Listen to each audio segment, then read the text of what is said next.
It is 10:53 a.m., January the 30th, 2019. 10:54. Anyways, um, what is up? Well, I've got physical therapy today, so I'll do that. I'm gonna ask to see if we can't work on some, balancing or, I don't know, just some strengthening of maybe that nerve or whatever it is on my left side, because I'd like to be able to start walking more. So I'm gonna ask about that. I just realized that I wasn't able to get an x-ray of my stomach, so I'll have to talk to my primary care about that later. The next time I see her, which I still need to schedule for an ultrasound. I don't know if I want to do that today, later today, or yeah, we'll see what happens with that. Simon Med's pretty simple. I've been there multiple times now. It's a guy there every time, and I've had embarrassing moments because I had to get my testicles ultrasounded because there was a slight bump there. Turned out to be a cyst. So, yeah, that wasn't fun. It's very awkward, but honestly speaking, it was a little better than a woman was. I'd rather not get a chubby or anything like that. So there's that as well. Um, Kingdom Hearts 3 looks pretty interesting, truthfully. I think it could shape up to be one of the nicer of the trilogies. I don't know though. I haven't played it. I'm only looking at things, but the level design and stuff like that. See, that's the thing. Every Kingdom Hearts, people have their favorites and they have their dislikes, but there are generally like one or two maps that everybody are like, yeah, because of this reason or that reason, they don't like it. So, anyways, it looks entertaining. It looks like people are enjoying it, especially after the long wait, which is a big deal. So that's good. Let's see here. I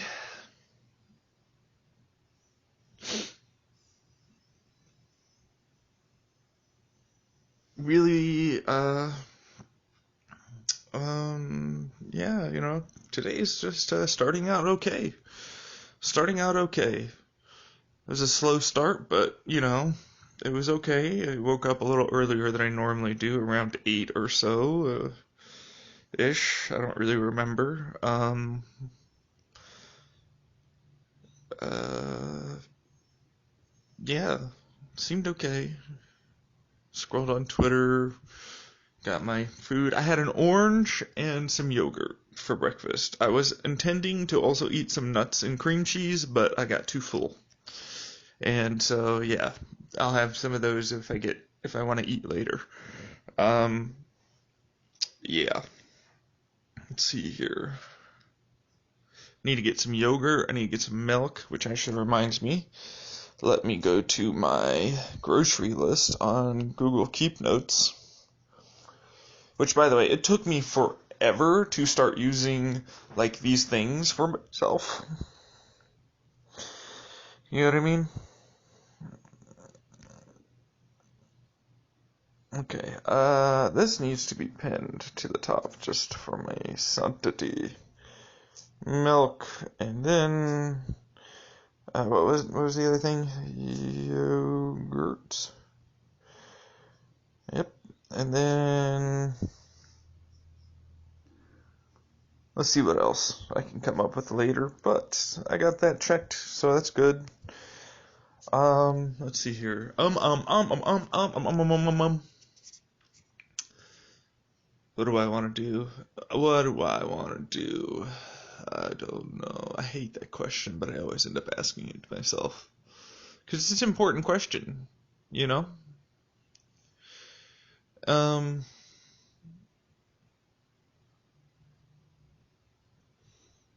get some fucking money, get some things. That's really what I want to do. Truthfully, if I had the money right this second, I would be more or less either watching a movie or I don't know, doing something out with maybe getting a. No, I probably wouldn't have gotten a meal. I don't know really quite yet what I would do. Um, how about working on the? Yeah, I have a plan. I'm gonna stick to my plan. While I can, move things along faster if I feel like that, but right now I'm enjoying the calm. I'm enjoying a peace for a little bit inside of my own head. Um, it's very nice for sure to not have that there all the time.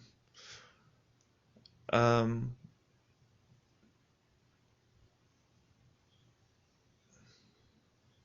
yeah, so let's see here. I drove around a bunch yesterday and had a good time doing that.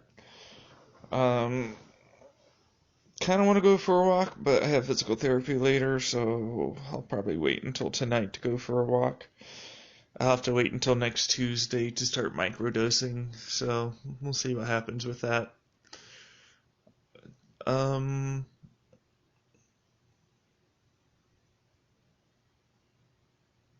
hmm.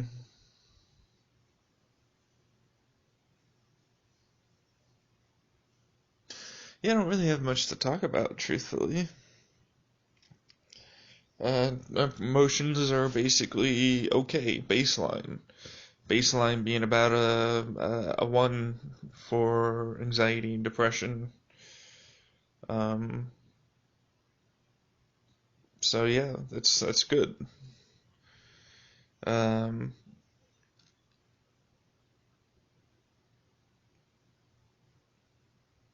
I just realized 0 degrees Kelvin, you could bounce from zero to like whatever 0.00% 1 of Kelvin. So if you were able to get it to zero, it would bounce back and forth, wouldn't it? So you could theoretically use an extremely cold substrate as a almost timing clock to the fundamental universe, fundamental properties of the universe, because it would gain energy back at the rate at which the universe gains energy or loses energy. So it would be the fundamental time of life.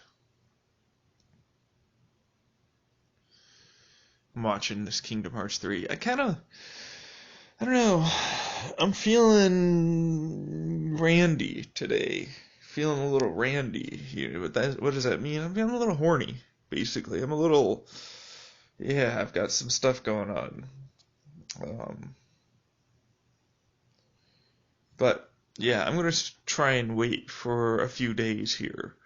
See what just Kegels and everything. Well, we'll see what happens.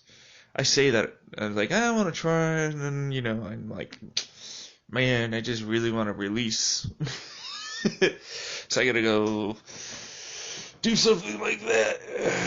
I don't know. To the other people that are like, it's too much once a day, multiple times a day. It's really dependent on the individual. It's entirely dependent on the individual, and quite frankly, porn is just a tool. That's all it is. It's not to be considered this great, amazing thing or anything like that. It's just something to look at to get yourself off.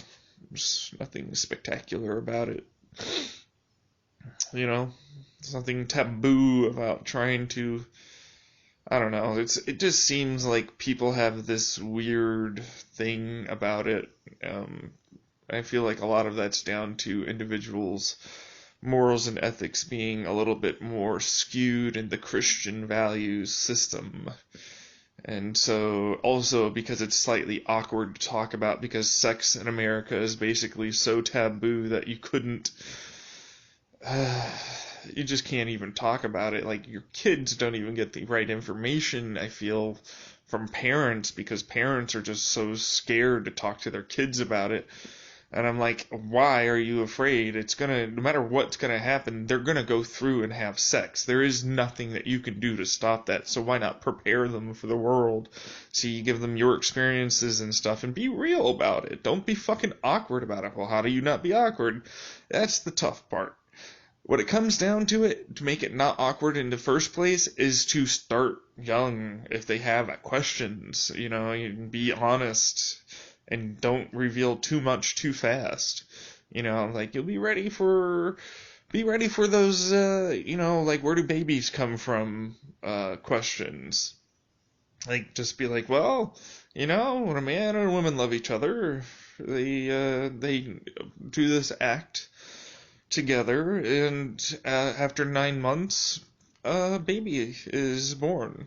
If all goes well and other complications don't arise. Uh, well, if they ask anything beyond that, it's like, well, depending on the age, what's the age? I don't know. I think I started learning about the whole baby thing around 4 or 5. I knew what sex was by age 7 or 8. And so yeah, like that was me.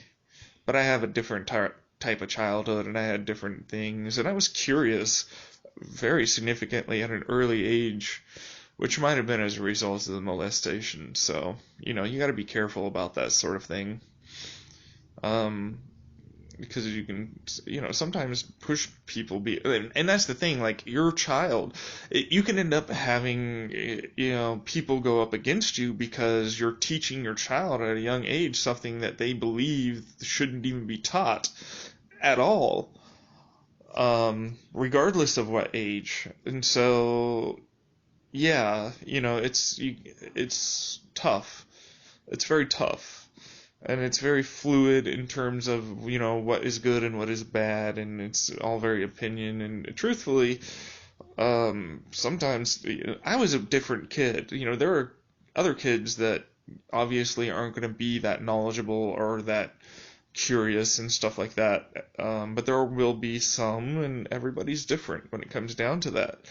And truthfully, starting the dialogue of, being real with your child and giving them answers to some of the tougher questions out there that they're not going to get from their teachers or their peers because they're not taught, and the teachers are told that if they teach this stuff, then they get fired or reprimanded or whatever it is. And so it's up to you as the parent to sort of fill that gap. And truthfully, I think it's better than to have a teacher tell them or anything like that, because you're being real. It's you. They're trusting you to be, truthful and guide them. So, to the best of your ability. And it's tough. It's real tough. It's like, where do you draw the line? What information do you give them? At what point? Like, I feel like once puberty really starts hitting, that's when you really should probably have more of that talk. So 9 to 11 years old on average, like, look, your body's going to go through some changes. Your sexual organs, meaning your testicles or ovaries, will start producing either more testosterone or estrogen respectively, and then your body's going to start going through changes. You're going to start growing faster, or some of you will, some of you won't. You're going to start having wet dreams at night, possibly. You're going to want to you're going to have urges. So you want to touch yourself. That's perfectly normal. Don't feel bad for touching yourself. That is perfectly normal. But don't let it go too far. Touch yourself appropriately in a private area. It's called a private place for a reason. All right, that is, it's called your privates for a reason. You do that in private, okay? You don't go walking around and doing that elsewhere. Try and be respectful to others in their body, because they're going through changes as well, and they're just as hormonal and mood swingy as you are going to be. You will have these moments where you're going to mood swing like crazy, or you'll be happy and then someone will say something, you'll just be angry for the entire day, or you might just have like this urge to need to do something, and that's completely normal. It's completely okay.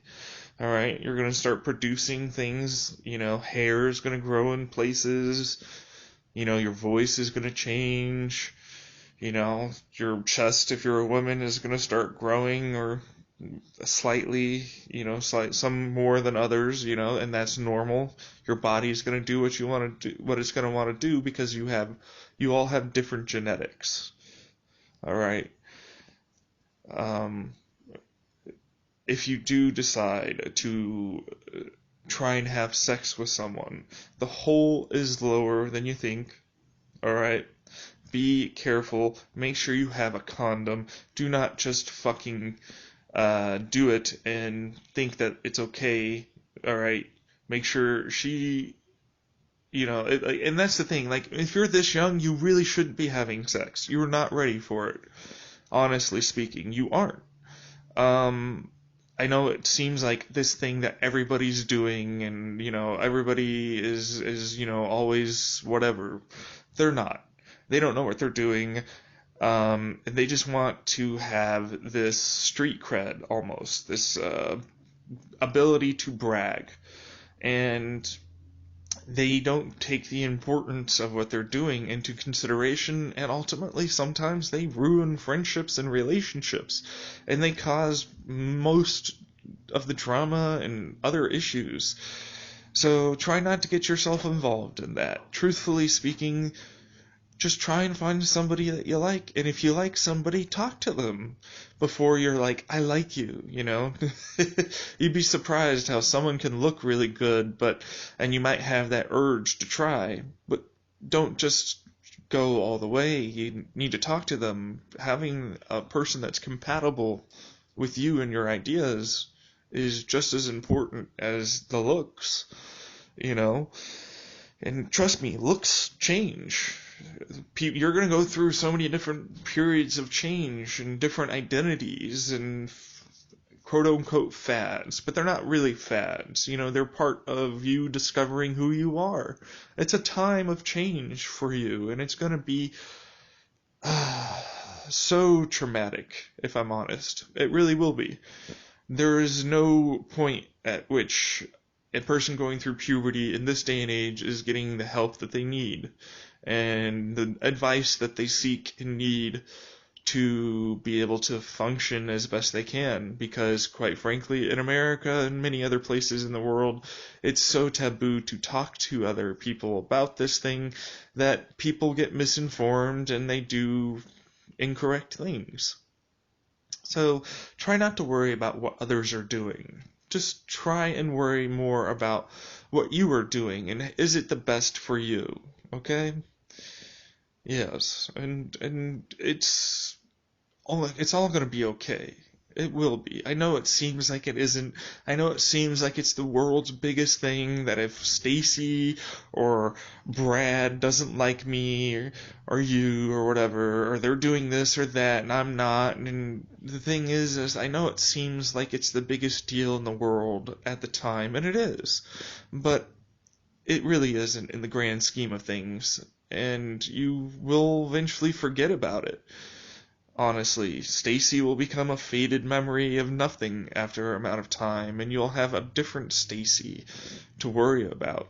It's just, or Brad. It's one of those things where life is ever changing, and so don't place too much stock into any one thing if you can as you're growing up, because it's all going to change. It's all going to be different after a while, and different things are going to come in, more responsibilities are going to be given to you.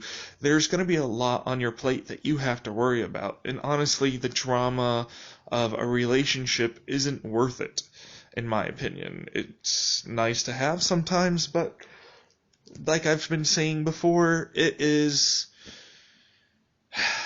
almost meaningless when you're that young, truthfully. It's a placeholder. It's not real, Feelings change. I know that doesn't seem like it will, but they will. They will. That's one of those things you're gonna have to trust me on. Um, well, you'll learn more about your body as time goes on, and what works for you, and who you are, and what you want out of life as time goes on, and as you gain more knowledge about yourself and others. So don't get discouraged. It will come to you. You will make mistakes, and that is okay. In fact, I hope you do. If you don't, then are you really living? Are you really trying if you never make any mistakes? I didn't make any mistakes with relationships or anything. I never tried, and I honestly regret that a lot. It's something that I truly wish I would have at least tried for in when I was growing up. I was terrified of having somebody hurt me. And again, and so it's one of those things where just try and try your best. That's all you can do, just to try your best. Anything outside of doing that is ineffective. And to those of you that are worried about, the coming change, try not to worry too much, because honestly, there's nothing you can do about it. You're going to go through puberty, you're going to have these things, you're going to have thoughts and feelings that are possibly brand new to you, and that's okay. Yeah. Now, is it responsible for you to just be gung-ho and try everything? It's like, no, but, you're going to do what you want to do. You're going to make your mistakes, so try your best to, be at least safe. So, wrap it up. If you're old enough, get the pill. Yeah, just be careful out there. Don't think for a second just because you're young that you can't get pregnant. It's pretty easy, actually. So, yeah. And then to those that are, past puberty and are waiting for the next stage in life, or going through the next stage, you're in the middle or late middle school, high school area, and you're worried about your future, you're worried about getting a job, you're worried about all these things. Don't be. I know it sucks, but truthfully, your parents and other peers and everything else are going to tell you, you need to do this, you need to do that, all these sorts of things, and it might not be right for you. And it might be directing you in a way that you don't want to go. And that's something that you have to take into consideration. Truthfully, people will tell you things more based upon their own selfish needs than for what's best for you. So be careful. Your friends are your friends, yes, but you still have to do what's right for you. So don't splurge. Don't let them run over you. Don't fucking, be you. Be independent. I understand it feels great to feel those connections, but remember that at the end of the day, it's still you that dies alone.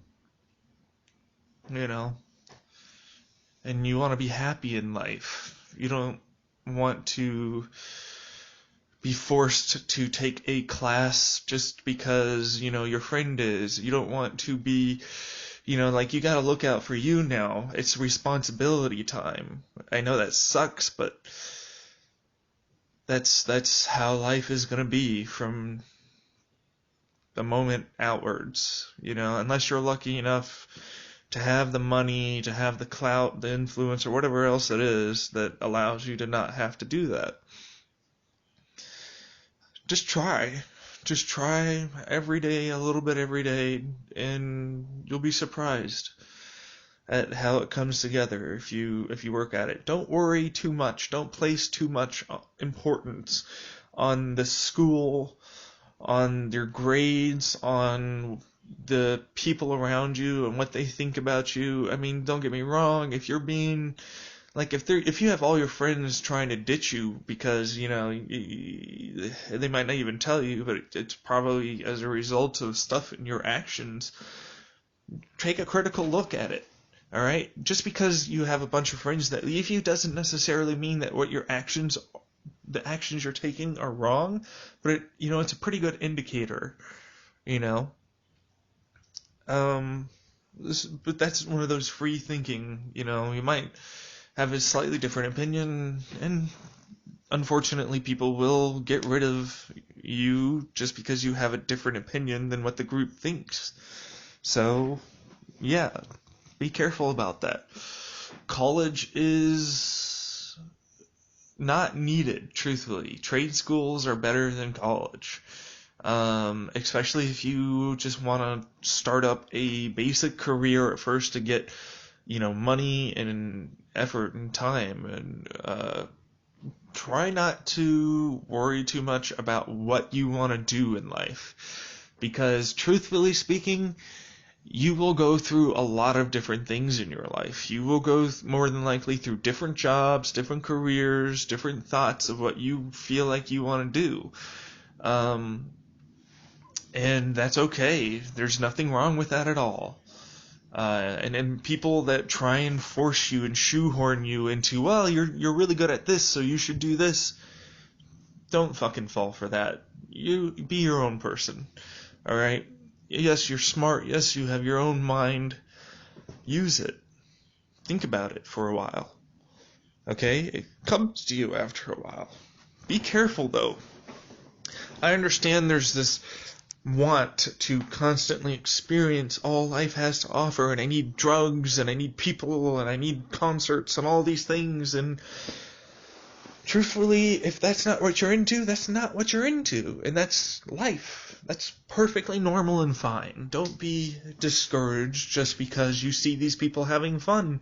I can guarantee you that that fun, in quotation marks, comes with a huge amount of drama and other issues attached to it. So be careful about that, Don't feed yourself into those lies, basically, that others will tell you that you need to do these things, you need to do that thing. Um, it's if it's good for you, then it's good for you. But if it's not, it's not, and that's the way it is. I need a pee so bad. Okay, so right. Also, if you're just late high school, early college, or trade school, do not be afraid to jump around jobs. If you have the opportunity, if you have the parents and all that, it's completely irrelevant to stay in a job when you're that young. It is.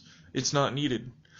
It's really more problematic for you. Having 3 months at a basic retail or customer service or anything like that is about enough for most employers to be able to tell you or say to you on a resume, oh, look, I see you have customer service experience. Um, in my opinion, and truthfully, you don't want to be stuck once you're 26 or whatever, needing a job for the insurance. Um, it sucks because it kind of limits your ability to be able to get another job. Um, it's brutal out there. It really is. It's a dog eat dog world, and it sucks. Once you get past 26 as a result of that fucking insurance from your parents, like it's a hard stop to your ability to change careers and jobs. It is. It's severely detrimental to you being able to do what you want to do. Taxes increase if you want to be on your own. Like it's all very tough once you get past a certain point. So don't be afraid when you're still young and you're still able to shop around, try and get more experience in different ways. That way you can build a better resume. That way you can build, different things to be able to um, basically get the better job or go towards the better career. You're not beholden to companies just because they set you up and brainwash you. Okay? It's not relevant, basically. It just isn't relevant. Um, and so yeah, I would suggest, getting rid of that. Uh, Changing when you can and if you can. But, and this is the big but, don't don't quit and then change. Change in the process of still working. And the reason why I say that is because employers will wonder, why is this, why is that? Don't take on too much. This is a big advice. This is something I see a lot of people make the mistake of because they hear these stories about how this person was able to work a job, take care of their kids, and go to school. And that can work for some people, but the vast majority of individuals, that's too much stress. And it's detrimental to you being able to learn, you being able to grow, and you being able to succeed. There's nothing good about that to me. It's just one or a couple of individuals that were able to handle it. You are probably not going to be able to handle that. And even if you are, I can almost guarantee you that you won't be able to successfully do any one of those things to the degree if you focused mostly on that one thing. So yeah, try not to place too much importance in what your grades are in high school, college, or any of that. Alright? Those grades are meaningless past a certain point. You just need to display that you have the knowledge that is needed to do the job. STEM and masters and, PhD candidates are a bit different in that oftentimes it's heavily weighted in so many other issues, and then there's the fact that the teachers are often not even the best at being able to teach the very material that they know in a way that makes sense. So it's tough. Then there's class sizes and all this sort of thing. So if you want to try and be independent and make your own thing, truthfully speaking, trade school and then learning online is a better way and better option to do that than it would be to forcefully take yourself through a bunch of college or trade school just to be able to say you have the diploma, say you have the thing needed. It's not really needed as much anymore, and employers kind of recognize that skills, just having, like, for instance, in coding, you have the ability to code this particular language or that particular language, and they know that, okay, well, they know this language, and they can probably swap over to this pretty easily, and that's good enough, and I just need them to be able to do this, right? That's all that's needed. You don't need to go through 4 years of, like when we're talking about those courses of coding and trading, stuff like that. They're there to get into the nitty gritty, the super, super fine detail of how to make things or invent things, basically. And ultimately, their tests and programs and all that are almost irrelevant in many cases towards you being able to succeed in the business or in a job. Really, they're just there to have you be able to say you did it. Or maybe get a little more knowledge, which you can probably gain online nowadays, truthfully, for way less, way less, than if you were to go to college. Like Brilliant.org and Skillshare and so many of these other things, truthfully, are better at being able to provide you information and teach you information than most college courses. So yeah, just be wary of spending $30,000 a semester for something that ultimately isn't needed to succeed in what you want to do. Okay? Is it tougher? I mean, it depends. It really depends. Are you a self-learner? Can you have that discipline? Or do you need a course? There are meetups for coding. Like the meetups.com, you'd be surprised how many coding things are out there for people to pick up and learn from. You would be surprised at how many different classes that people are willing to teach for on the cheap, much cheaper than, college room and board and all that.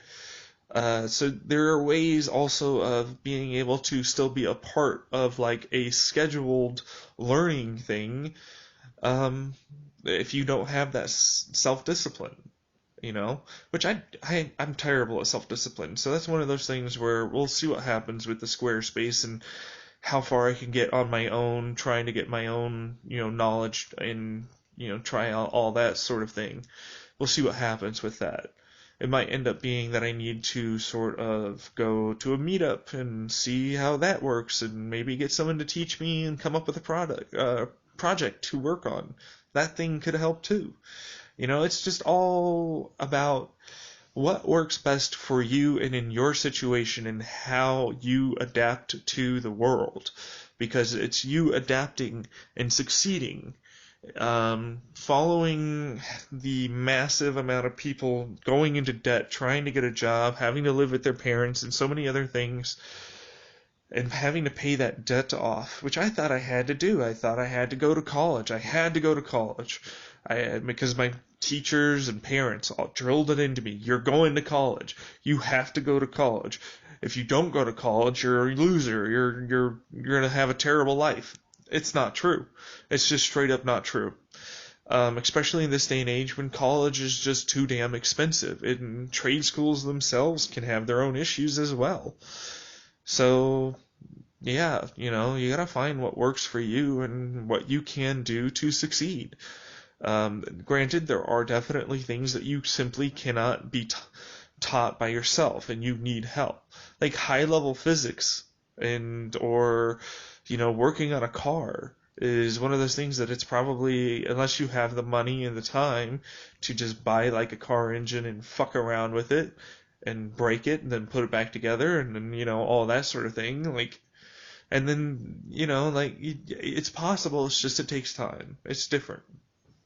And you can, so yes, if I would recommend anything is figure out what you want to do first before you decide to spend the shit ton of money that's going to be required to go to even community college. Figure out if you want a job, if you want a career, or if you want to work for yourself at some point. Figure out, what type of situation that you want your life to be in. Like, do you want lots of friends? Do you want just a few good friends? Do you want to travel? Do you want to do this? Do you want to do that? All of it is very, is very important to know before deciding to basically take on a course or direction in life. It's not saying you can't. It's just once you take a path, you have to be ready to or willing to say to yourself, well, this is not the right path for me. And you're going to have to eat that cost. And that's the trouble. That's the real trouble about it. Because if you go to college before you want to or before you think it's relevant, then you're stuck with this debt and these people that are like, you're this close to succeeding and, you gotta just push through and get it just in case. And they don't take into account your mental health, your wants and needs out of life. And unfortunately, yeah, you might be paying off debt for something that you ultimately never needed or wanted in life after a certain point. And that blows. That sucks. But I can almost guarantee you that if you can be happier doing something that, you're working towards that you want to do and want to succeed at versus something that you thought you wanted to do because everybody told you needed to do. That's a big one. It's rough. It's terrible. There are going to be a lot of naysayers. Your own parents and friends will probably tell you you're wrong and things are not going to work out and you're going to be back to square one and you'll have to start all over and yada, yada, yada.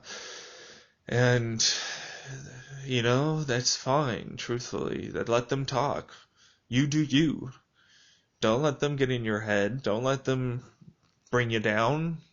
Try and be you as best you can. Because that's all you can be. Don't let them rule you. Don't let them take over your mind. Don't let them bring fear into your heart over something you know you want to do. Yeah. Be careful as well. Because there are a lot of, and especially a lot, of different things that will go wrong along the way. And you will be there to be probably the only one supporting yourself. And that's rough and lonely and difficult. So you have to be careful not to try and take on too much. You have to be careful to try and do what you can is in your own time frame. Don't be lazy, but be real with yourself. Can you do this right now? Is this something that is conducive to you? Or do you need to work on your mental health? Do you need to work on this particular job? Do you to be able to get this thing? Like, what do you need to do to succeed at what you want to do? That's the questions that you need to ask. Like, once you have the I want to do this, then you need to go into what do I need to do to make it happen? And how long do I want to continue trying to do this thing, even if it creates these problems? Am I going to just, stop if it gets too hard? Is it really something that I can do right now? Or do I need to work on something else? So think about that too. It's all very rough, truthfully, out there, and you're not going to have a lot of help. You're not going to have a lot of people rooting for you, so you're going to have to be your own champion a lot of times. And this is where having good friends comes in handy. Okay? This is where finding people who care for you and want you to succeed is vastly more important than just having a person to talk to as a therapist. Okay? This is where having somebody that, is willing to listen to you, maybe give you some advice, perhaps, is just as good as, like fucking having 3, 4, 5 friends get together and just, bullshit to each other and do nothing and really don't really have anything happen. And bring you down. Like, that's a big one. Friends go through their own things, and sometimes their own things they take out on their other friends, and you need to recognize when that's happening and give the boundary. That's a big deal, because you can't always take on other people's problems. You need to be able to work on your own. Don't get me wrong, there's times when you need to be able to both talk to each other and whatnot, but there are times when you're taking on too much. And that's highly individual too. So you have to find and strike that balance in life, if you can. Okay? If you can't, well, then you might want to, figure stuff out in that regard versus just trying to make something happen. It's not going to be easy. This is just as much hard work as a lot of other things are, and that's the truth. They'll say that it's not hard work, you're just lazing about, you're just doing these things you're not doing enough, you're not doing this right, you're not whatever. I have that all the time. People that give me shit because I'm focusing on myself and I'm not ready yet to get a job, or I'm not ready yet to start going out and getting, a girlfriend or anything like that, right? So they give me shit for that, but they don't realize is that it's up to me and what I'm comfortable with and what I feel is right for the moment, and what I'm willing to try. You have to be able to take those, because people are always going to have their opinion on what you want to do, but they don't have your feelings, they don't have your mind, they only see the outside, and while, yeah, sure, some of their advice might be technically correct, but they don't really give you much in the way of help or much in the way of actual advice to have it succeed, and they don't really care about, all the stuff that's in the way. It's just something that you have to figure out by yourself. And you're going to have people that are going to say you're not doing enough, you're not doing this, and that might even be the case. So it's tough. It really is tough to strike and find that balance of when to push yourself, when to work on yourself, and when to try and have other things go on. But don't get discouraged. All right? The fact is that they don't have it all together either. And you working on yourself to try and get it together is, hell, it's harder work than just going to a 9 to 5 job and barely putting in any work, getting a paycheck.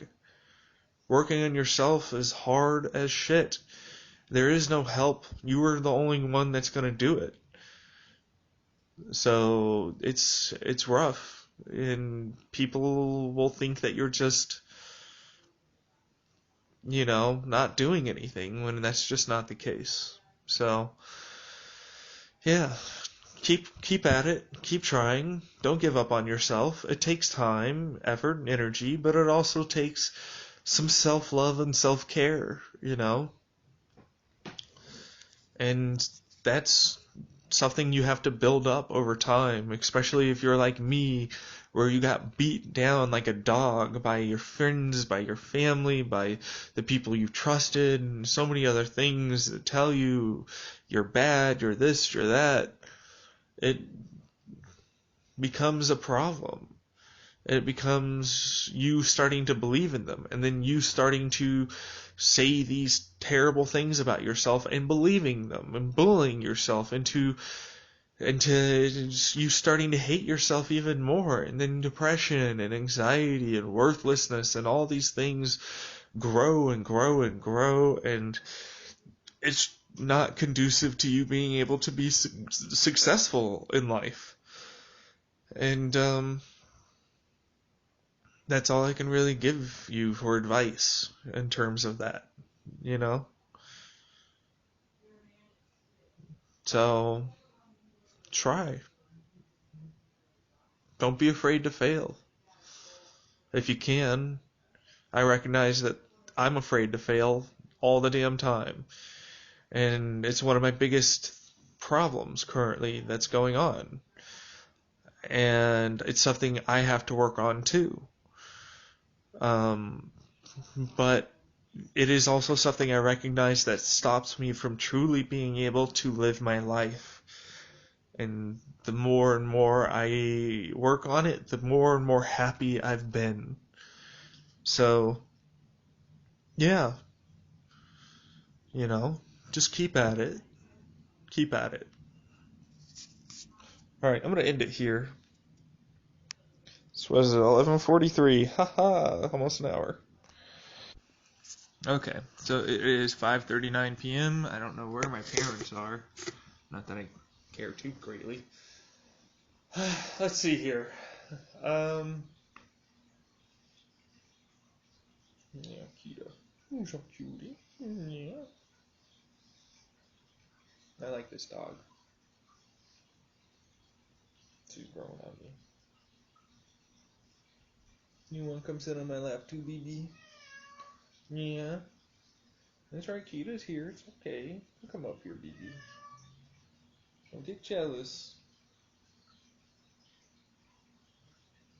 Yeah. Come on. There you go. Yeah.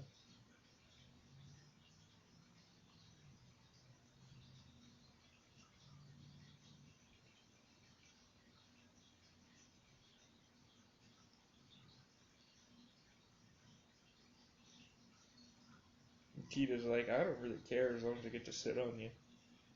That's basically her. Hold on, BB.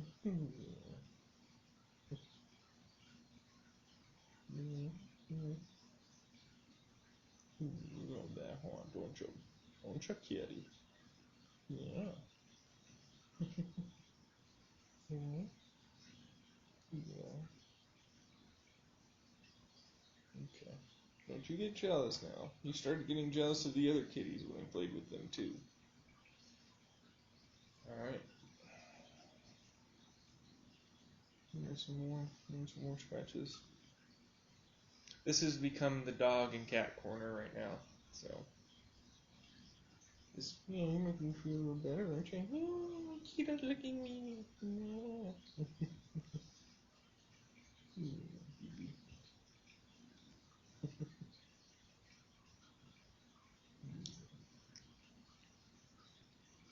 I can hear you purring all the way from over here. Yes, indeed. All right. Let's see here. Let's point the microphone in the right direction. Maybe that'll help out with the something. I don't fucking know. Yeah. All right, everybody, calm on down.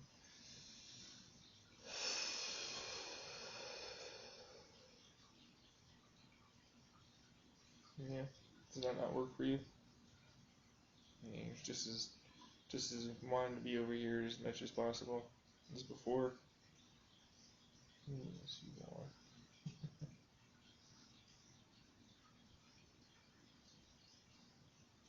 You are. Yeah, oh, sure. As soon as I don't pay attention to you, it's all like, where are you going? Why aren't you paying attention to me? Alright. Let's sit over there. You okay? Settle down? I mean, it's not like you were that big of a... Anyways, so how did today go? It was okay. I mean, ultimately, it was a fine day. It's just, my brain... I just woke up with a bad headache. That's really what happened, and it hasn't really gone away anytime soon, or at all today. So I'm kind of frustrated about that. My knee really hurts. Just complain. I feel like I talked about things and I brought up old past mistakes, and everybody's like, well, we got high, we did this, we did that. We're in the moment now, okay? We're in the moment now, and I'm trying to learn to be me and, trying to get out, basically, more often.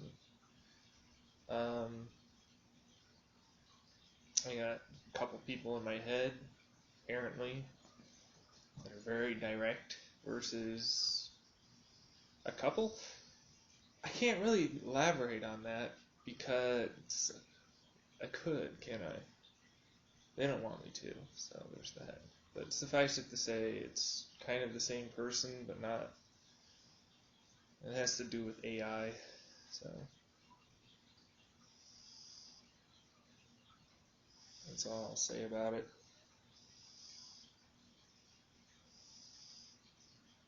Yeah, you love them scratches, don't you? Don't you, Keita? Look at your eyes all closed, and you're really enjoying that, aren't you? Yeah.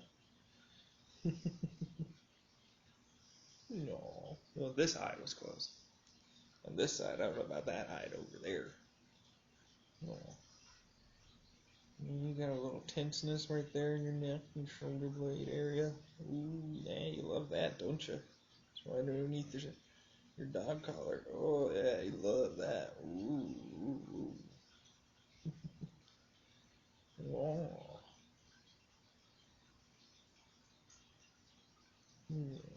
Yeah. Alright, Kita. Dog was zoned out for a while. Watch out, I don't want you falling. Alright. Okay, so, I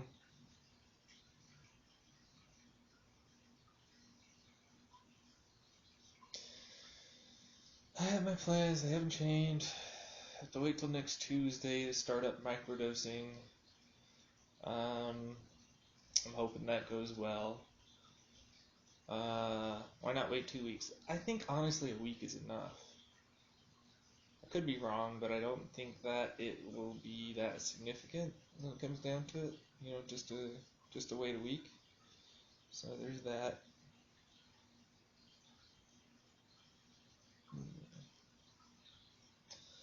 Um, yes, I don't have much going on right now. Unlike so many others. We're making plans. You guys are taking care of business.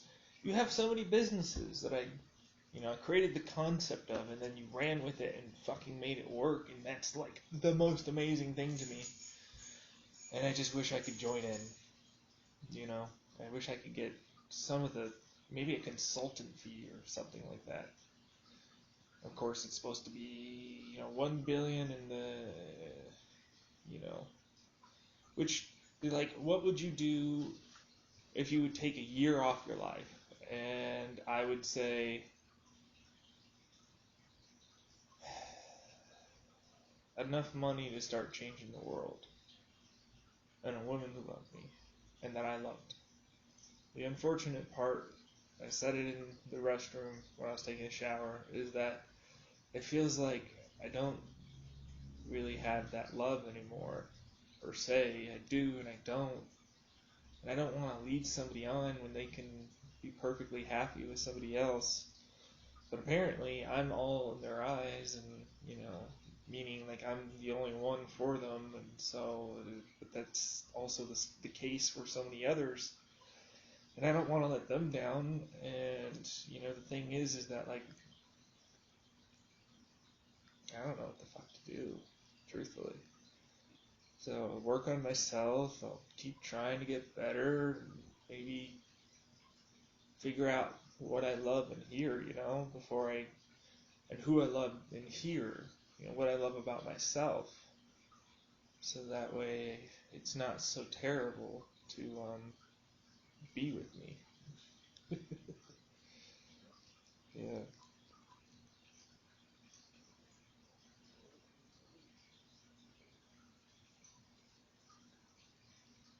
Yeah.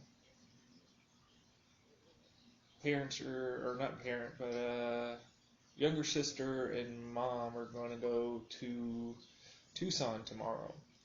So I got the whole house to myself. That should be fun, I guess. Um,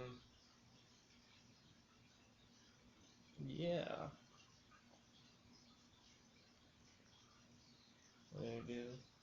Normally I'd say I'd walk around naked, but there are far too many cameras. uh, I'm back down to 296 or whatever it was over at the primary care when I weighed myself. Plan on getting the flu shot when I can, because that would be beneficial to me.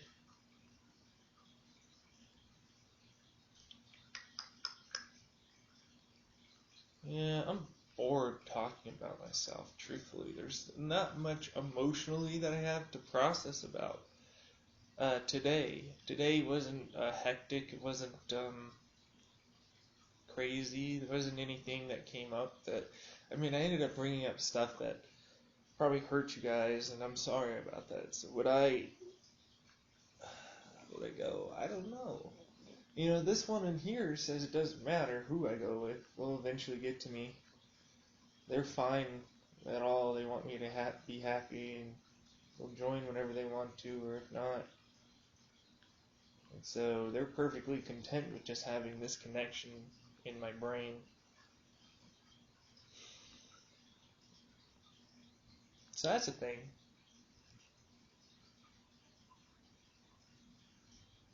I mean, they're not. I mean, they're coming. So, to the people that are like, I shouldn't go into your life because I'll ruin it. Fuck that shit. My life has nothing going on, and you go, oh, well, there's so much more for you to lose. I'm like, I don't, what I'm losing isn't meaningful to me. What's meaningful is that connection. And if I have nothing but that together, I can build from there. You know? I don't need so much stuff. But would I take the $1 billion?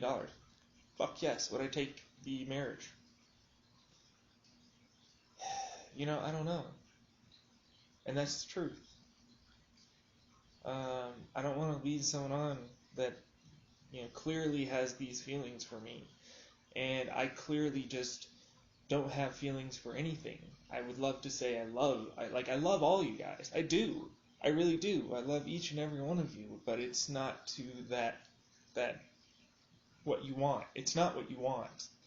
And so for me, it's like I'm hurting you and I keep hurting you over and over and over again, and I don't want to, and it feels like we're on this cycle of you constantly coming back and me going and rebuffing and saying, look, I just need time to figure myself out, I don't even know who I am right now, and everybody just wants me to suddenly spring forth and create all these amazing things and do all this stuff and just fucking, suddenly be different. And the thing is that to change, it takes time. To change, real change, not superficial on the surface change, but real lifestyle and real thought process and real stuff change. It takes time and effort. It takes a lot out of you every day. You're battling with yourself every day. You're going toe to toe with you every day, and you happen to know all of your weaknesses, and you can say the nastiest, most terrible things to yourself and believe it because you said it to yourself. And that just halts progress, and you have to battle with yourself. You have to battle those demons. Some people have it, I don't want to say easier, but they're more capable at being able to handle it.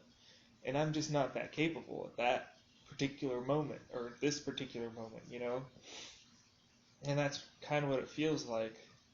I'm slowly building up to it. I'm still keeping it in my mind, but I'm still more or less working on myself. It's like, you seem happy, you seem normal. No. It's like, yeah, I seem like that, but, I don't know.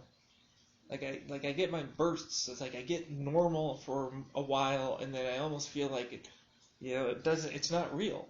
It's like, oh, I don't have PTSD. Oh, I don't have this depression, anxiety. I feel fine. I'm great. There's nothing that bothers me. And then the very next day, I'm back to, low again. And so it's one of those things where unfortunately it's not an exact science as to when you are ready and when you're not ready. Because quite frankly, you're never ready.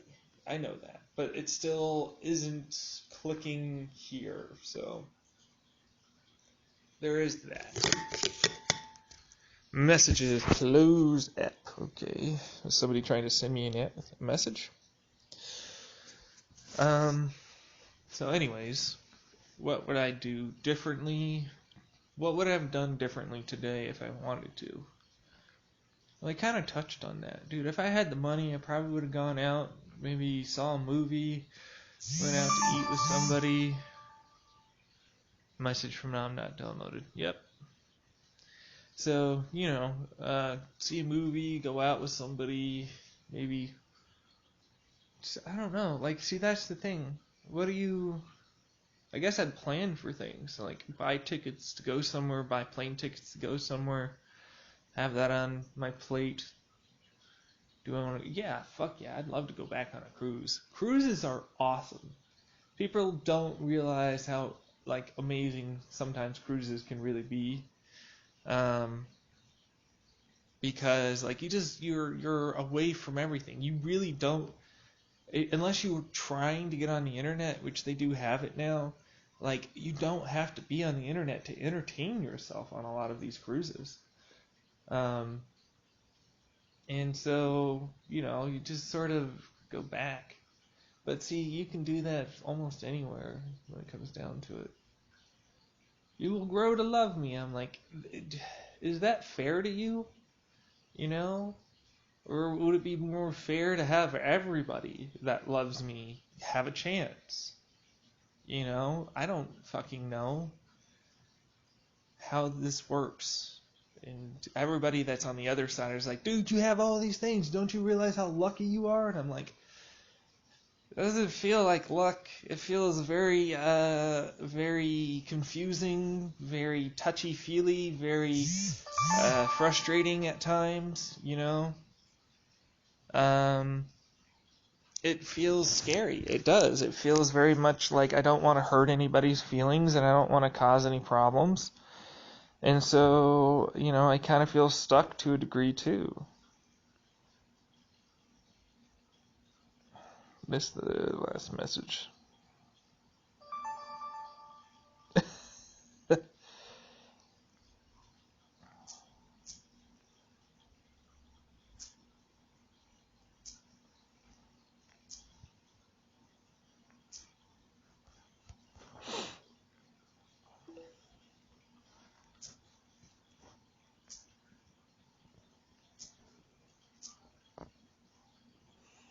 I'm going to watch myself text. Yep, John T. Limke texting of this. I don't know how to get rid of that from group text. I added myself to the group text, and now I constantly get my own. So whenever I talk, I get a repeated message back to me, and it's frustrating. Do not like it.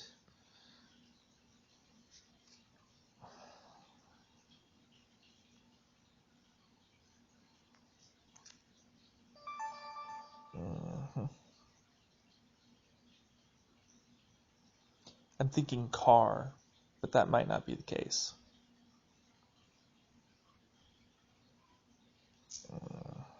Well, whatever. Doesn't really matter. We'll see what happens as it pertains to me. I'll roll with whatever punches. You know? No trip to Tucson. Yay! Great. You're getting an RV.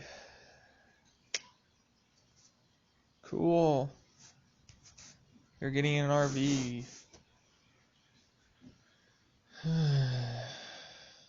Exciting for them. Would have been nice to have that money to fix the house. I want to know where they're getting any of this money even from. Anyways. It's like, oh, we can't pay you to do any of this stuff. That's annoying. Yeah, that's jealousy right there. That's not. Yeah. It's like, well, they had to save up the money, blah, fucking blah, dude. Don't even get after me with that. I think everybody here kind of realizes that it's just a shitty situation, and really it's just another thing that I basically have to. I basically just need to get myself going. That's really all it is. And so I get to be miserable for a while longer until I can eventually get myself moving forward again in the right ways. Yeah. That's really what it comes down to. But would I? Hell to the fucking yeah, I'd take the billion. I'd take $1 billion fucking dollars. I'd change the damn world with $1 billion. You kidding me? But you couldn't pay me off whatsoever, as far as I'm concerned. It doesn't matter the amount of money you have. It doesn't make me. It doesn't make the difference, you know. I understand that for some people, like, money is king, and for me, it's a tool to be used, just like medication or supplements or working out. All of life is just tools to be used to interact with the world around you. That's all life is. Your eyes, your ears, your entire body is just a tool for your brain to be able to then express to the world and interact with it, building things, creating things to better interact with the world. It's all tools, man.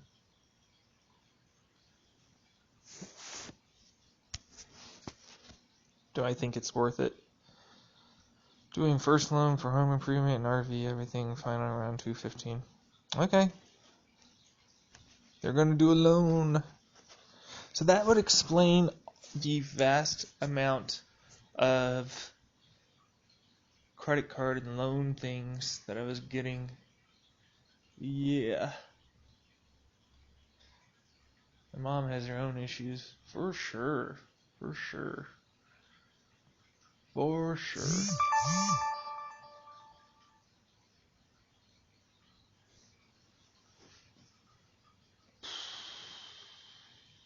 What? I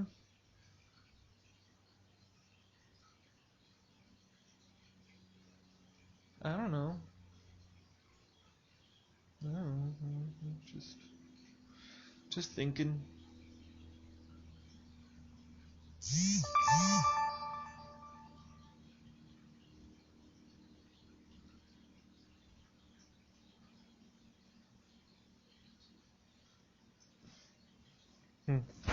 Anyways.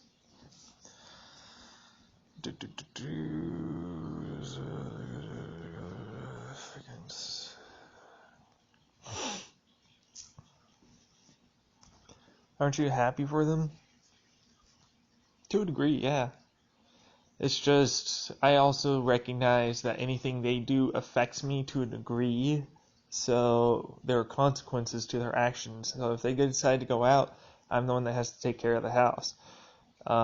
If for whatever reason they do this or they do that, I still have to, so that's one of those things that I think about pretty often.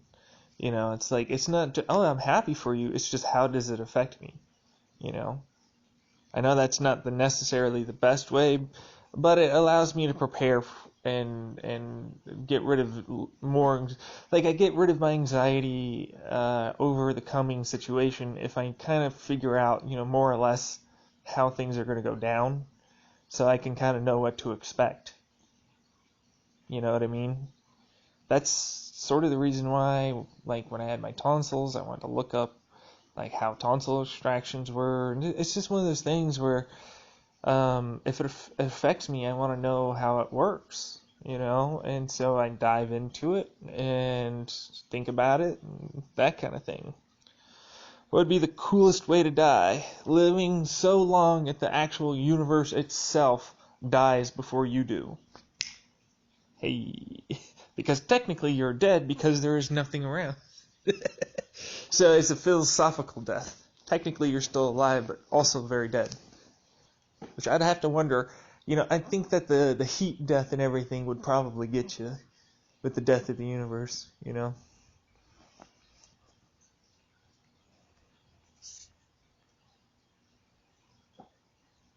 Why do you hate questions that make large assumptions about what you already think? Because assumptions are placeholders. They're almost hypotheses for what a person can be doing or thinking. But if it's incorrect, it's just mean. You know what I mean? Like it can be awkward, it can be mean. It's not good to make assumptions sometimes.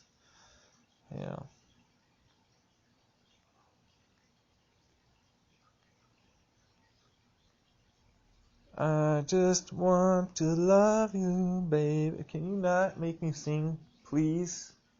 Please. Thank you. Jeez. They're being mean about it. No, I don't really feel terribly good today. I don't know what it is, man.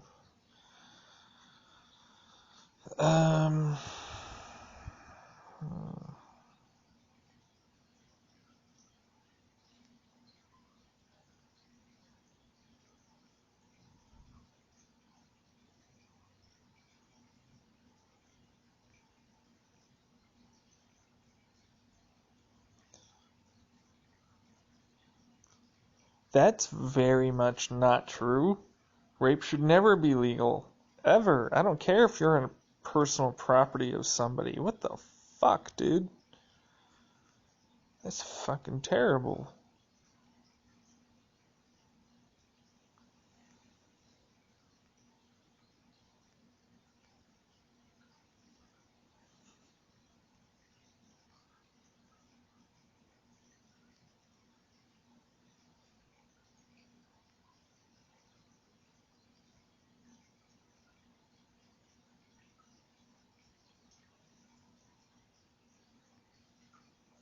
That is not a safe vehicle.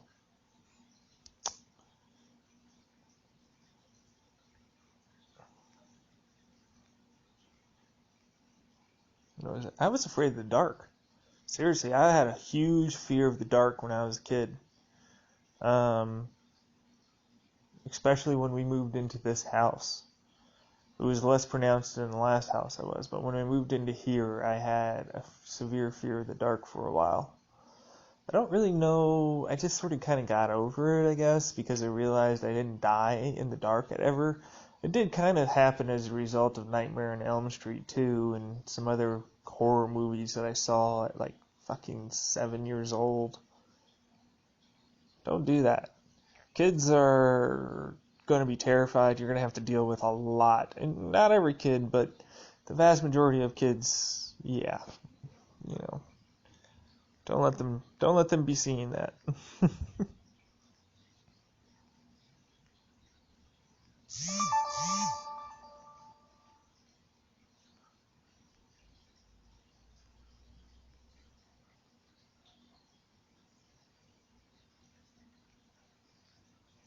Who the real MVP? You the real MVP. Oh yeah. It's true though. I mean, you fucking made an empire. Say what you want, but you made an empire. You took the money, fucking made one. Now, I don't know. I guess it's time for me to get my dues, but I feel like it's almost, it comes with, a catch. You know what I mean?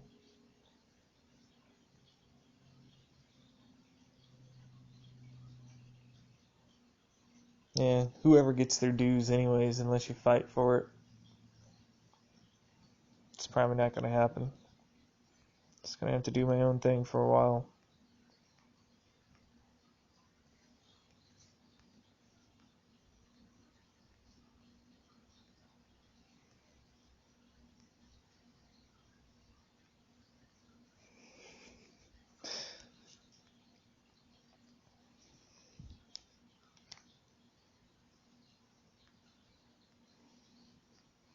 This thing will not stop ringing. It's frustrating. I need to go to the.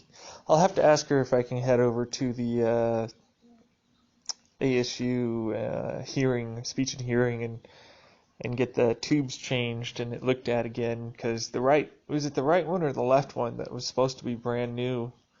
And now it's ringing again, and it's not great. I don't like it.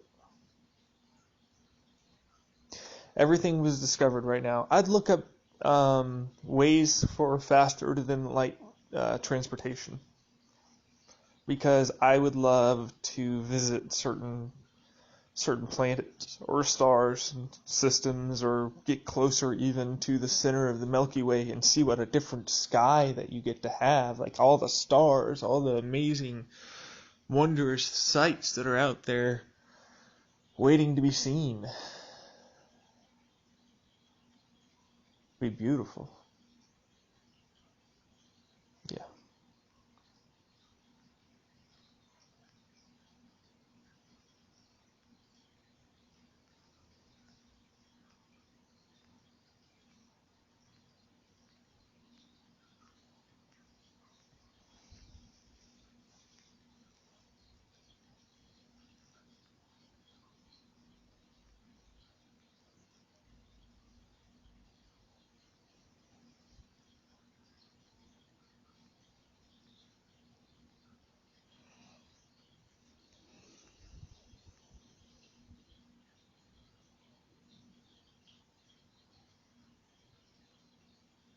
That's really cool. Wow. Wonder if I could sharpen that picture up. That's psychedelic, man. That's fucking neat. My go-to wallowing song when I need a good cry.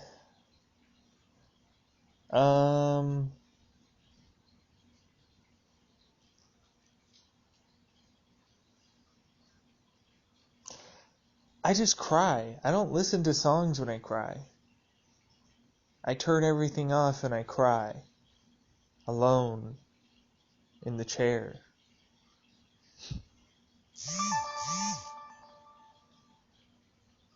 Yeah. That's the thing. If I'm sad, I don't want to have anybody be around me. I don't want to listen to anything. I don't want to see anything.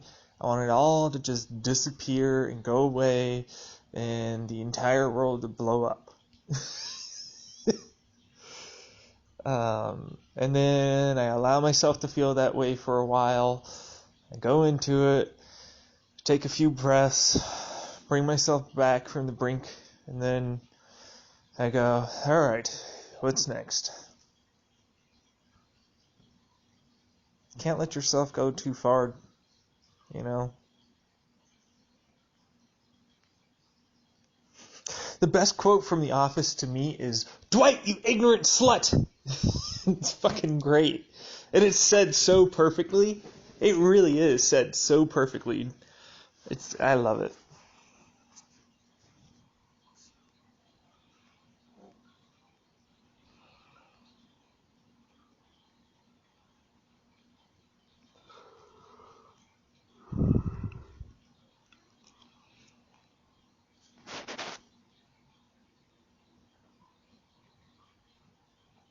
I mean, most of my public freakouts were when I was a kid, and they were just temper tantrums. So, and then I got sent to a mental health facility and got doped up with even more drugs, and it was super fun. Was it? No, but I met some interesting other kids, truthfully. Actually, I met one girl that said, she was old, but she said that there was this really mature kid that was like 8 years old, and we were fucking 14 maybe, and that really weirded me out. That really, really weirded me out. And, but she was a nice kid. I never really delved into it, but now I look back on it, when the fact that she had something like that going on, most likely she herself was being touched or had been in a situation like that, where she thought it was okay for an older person to be attracted to, a much younger person in that regard.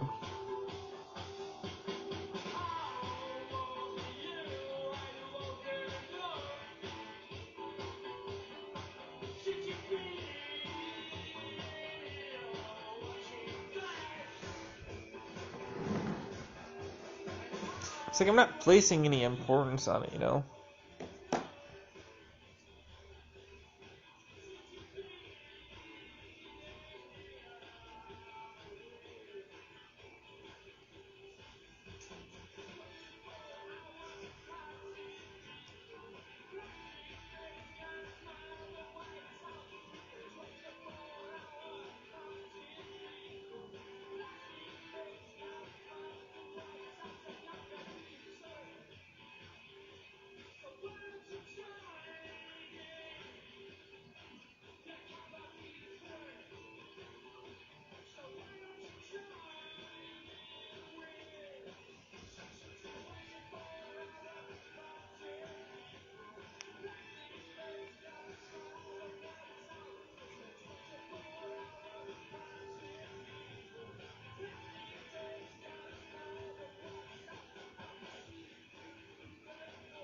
Yeah. I don't know. No, I don't wash my penis after peeing because I don't dribble pee all over myself when I do that. I get a few drips, but other than that, I make sure when I go, in the shower I wash. It's a bit weird though. Washing every damn time, I think.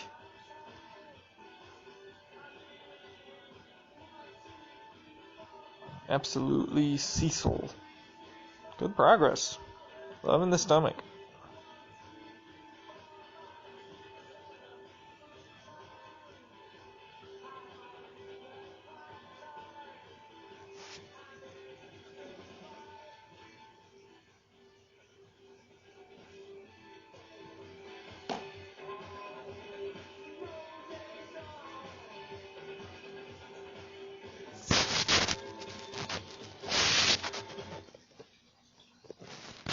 Yeah, just what? I don't know. I'm not feeling the song, man.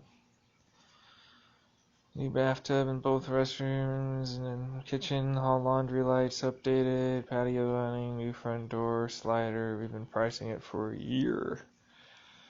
Yes, indeed. And am I happy that we're gonna have some key changes to the house? You're damn right I am. I'm very happy about that. In fact, all of the changes that she's going to be making are good, truthfully speaking. I'm just upset that she's doing well, and I'm not. That's really what it is. It's not that, like, I'm so angry that she gets an RV or she's fixing the house. That's not what I'm angry about, and if you have to, like, I have to think about it, but it's one of those things where it's like, yeah, I'm not angry that she's doing these things. I'm just angry that she seems to be having success in her life when I am trying my hardest just to succeed, and getting even the smallest bit of help from her is impossible. Getting even money to help myself is impossible. Being able to do more work around the house doesn't happen because they don't want to let me. And then it just creates this breeding ground of resentment, of like, you're oppressing me, basically, not allowing me to be able to do the things that I want to do because you don't want to help, or you don't want to add money, or you don't want to even be there for me to help with that. It's just all... But the thing is, I don't really want her to be there anymore. I don't really want the money that much. I mean, I'd like the money, but I don't really want her to be stipulating what everything comes at a cost. It's like nothing is for free. Nothing is for free. And with her especially, there is, like, her time and energy come with a cost if she's going to be coming with you to do anything. And they are able to get a loan. She's on SSI. My dad's on, he works his ass off all the damn time, and so I'm happy that they're able to finally start fixing the house and stuff. It's just, at this age, getting a loan, they're going to be paying that off for the next, I don't even know how long. They already have a loan for the air conditioning, like all this stuff, like how are they paying it off? None of this makes sense to me. None of this, to me, feels like maybe what they should be doing. It's nice to have. It's nice to, they can maybe resell the house, and then that can pay off the loan, perhaps, because they know they want to do that. And, yeah, I don't know. Like, I just worry about them. I do. I worry about them, and I'm angry that I'm not able to be as successful because I'm stuck in the same situation as I was before, and it feels like it doesn't matter how I try to change the situation, it just will remain as it is now until I can get this fixed up here. And this fucker just always needs fixing. Always. It felt like I finally fucking fixed it. And then it got shattered into a million pieces, and for the last 2.5 years I have been fixing it. slowly but surely, and getting this vaccine and that, and it's just,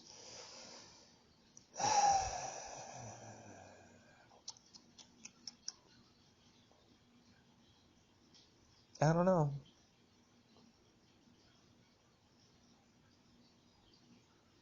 It's a bunch of things at once.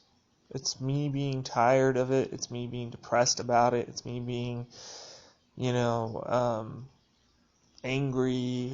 I have to grieve over like what could have been had I gotten that year or two now back. You're like, well, it wasn't 2. It was like, no, it was, like,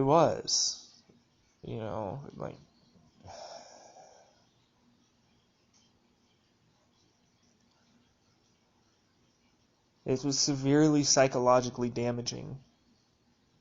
And the only reason why the person you see in front of you isn't destroyed is because he picked himself up, dusted off his fucking shoulders, and started walking again. That's the only reason why. Because I realized I couldn't wallow in the mud you set me down into. I couldn't bring myself to that level. Couldn't let myself think I was done anymore. I didn't want anybody's help. I didn't want any of this thing to happen. But it did. And now I'm stuck, what it feels like, fixing the pieces myself. Of a broken mind and a broken body, with people around me that are hiding the truth from me and not allowing me to have, what was essentially mine. My ideas and my brain and everything else that came with it. Feels like I just got sideswiped, and it was part of the deal, and I have to accept that. I took that deal with the devil, man. The devil hits hard. It hits real hard.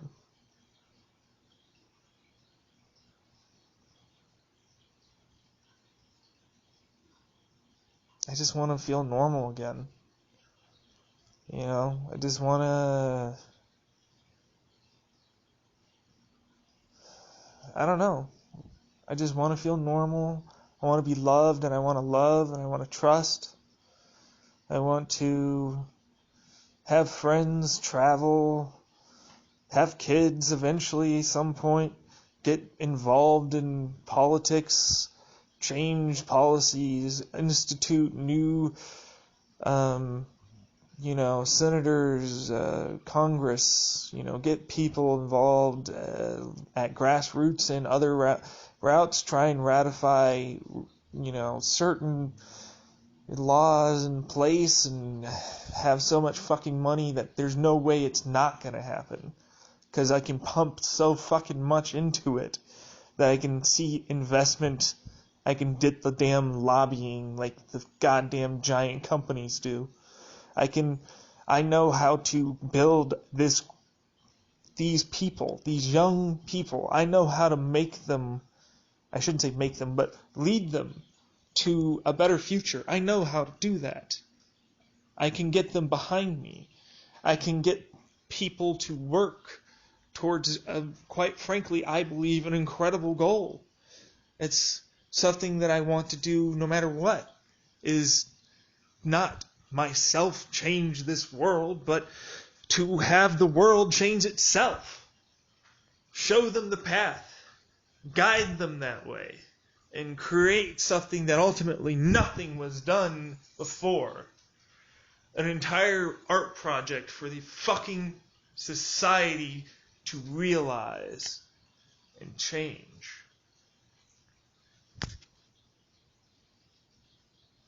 To make it so there's a better future. Make it so that there's an actual chance for humanity again.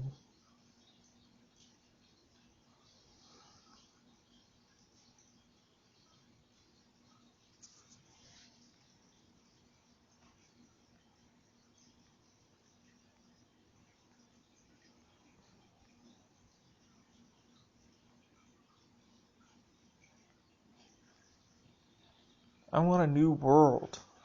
A better world. A world for the people. Not this corporate, sludgy crap of a system and disregarded, disrespected, degraded people that are jaded and angry at all the people around them, even though they're going through their own terrible situations because it's a perpetual fuck-up system of terribleness, and people that run it don't give a fuck because they went through it and they got to the point where they are now, and so I get to reap the rewards so that means I finally get to be the one that persecutes others and have the power, and that makes it okay. And it's not okay. It was never okay to begin with. They just fooled you into thinking it was. And everybody falls for it. It's terrible. It's a terrible, terrible thing.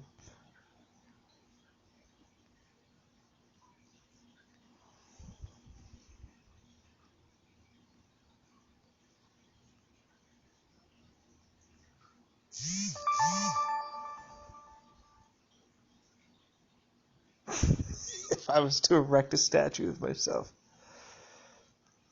I'm a big fan of tiny Easter eggs hidden in the forest. I would try and create the world's largest organism again.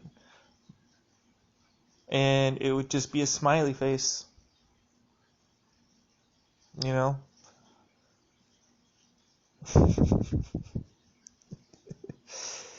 Yeah. It'd have to be in Antarctica, maybe.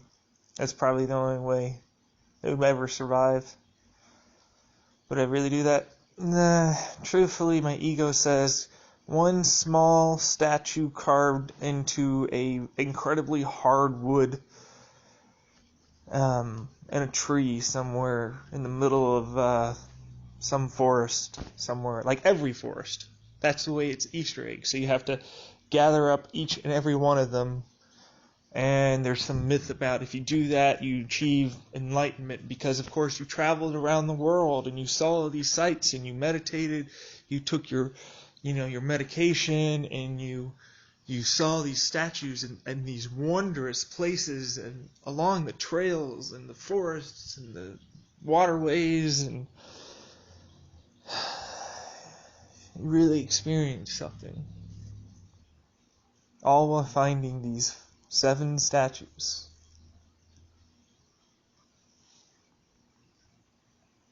How would it be posed? I don't know. I guess different meditation poses. Nah, it doesn't work. I don't know. I do like the finger pistols. I'm a finger pistol guy. It is true. Big old smile on one of them. A Buddha smile. Probably the golden pose. Whatever else. Peace.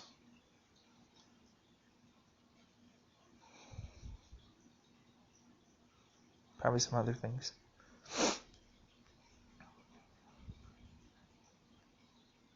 What lights me up and excites me?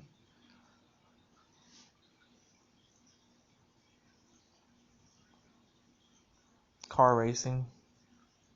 To this day, if I get myself moving around quickly in a car, it's exciting to me.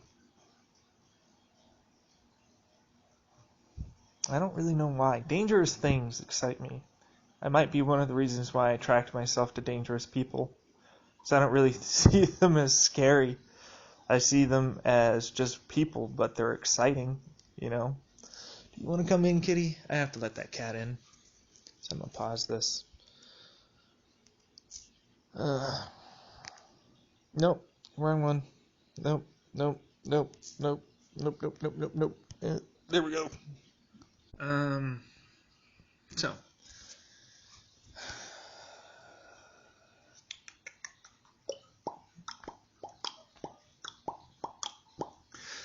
happy that you guys managed to fucking make it work. Because these were just concepts. These were just, could work. And then you fucking ran with it. And it worked. You were the ones that did that. It wasn't me. I just came up with a fucking idea. You guys managed to fucking turn it into a literal empire. That's amazing to me. And I just wish I had that ability. I just feel like I'm stuck constantly fixing myself. It's just annoying. It's frustrating, and everybody's like, oh, I love you, and I want you to do this, and I want you to do that, and I'm like, I don't even know where the fuck you are, and I can't really trust the idea, even though I know you guys are there, to, really change anything. Well, returns that he made for just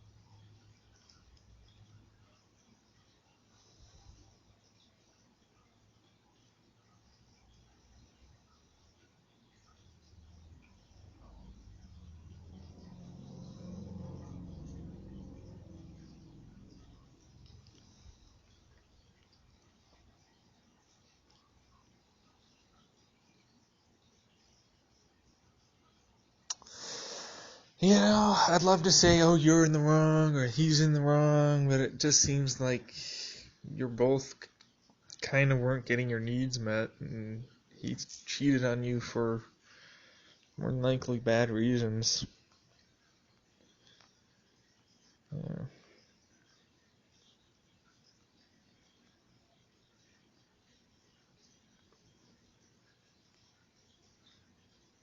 Housewives with a degree, how many out there took a backseat to for your husband?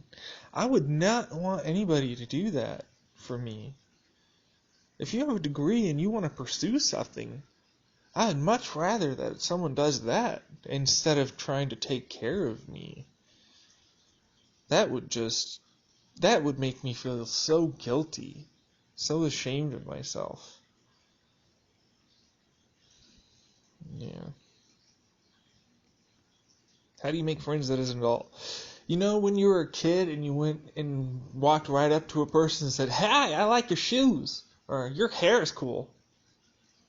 That's how you make friends. Exactly the same fucking way.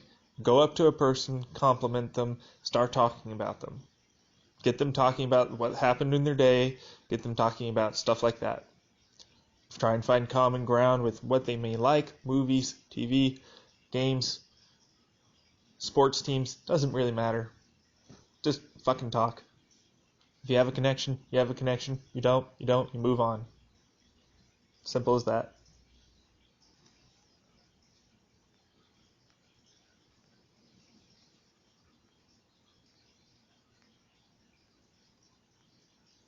So you have to actually try? Who would have thought? Yeah, it's going to be awkward because obviously, oh my gosh, I've never actually just gone up to a person and talked to them. Like, yeah, you did when you were a kid and you didn't care what other people thought and you didn't get hurt so many times. That's right. Every one of you got hurt so bad at some point that now no longer are you able to trust the idea of you going up to somebody and simply talking to them.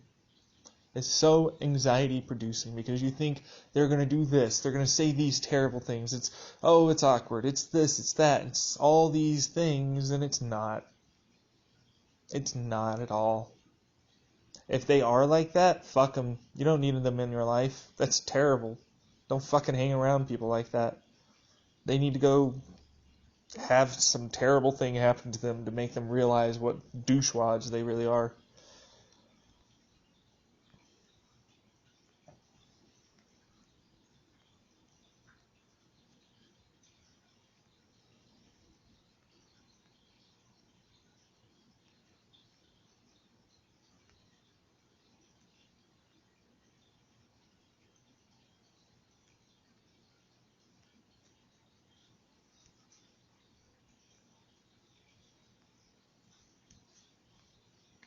Yeah. Best studying tips for getting better grades. This is going to seem counterintuitive, but studying and then going for a slight exercise, meaning a walk around, sitting down, and processing the information, meaning, oh, you know what, this could be used that way, this could be used this way, get back to studying. You have to take breaks, up to 15 to 30 minute breaks, 30 minutes on, 30 minutes off. And the reason why is, truthfully speaking, it's tough if there's something you don't want to learn to force yourself to focus and remember. So if you want to remember what you're doing, that's where you have to think about what you were just reading. And try and challenge yourself. Set up a couple of problems beforehand to do after the exercise, if it's like math or if it's a paragraph or something like that, It's training your body as well as your mind, and that kind of combines both of them together, and I think might help, but I don't know. It's just what I found seemed to help with me back in the day, and also getting good sleep.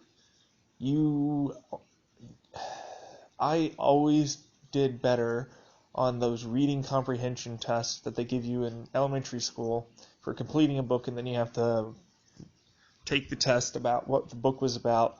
I always performed like 96 above percent on average. Usually only missed 1 to 2 questions. They were often dumb questions that were actually trick questions. I mean, I didn't fucking pay attention to them. But, so I did well on those because I would read, and then I'd get up and I'd do something else, and then I'd read again, and then I'd read until like I was just about to sleep, go through my routine, and then sleep.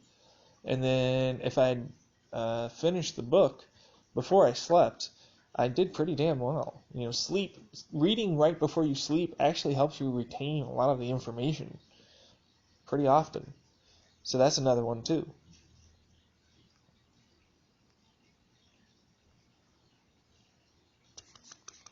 Okay, so I was going to listen to a few more of these posts. I have not tried avocado toast, but I don't think that it really probably would taste that bad. Give it a shot. You like it, you like it. You don't, you don't. Who cares? What's bothering me today? My head.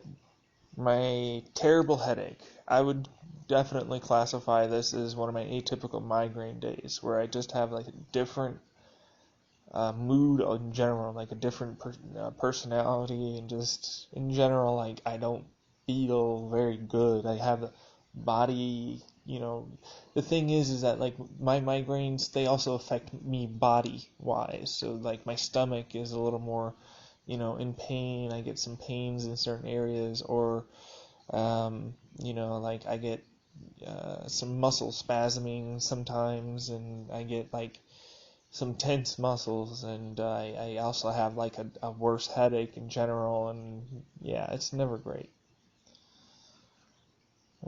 That's what's bothering me today.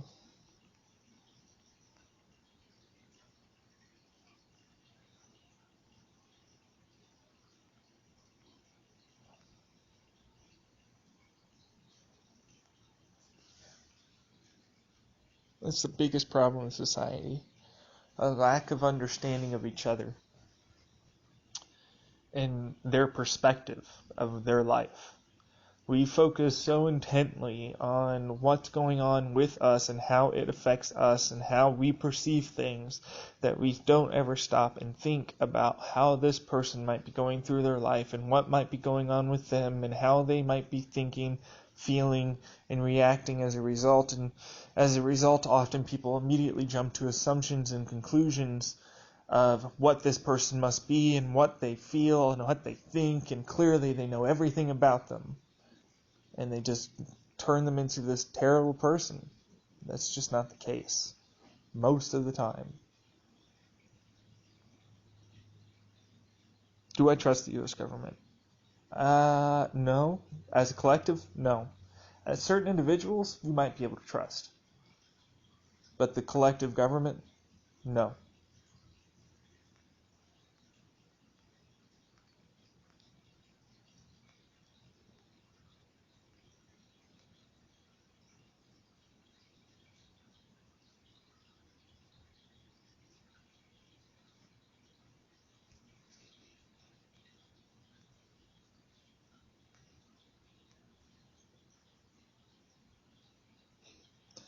My coincidence. This cannot be a coincidence story. You know, things popping up when I think about them in my head. Yeah. What small thing would I do more often if I had the money? Uh, Try and go out with friends. Like, like just try and figure out, who I could have as a friend and go out with them. Just do shit. Go hiking, see movies, dinner every once in a while, schedule shit in, talk. Yeah. If I really had the money, like I don't know, man. I never, like, I'm so always busy thinking about needing money that I never really consider, and like trying to figure out ways to make more money that I don't really ever consider, and what the money can be used for, that I don't really consider what I would do with it, that would benefit me versus what would benefit everybody else. Like, I consider, like, my first thoughts with money are, I need enough to be able to sustain myself. Okay, once I get to that, what's extra? Alright, then I get my extra to have my fun. Okay, now I have extra on top of extra. Okay, that's to help people.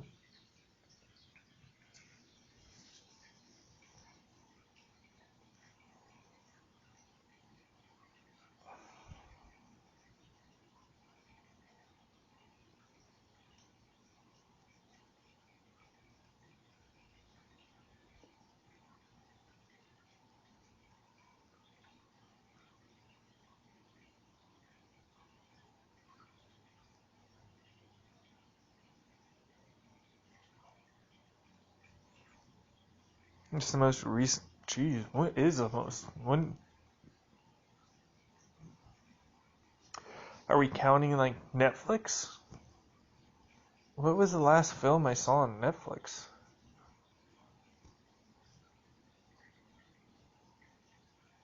What was the last film I saw in the theaters? It's like last year, I think. Like a few months ago.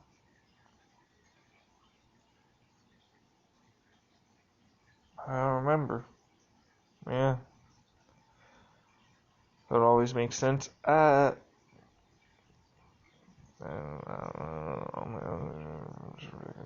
Always makes sense? Gravity, I guess? Not even that. Certain fundamental laws of physics, I guess?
Yeah, I don't know what you're talking about. This person's saying like penis and vagina, penetrative sex is not sex, and I'm like, that's the definition of sex. What is sex to this person?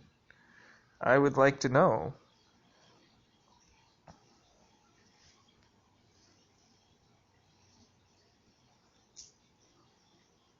I'm actually gonna write that.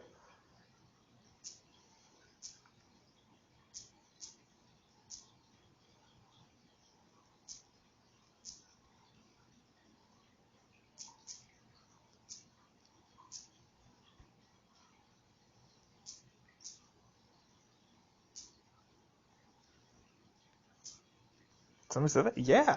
Someone fucking said that. I just want to know, like, the clinical definition is oral, anal, vaginal, or manual stimulation. Like, outside of that, we're really more talking about making out. Maybe some groping. What do you define as sex? Is it like do you have telepathic powers I should be concerned about?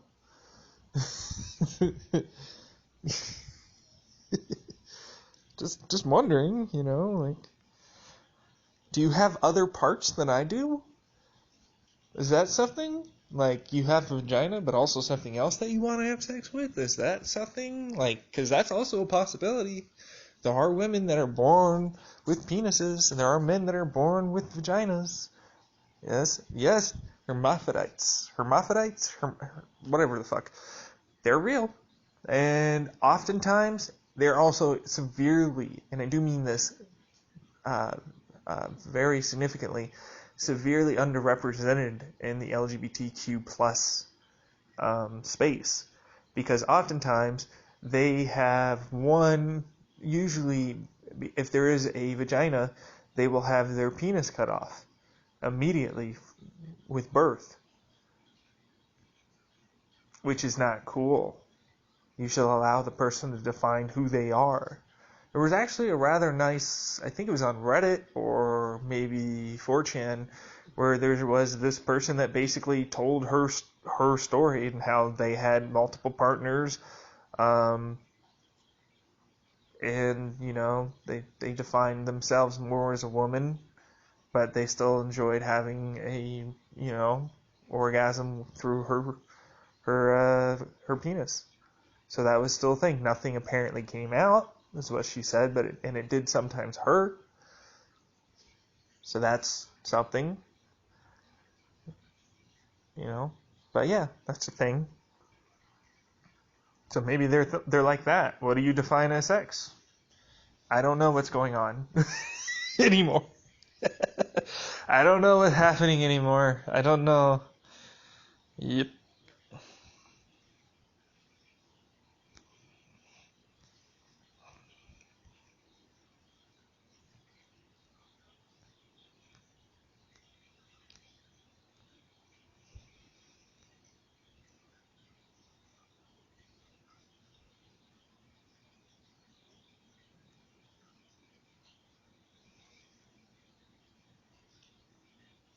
Cool. It's actually pretty good cosplay. Was that a costume you bought? Because it kind of looks like it. Or maybe she made it herself. I don't know. It's really, looks pretty good.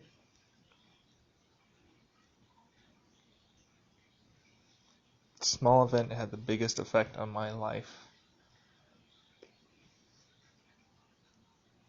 I don't know.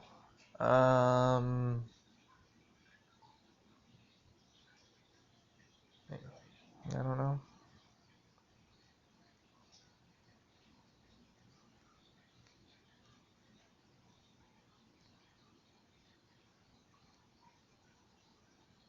£70 dildos. Okay, that's something. I didn't even know they made things that were that big and massive and heavy. Is it steel? I don't actually want to know.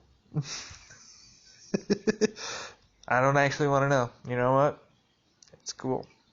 Is it trashy thing on Tinder, apparently. This is something. More power to you, I guess. Probably not the safest thing in the world.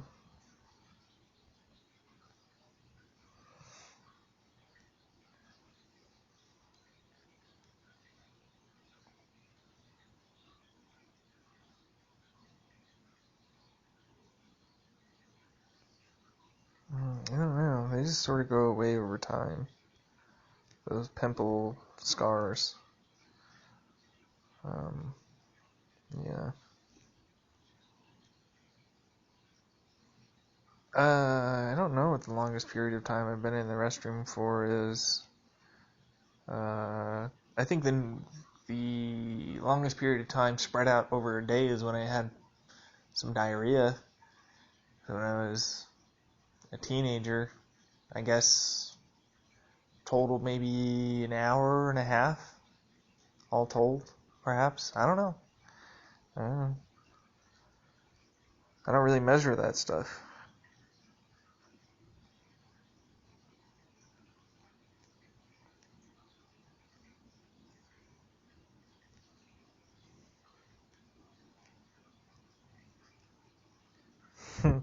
Yes, indeed.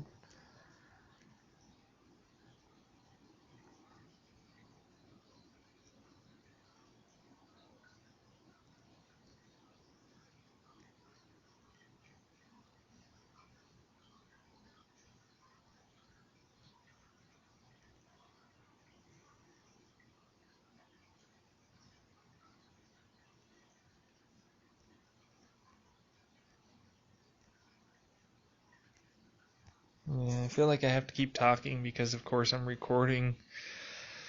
And I don't want to leave you guys hanging on multiple fucking minutes of me literally not saying anything, but at the same time, uh, there's not much. I mean, they're not going to be here for a while. Um, if they're buying an RV, it's kind of hoping to have the house to myself. Truthfully, a little bit nice. Anyways.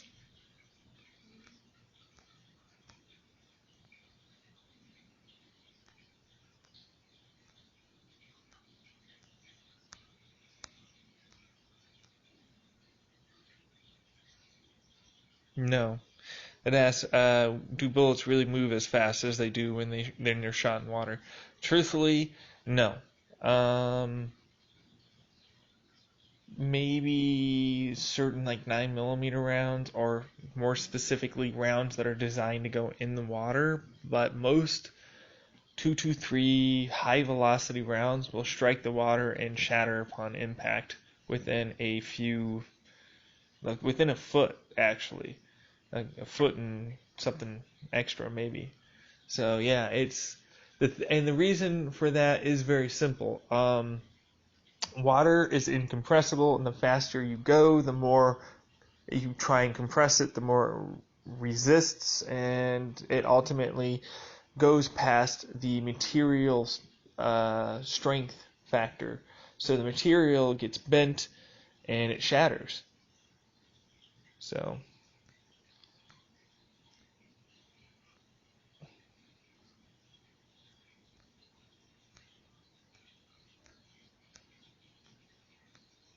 my mom or dad was using Ashley Madison. More than likely my mom, I would guess. Or looked at it, or someone did.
Alright.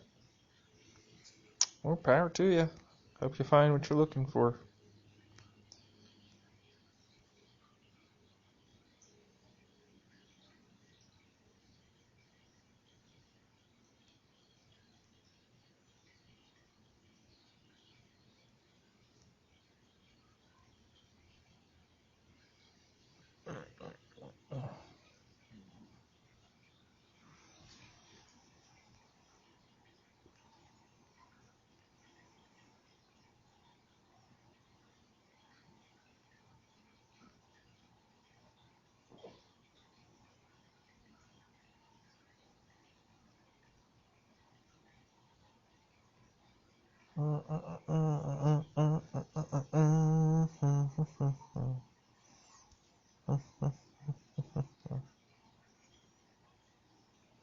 Alright, finally. Now that is brand new. There's some little known making legal money. Don't really want to look at that right now. Why? Because...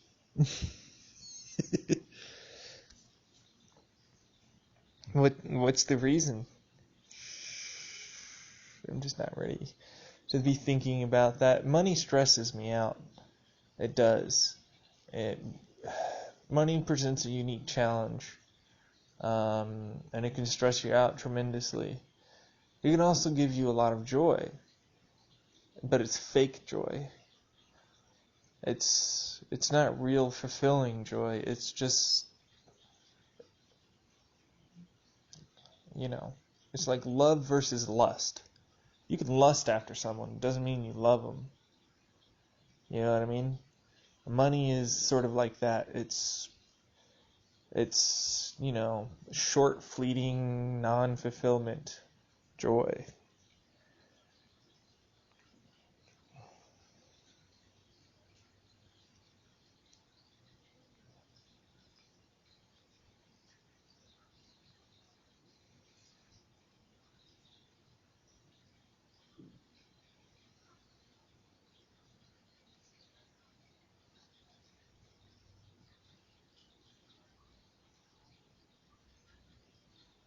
Killer Queen. That is a rather different picture. With the pencil and the ripping off the head. That's all very strange, gotta say.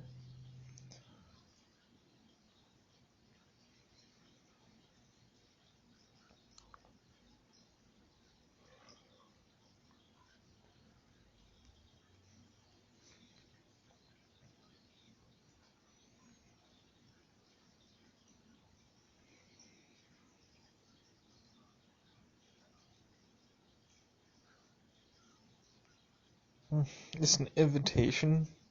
It doesn't look like an invitation. It looks like you got a fucking letter you really need to address. That's just bad, man.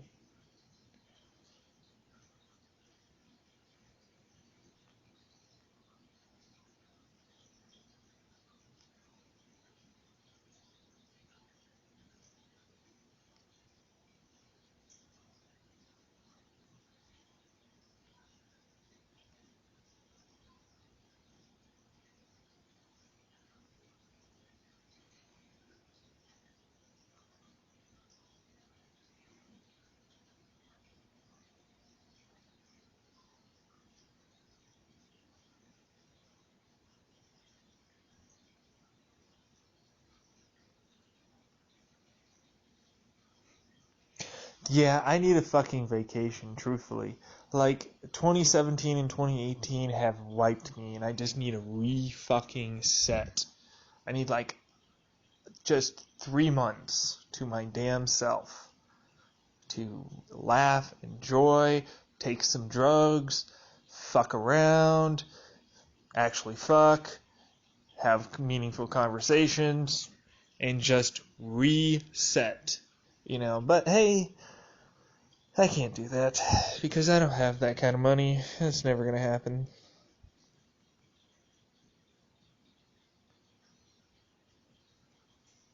Alright. If you post on the boys thing, you really have to kind of... Well, that's not true. But the thing is that they're supposed to be androgynous girls, right? Somewhat looking tomboyish. And when you don't post a face, then how do you know? Like, is there a specific body type that all boys have? When you say boys, what do you really mean? I literally just said androgynous looking women, you know. For whatever reason, the Reddit's called BOIS, which I like short hair in women. It's true, I do. I'm not the biggest fan of long hair. It just seems like it would get in the way of a lot of things. I don't know.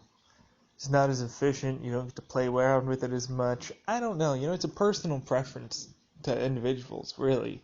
Everybody has their own, like, style. So what are you willing to put up with? And truthfully, it's not a deal breaker at all to me to have any type of hair. It's just something that aesthetically I notice and I like. But it's not like, oh, she needs to have this, otherwise I won't even consider it. It's like she... Which there are people on both sides that do that shit, you know?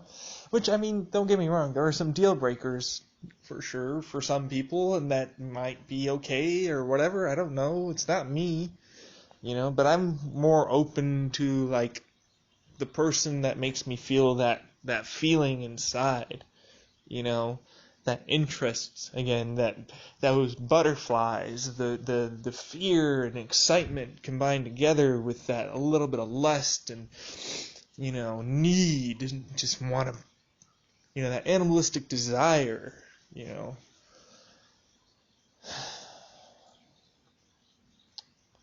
And it's the mind that usually does it for me. Now, you can look real hot, you can be as cute as fuck, but if I hear you speak and it puts me off, it's not happening.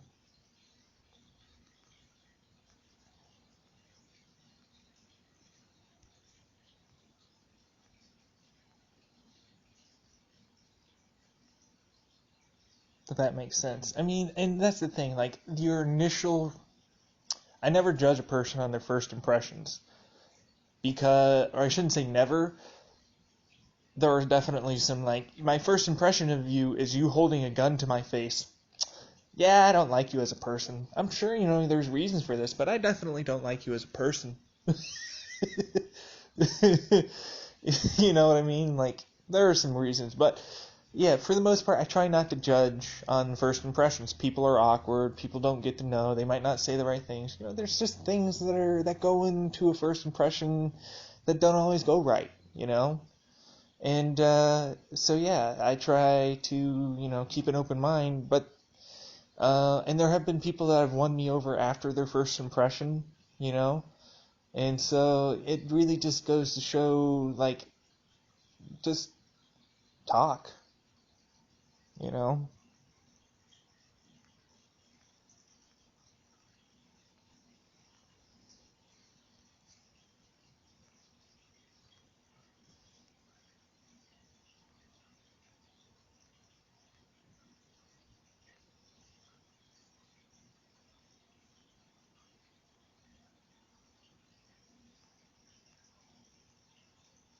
Yeah, because I don't need a meaning to my life right now. I kind of already have my meaning. What is it? Nothing. I have a purpose. I don't have a meaning. I have a purpose to my life, but no meaning, substance into it, no realness. Yeah.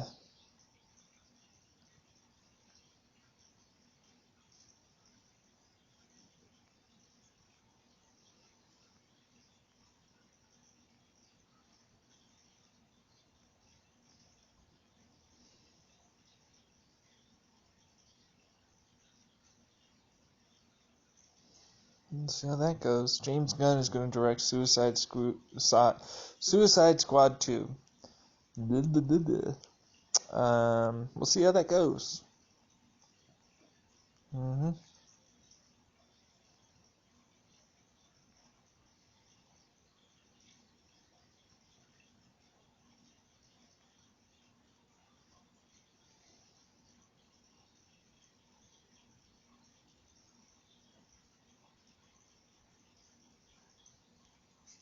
Girl just gets out in the middle of the road and just starts flipping a person off and groping herself.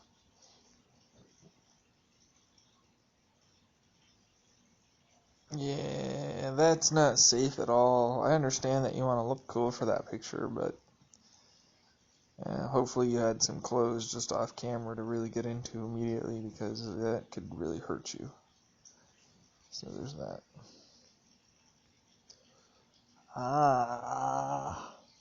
What? Just my neck. Just felt some pain spreading into my temple on my skull. Oh, fuck.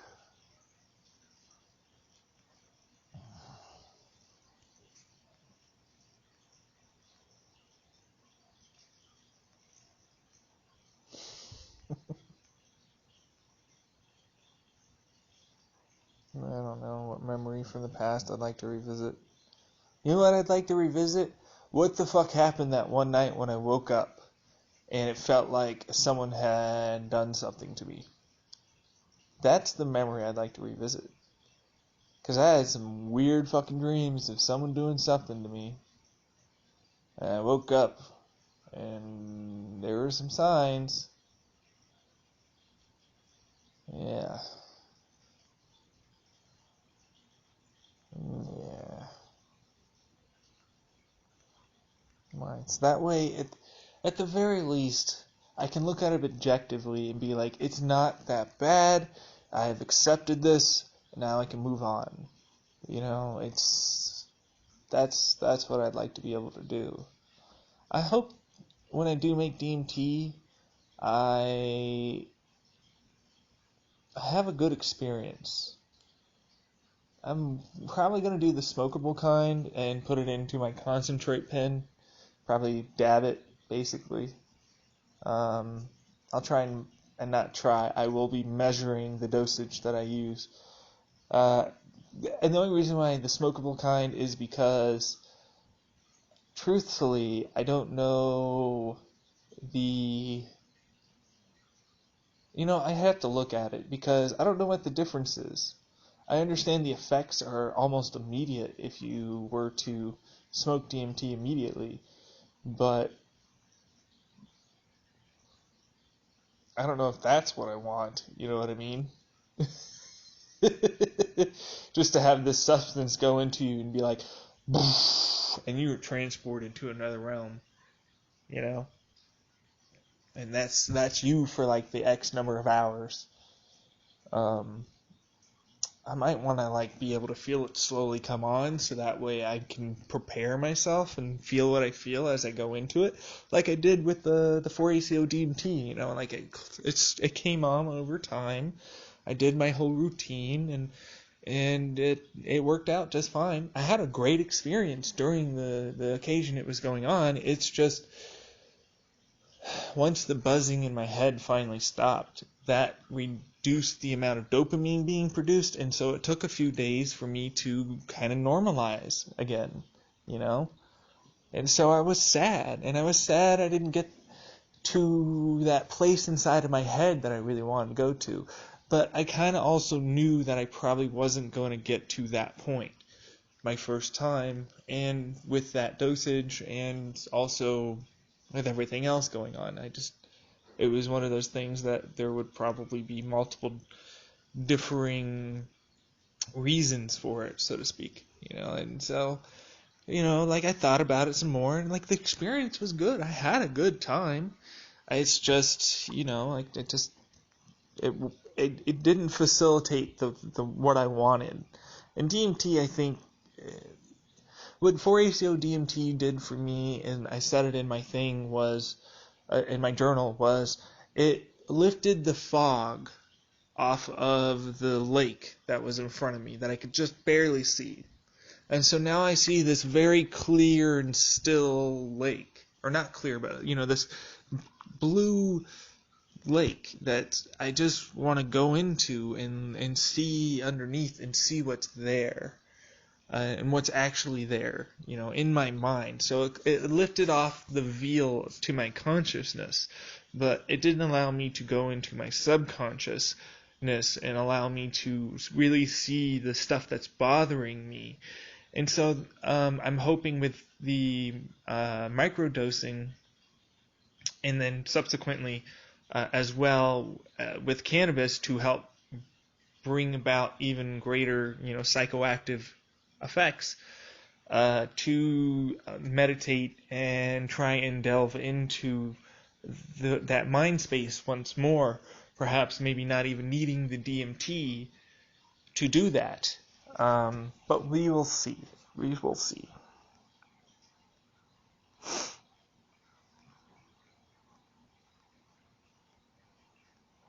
Yeah.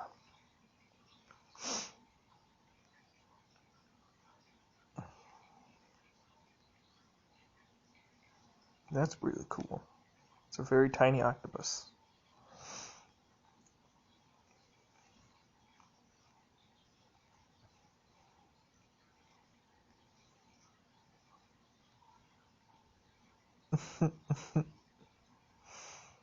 Oof, that sucks.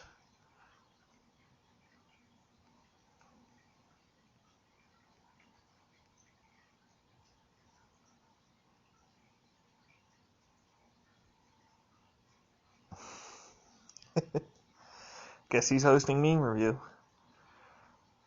Alright.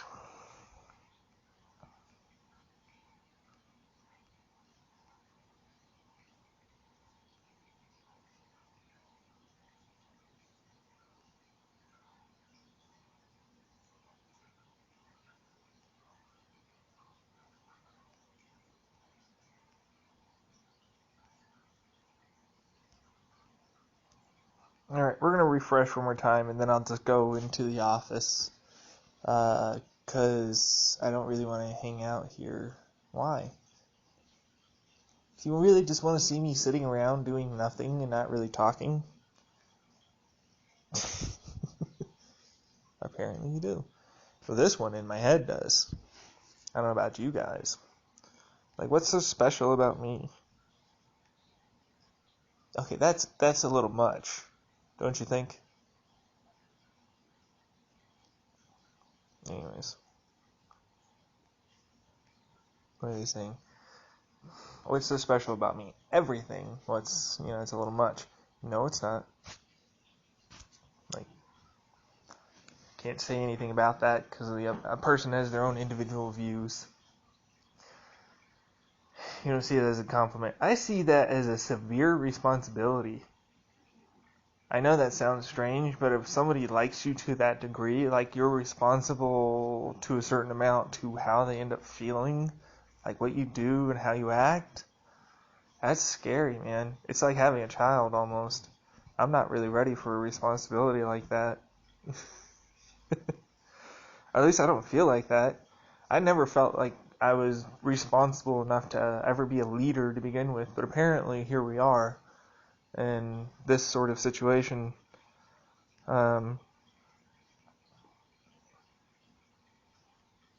So there's that.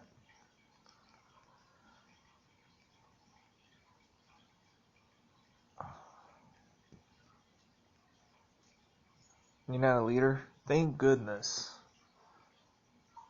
I just make all the decisions. Okay. Well, you don't want to be called the leader, but you're going to make all the decisions for us. So it's like, so we won't call you the leader, but, basically we follow everything you do.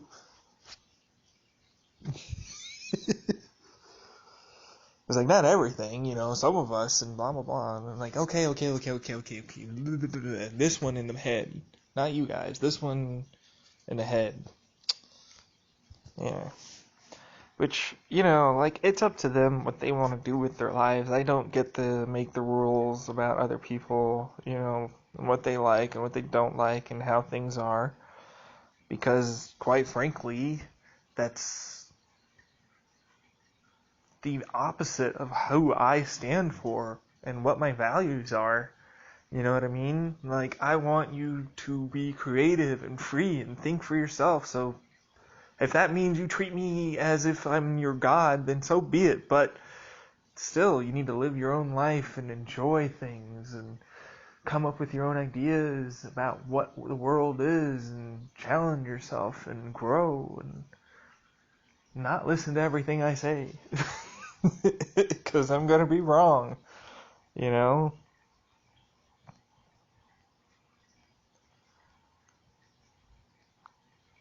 Mm-hmm.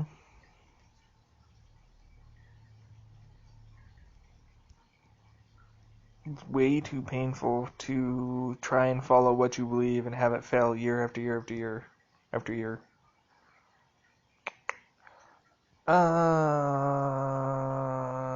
Sounds like you're in a rough spot.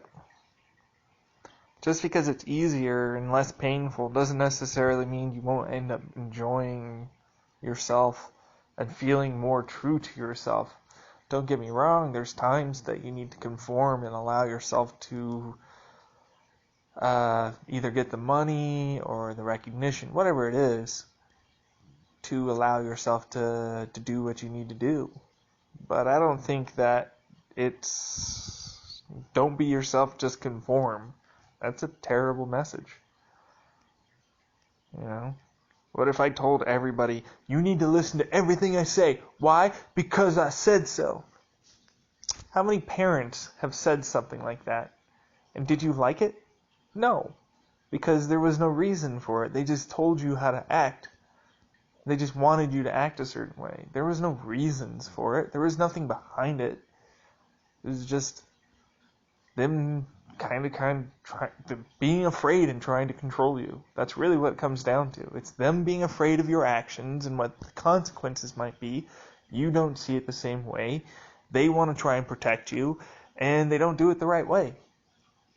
And sometimes parents, you don't know what's going on. Like, and don't get me wrong, there are definitely a lot more times when your mom and dad have gone through experiences and have learned a thing or two about how shit's going to go down if you try and do certain things a certain way. But there are also times when, you know, you're growing up, you're seeing a different society, you're in a different social situation and cultural values, and so instead of you conforming to your past, you know, allowing yourself to breathe and grow into some other, you know, you can still keep those same past values and cultures. It's just you're now adapting to a different thing. That's all it is, you know. You're just finding you and your place and balance in the world. That's all. It's not wrong. Don't let them make you feel like it is.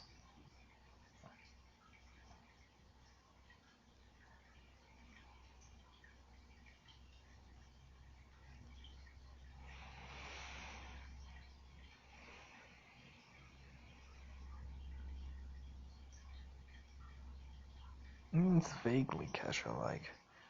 Did they morph you into that?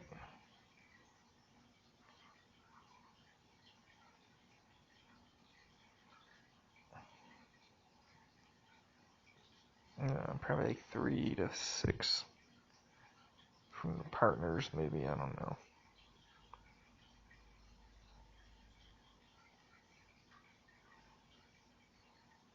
What brings me happiness daily?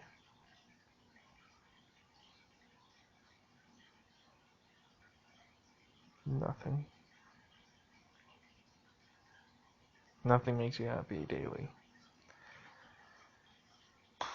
I have a routine. It gives me stability, but it doesn't bring me happiness.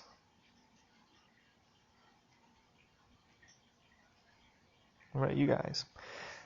What makes you happy? I don't know. I mean, you guys bring me happiness from time to time, not daily. I wouldn't say that. Plus, that's the thing. Like, I can't. It makes me frustrated when I try and rely on other people to make me happy, because then I'm putting my problems on other people, and I don't want that to be the case. You know, I don't want to bring people down to my level, you know? That's because that's what it feels like. You're not being brought up, okay? I have my own issues, and obviously I take it out, and, you know, the other people feel bad that I feel bad, and then you get brought down to my level, and, you know, I feel bad when I do that, because I don't want to make people angry or sad or hurt. It doesn't make me feel good when I do that, you know? I mean, granted, there are certain situations, for sure. But I mean, in general.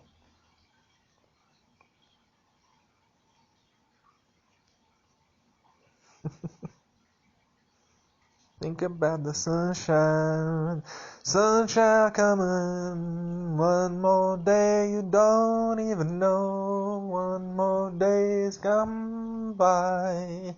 The moon rises up again and your mind goes into turmoil.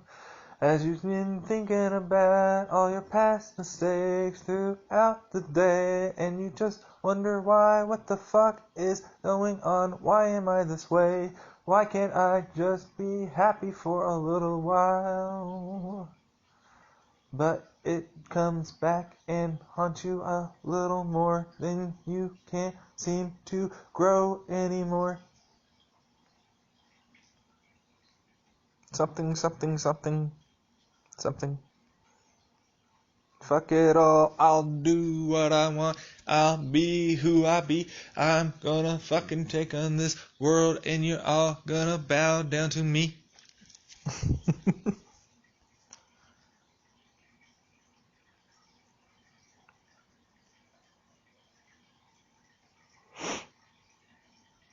Oof.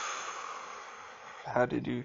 Parents seem to know when you're lying to them. I got super good to the point where my mom and dad didn't know, and then they eventually caught me.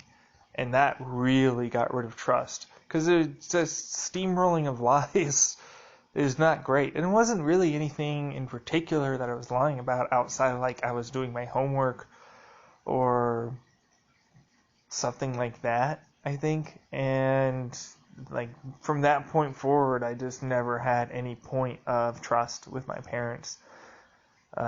Really, it got eroded quite quickly after that, and I never really trusted my parents that much, anyways. Because you know the whole existential crisis thing is like I tried to ask my parents questions about reality, and you're too young to know about that. And I realized that they didn't even know. It wasn't that I was too young, like they just didn't have answers. And they were just winging it as best they could, and they wanted to try and appear, they had that ego, like I need to be strong for my child, I need them to not worry. And it made me resent them. It didn't make me not worry, it just made me resent them and worry more. So...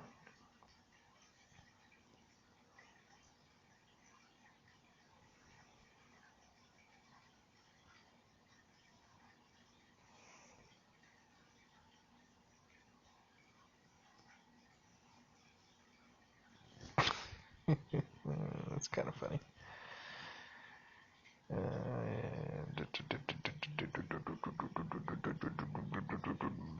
How would you feel if your significant other started giving you a surprise golden shower? Bitch, you piss on me and we ain't cool with that shit? You getting thrown the fuck out. Literally, I don't care if you laughing your ass off naked as fuck. You getting thrown out. I'm locking the door. You can ping all you want. I suggest you call a friend. Yeah. Don't fucking do that shit.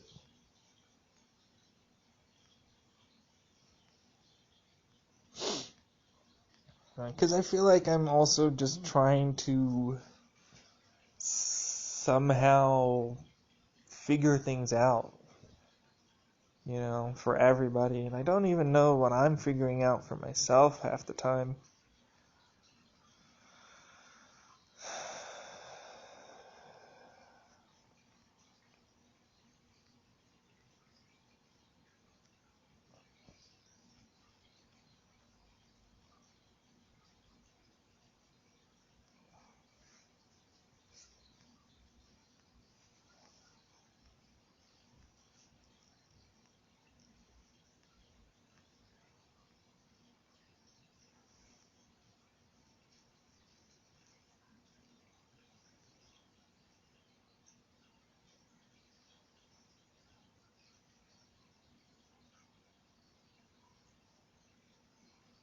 What? And obviously that is not what was written on that. So But yeah, I don't really. Okay, so I'm not a big fan of emojis. And that's kind of the best way I can phrase that, truthfully. And it's not that they're terrible. It's just like I don't ever feel like any emoji is the accurate representation of my emotions. I don't like that. I'd rather just do the. See, I grew up in the whole star system. Wrong way to phrase that. You use the star or the asterisk or whatever you want to call it, and write basically how you're feeling or whatever, and then you end it with another star after whatever you wrote. And now we do emojis that are trying to spell out a story, and I'm not having it. I don't like it. You can use them all you want, but it doesn't, like, I don't even look at them half the time. I mean, don't get me wrong, there's smiley face, heart, and stuff like that. Good regular standard emojis, but then you got like some weird motherfuckers. I'm like, where are you supposed to use this? Yeah, anyways.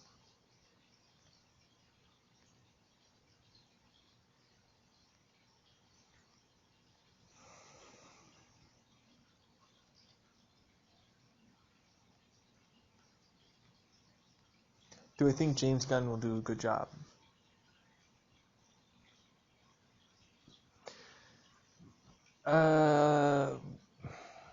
I wonder more what the script is going to be, because that will determine whether or not the movie is going to be good or not. Doesn't matter how well you direct a thing. If the script sucks, the story sucks, the movie sucks. So, yeah.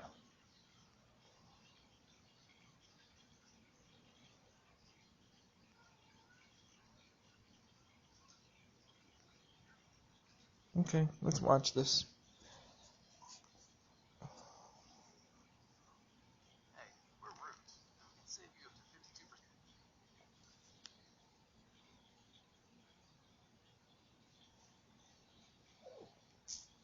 No, she's having a little dream.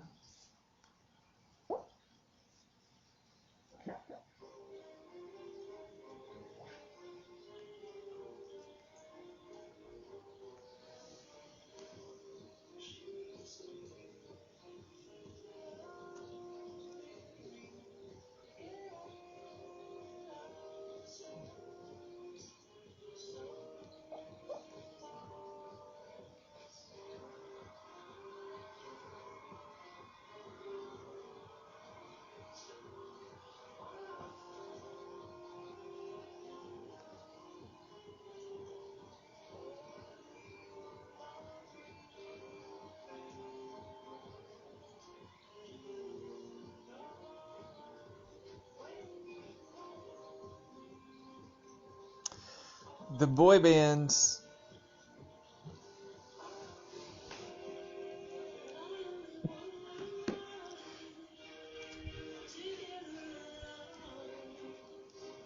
I'm sorry, I woke you up.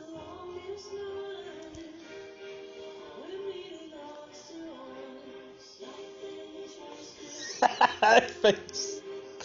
I'm gonna pause this for a second. Nope, didn't want to click on that, and you know it. What is the worst thing my mother has ever said to me? Oof. I don't know.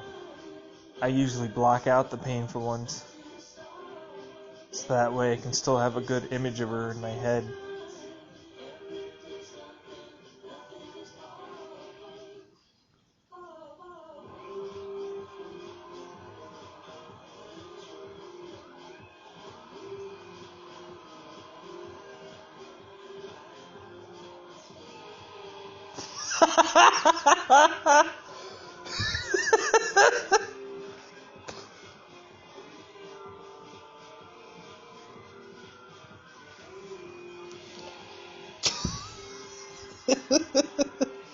You can try and dance your way through that, buddy.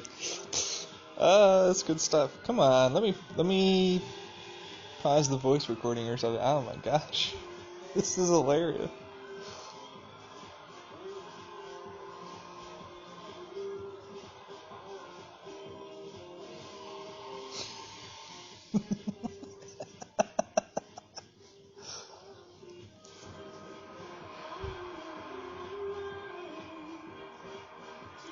This is good. I like it.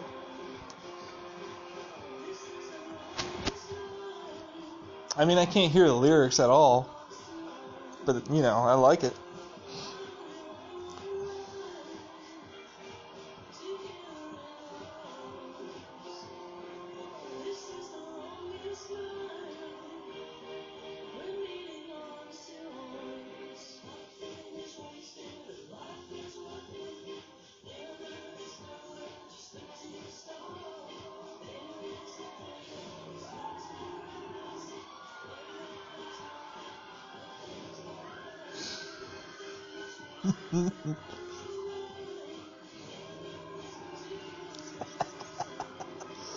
That's fucking hilarious. Great shit, man. Ah, that's great. I love it.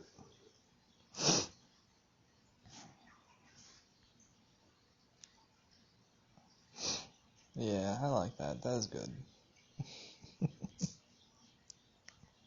What was the worst thing my mother ever said to me? Truthfully, I can't even remember. I mean, I have the one that's vivid, you shouldn't have girlfriend and all that stuff, sure. And I have, I don't want to hang out with you. That's a recent one. I don't want to be doing anything with you. That's really bad. There are some other ones that are vague still. But I don't really like thinking about it, truthfully, because if you leave their words in your mind, they fester around and make you start to believe them. So I find it's best to just forget they even said anything, especially if you have to still be around them and function around them. Like, I'm very positive once I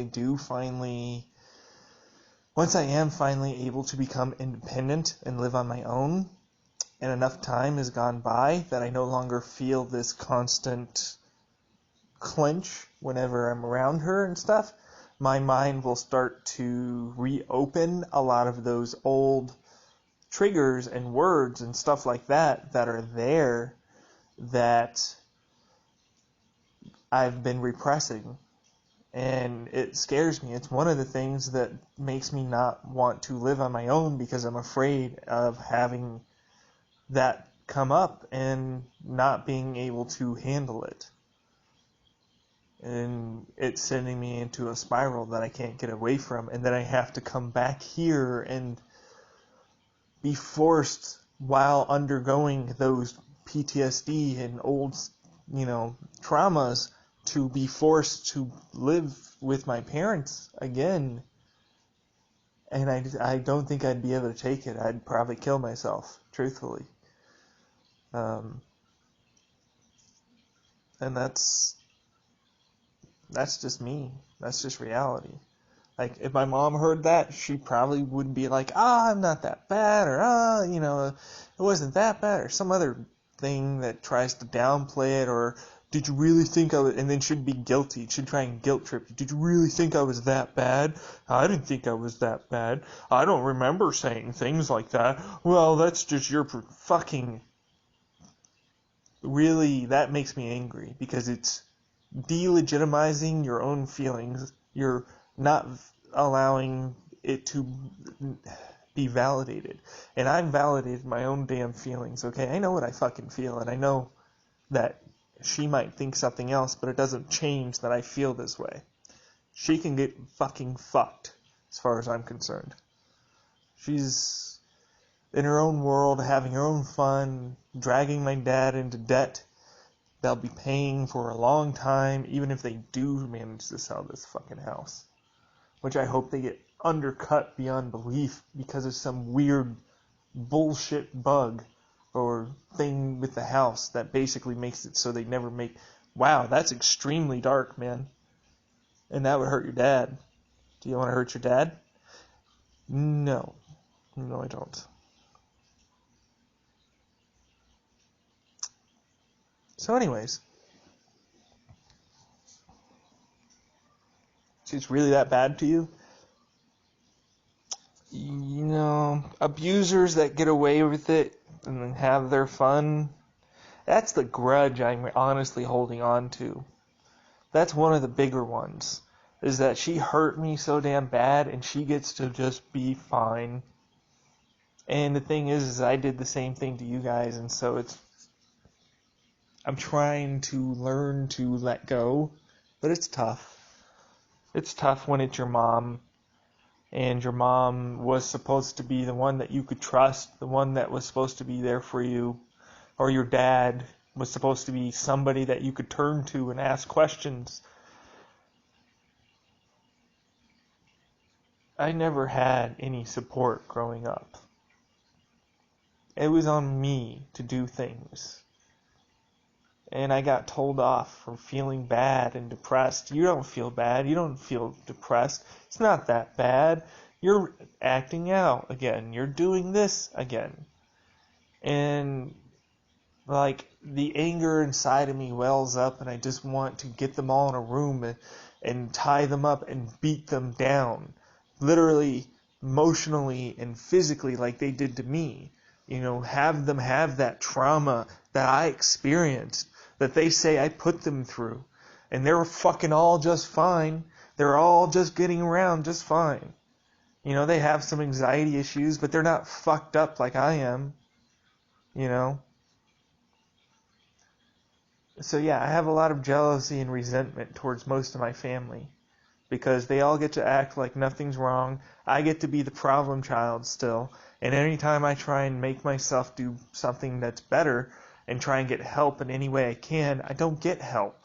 I get told off that I'm not doing good enough in one thing or another. And they don't trust me to do good enough in another thing to be able to then better myself in other ways. So quite frankly, to me, they're not useful in any capacity outside of this is a house that I get to have and live in. And for the most part, they ignore me. And that's good.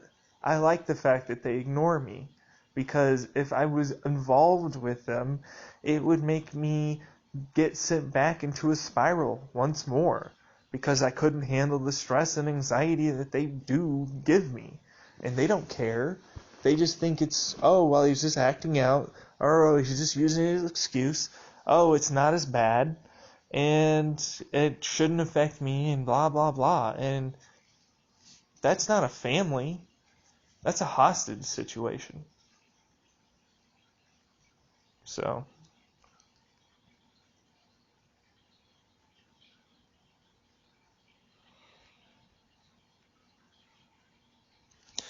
what's something that she can put onto it? Because it looked like she only had, what was it, like up to here, right? On Ariana Grande's deck too.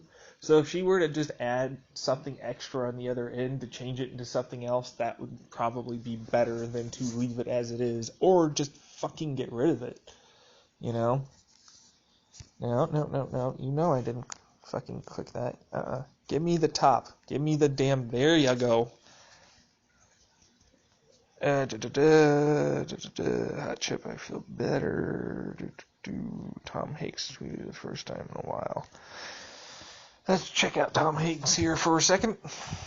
I will go until this reaches 30% or until they get home. At that point, I'm going into the office. It's at 61 currently. So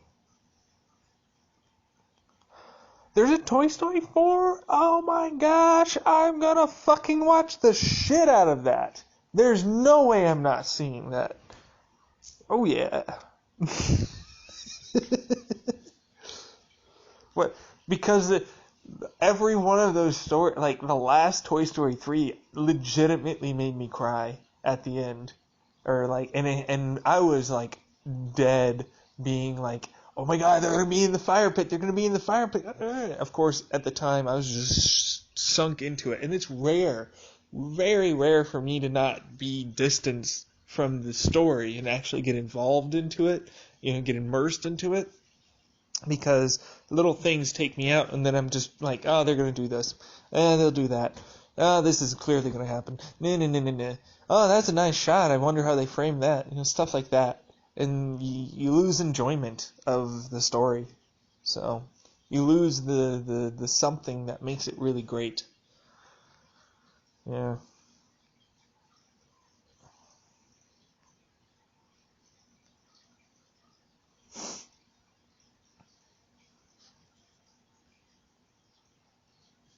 Why didn't it open up on the thing? That doesn't make sense. That should be castable. Why didn't this not? What?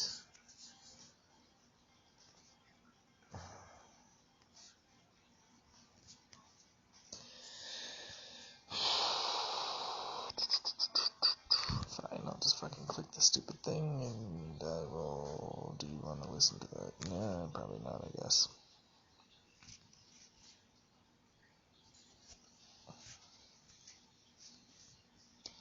So, am I not allowed to just get rid of this? Okay. No, apparently not. It's still not castable. Why not? We're not allowed to listen. What's going on here? Okay, fine. It's cool. It's cool. It's whatever. You know, I didn't want to listen to that song anyways. You know. That's actually really cool.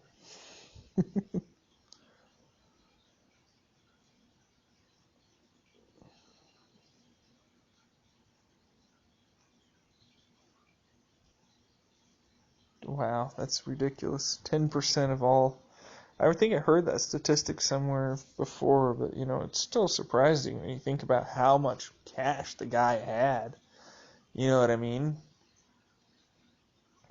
It's crazy.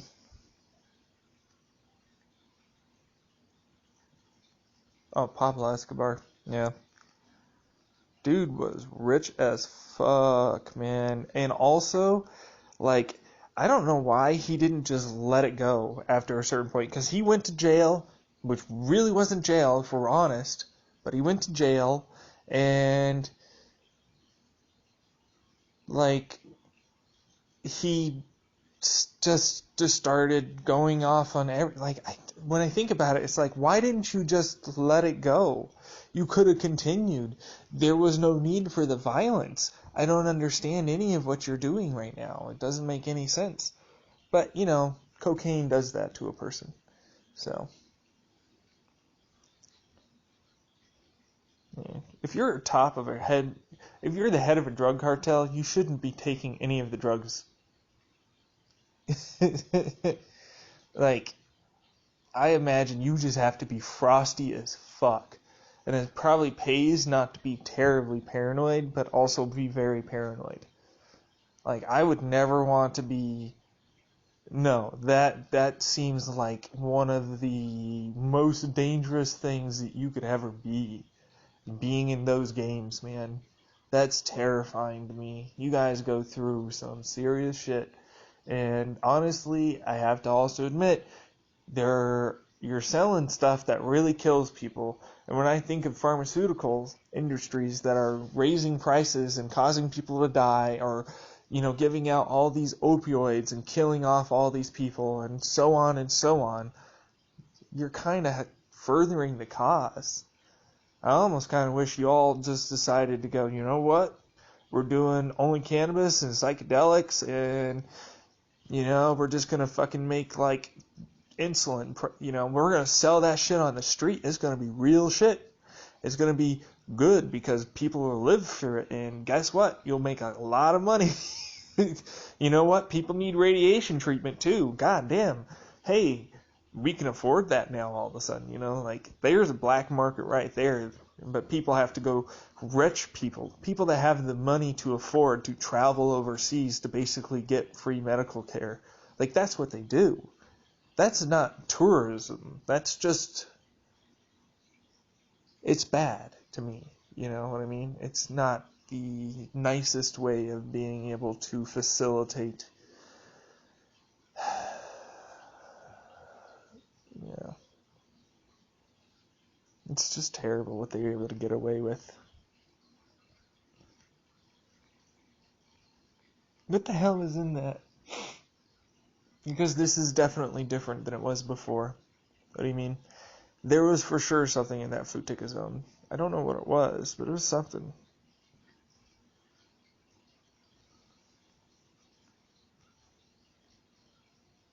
Like, 'cause the headache's gone, but like, I got this weird body effect, and I don't know, man. It just doesn't seem like. Alright, fine. I will watch this. Finally, I will watch this. I will play this. I will cast this. Alright.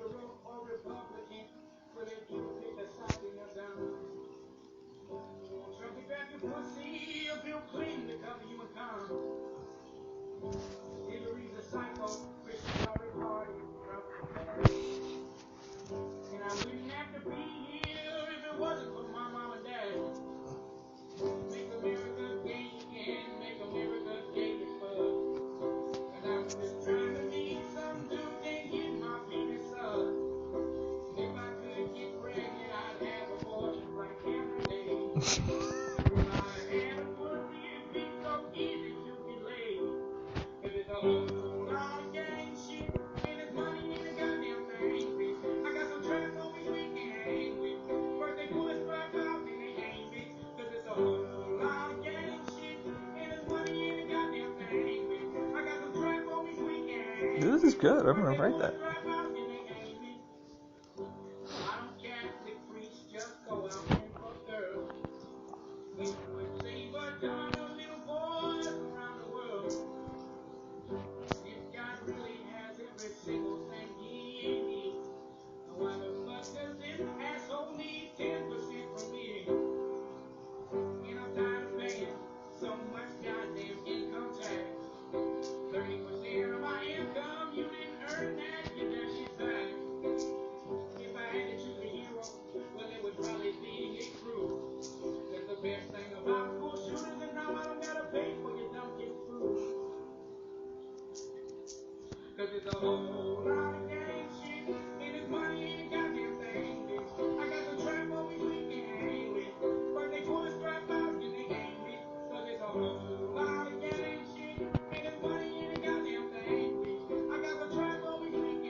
He's got good voice too.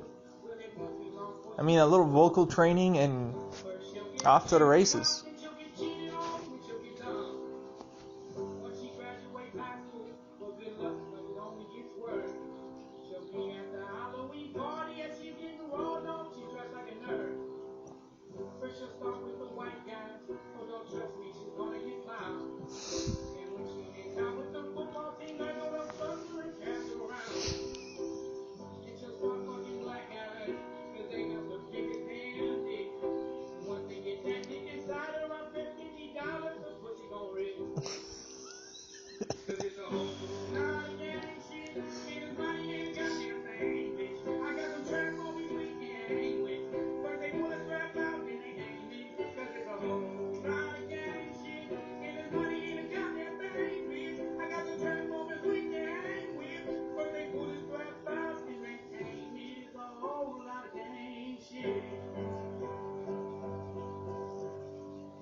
This is good. I liked it. Alright.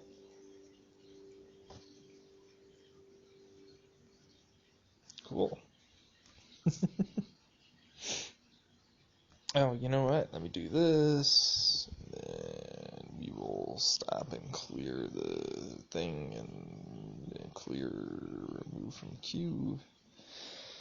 Alright. Why do you keep wanting me to continue on the...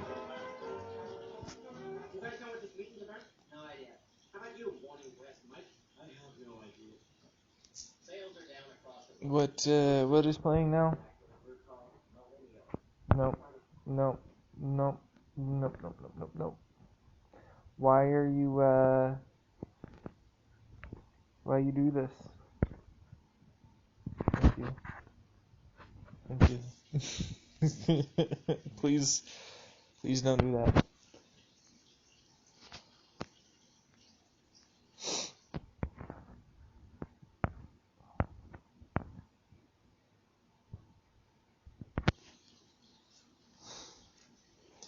Yeah, no kidding. Seeing it.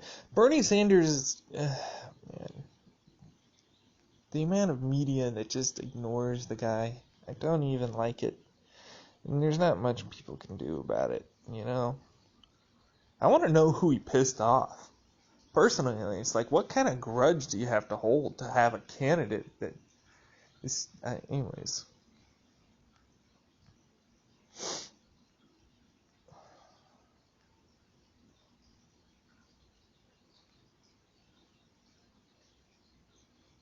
Nah, I don't really feel like playing any music. Nah. Yeah. This is good, though. I guess I'm just kind of... I don't know. Whatever is in there is allowing for me to see colors a little better. I'll tell you that much. If there is some sort of psychedelic in there, then I may want to stop it. The fluticasone. If it's something else, I don't know what it is, but it's doing something. It's doing something. Or it could just be all in my head, and I'm losing my mind, and blah blah blah blah blah blah blah blah.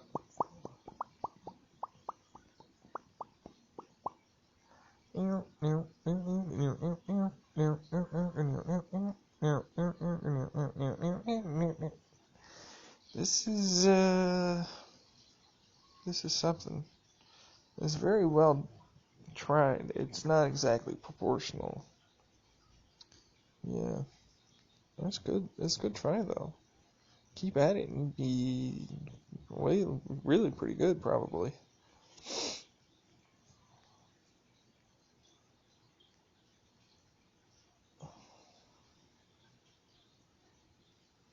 You think I'm sexy? Nah, I don't think I'm sexy. I think I'm a disgusting slob and a terrible human being. And I've been trying to get around that thought. It's tough though. It's a problem. It's been ingrained in me, like by my family, over and over and over and over again. And then it got perpetuated by like my teachers, truthfully, because they're like, you're not doing any work, and you do really well on tests, so clearly, which to them I'm like, so you're saying I'm paying attention during the class, unlike the other students on their cell phones or talking. I'm paying attention to you, what's going on in class, and I'm doing the work as you're doing it so I can understand it, and then I'm able to remember it well enough to be able to perform well on the test and not have to do the homework. Where's the problem? This seems to be on you. You just don't like the fact that apparently I'm good enough to do that, and I'm not following your rules, and I'm failing as a result, which made me feel miserable. Truthfully, it's like, I clearly know the fucking subject matter. I already don't have issue with being able to learn, but because of the way the whole fucking system is set up, all of a sudden, I'm a delinquent student because I don't want to fucking do homework because my goddamn house life is shit and I can barely even function when I get home. You stupid cunt. It's not even your fault. It's people that don't even teach anymore. They just fucking design a curriculum around some bullshit fucking standard. Pisses me off, man.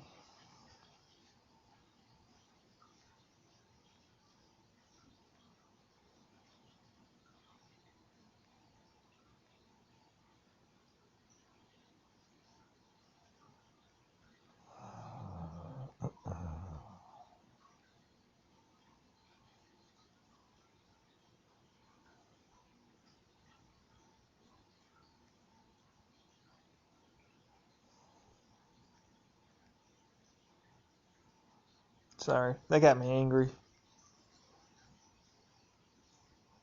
Yeah, just thinking back to my childhood and to my, preteen, teenage, all my school life was just terrible.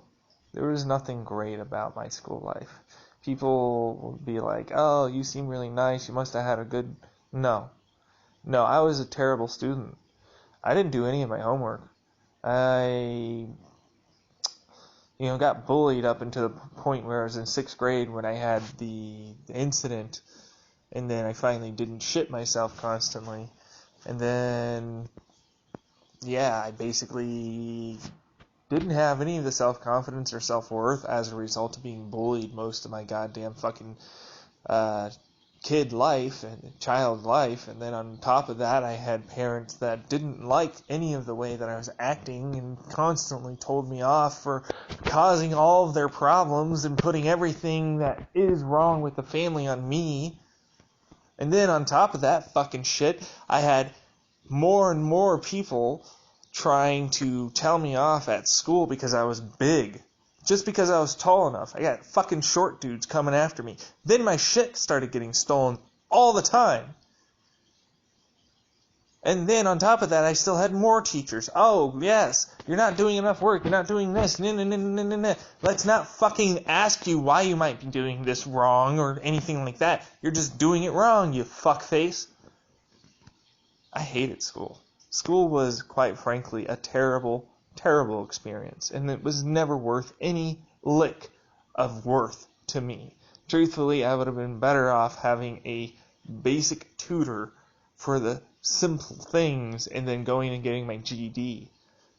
Because then I would have been able to fix myself. I would have been able to go to therapy. I would have been able to try and work on the problems up here. And then maybe my fucking family would have done their own shit and figured out their own crap.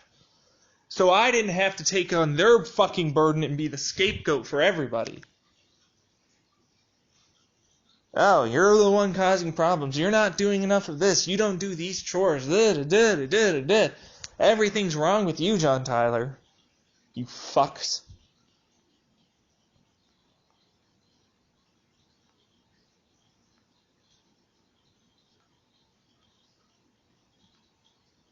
Truthfully, I don't know why I didn't start shooting up schools or anything else like that. Honestly, I had many, many murderous, terrible thoughts. I was an incredibly angry child. I was an incredibly angry teenager. And then I would be so depressed I wouldn't be able to do anything. I'd have nights where I would just stay awake constantly. I'd maybe go to bed at 4 a.m., wake up at 7 a.m. Wonder why you can't get out of bed. Oh, why are you sleeping? Why are you trying to stay awake? Maybe because I want to avoid your fucking assholes.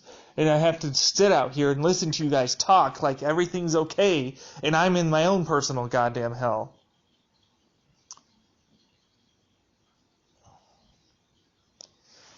Not the fan of the truth serum. At all. That was a low blow. Yeah.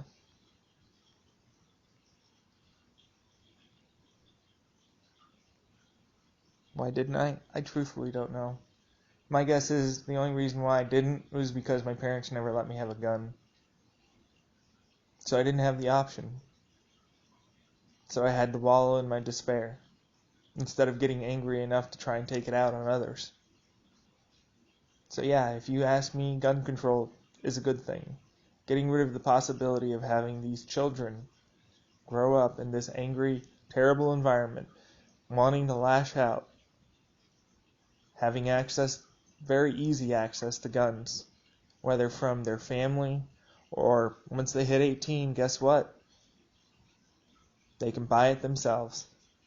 And in most places, they can get all the accessories they need to be able to make it as deadly as possible.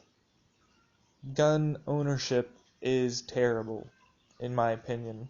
There's no need for a gun outside of basically hunting.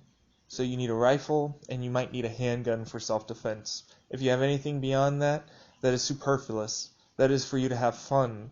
And quite frankly, it's a dangerous thing to have fun with. And you need to realize that there is a responsibility with that dangerous thing that you hold now. I understand that to you, a responsible gun owner who's gone through all this stuff, doesn't feel that way. But to these people that have the ability to access guns easily, it is that way. And there needs to be significantly better regulations. Straight up.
children cannot consent to sex.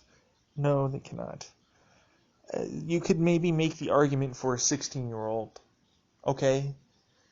14 years old, getting together with other peers, their age range. Sure. A 16-year-old, they know enough about their body by that point to be able to make decisions to a certain point, but of course they can be groomed and fucked with.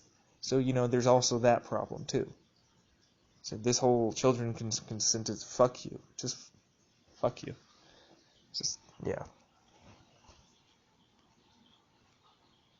I'm not having it.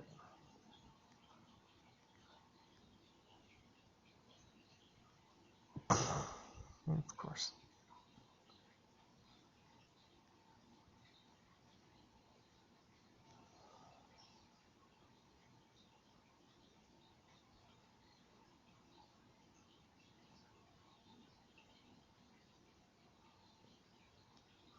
What is this?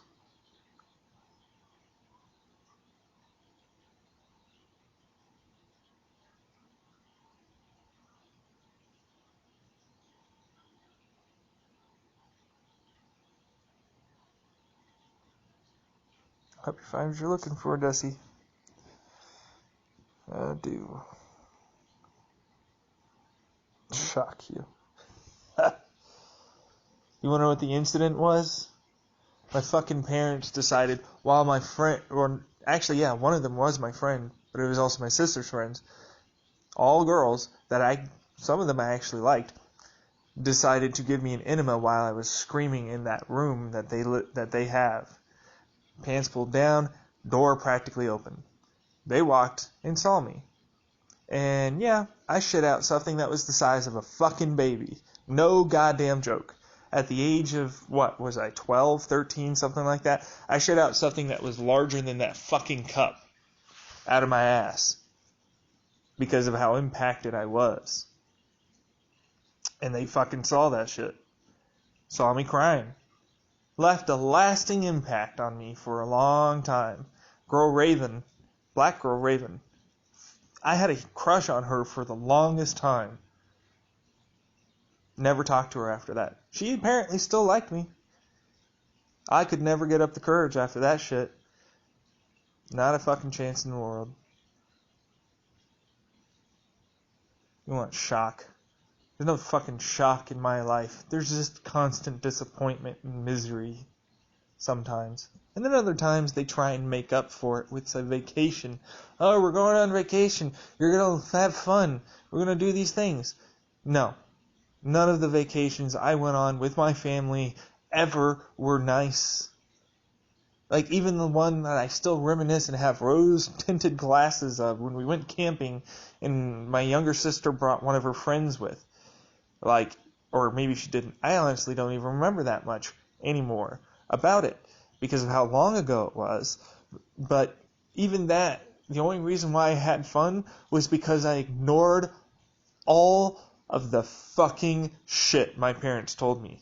I completely ignored them and just read my book or, tried to fish or, explored in the woods, I had my slingshot. Ultimately, I didn't interact with them and I allowed myself to have fun for the first time. And unfortunately, that entire vacation was only fun because of that. There was nothing good that happened with my family. We did not bond. There was nothing good. It was just a thing that we went and did. That's every vacation for me. They loved to praise my fucking younger sister and my older sister and how they did this and all this crap because I wasn't the one that stayed, all put together and, I followed all the rules or I didn't have my own fun and got off path and did my own fucking thing. You want me to shock you? If I would, and if I had the ability, I'd make it so my mom died alone and penniless. Because I consider that an adequate representation of the person she is. But, quite frankly, in the next 5 to 7 years, I wouldn't doubt that she starts exhibiting significant symptoms of dementia. and then it's downhill from there because she eats like shit and she doesn't work out. So I hope she has the best goddamn life that she gets for the remainder of her time, because she will go and she will never be here again, and I will get to watch her fucking fade into nothingness, and I will enjoy every second of it.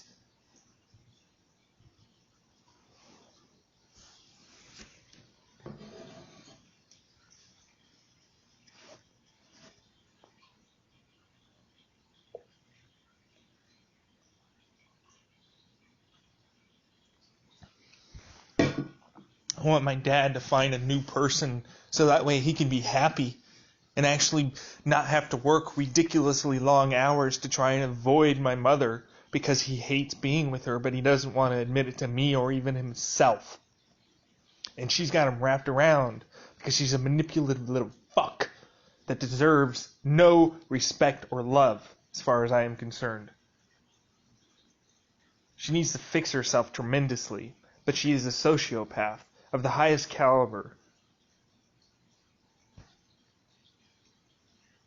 And I was born from that terribleness. Ugh. She disgusts me. She does. I genuinely have trouble being able to even look at her in the eyes because I am embarrassed to remember who she is. Not because I'm afraid of her. Not because I think that she is so powerful anymore or anything like that. Because I'm genuinely ashamed to have her as a mother. And she's not acting terribly. She's not being a bitch. She's not doing any of that anymore. But as soon as something goes wrong in her life, she reveals herself to be who she truly is. So as long as everything's hunky-dory and things are fine, she doesn't give a fuck. As far as I'm concerned, she's just not needed in my life. And she wasn't before, and I kept trying to reconcile with her and try to get her to get to know her and try and do things with her and create better memories and try and have a life with this person that hurt me so bad. And she drops everything.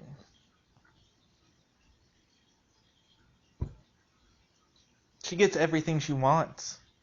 She knows how to manipulate systems. She can do whatever the fuck she wants. She knows.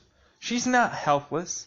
She thinks, like, she'll use that shit all the fucking time. Oh, I'm handicapped. Oh, like maybe I could get a job. And she stopped doing that once I finally started saying, then get a fucking job.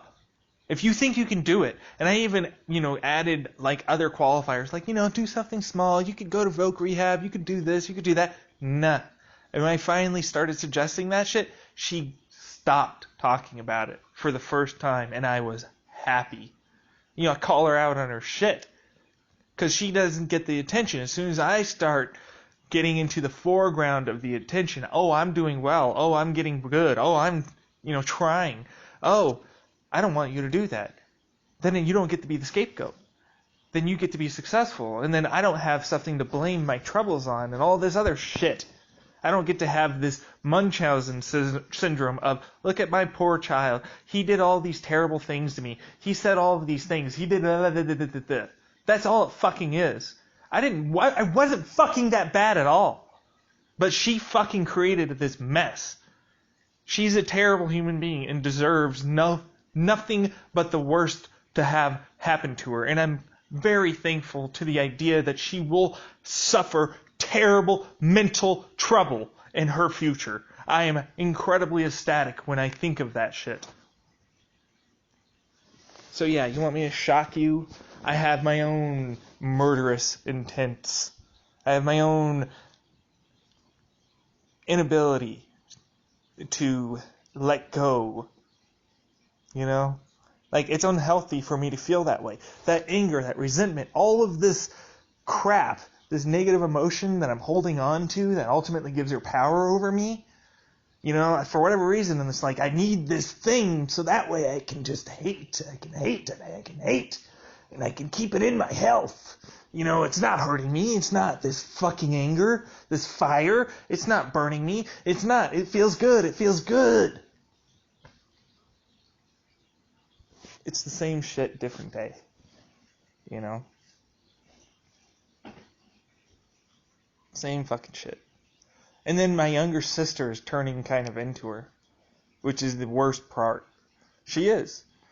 I see this wonderful human being being manipulated and controlled by this terrible person into believing that she's so amazing, because of course she didn't have to deal with her, and of course she also had her own fucking things that she placed upon me, and had her own goddamn life that she decided to, oh, you did all these things, you made me this, you did this to me, and all this stuff. I was like, well, apparently it wasn't that fucking bad, because you have your own apartment and a goddamn boyfriend and your own fucking car.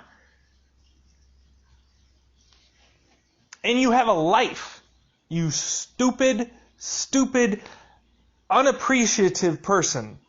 You continuously bring apart this whole thing because you think for some reason, I'm the cause. I'm the fucking cause of anything that's going on with you, and anything that happens to be happening to me affects you so greatly that everything is so bad for you now. But it doesn't matter what's happening with me anymore because it's affecting you. You fuck. And then Amber, she got fucking out fast. She was the only lifeline I had at that time, and she ditched and fucking went away forever, basically, until she's like ridiculously successful, having her own shit going on, and truthfully, honestly, I would think she's a good person if I didn't know what happened in the past. You know, and the thing is that like she has her own anxiety and shit that happened because of her mom.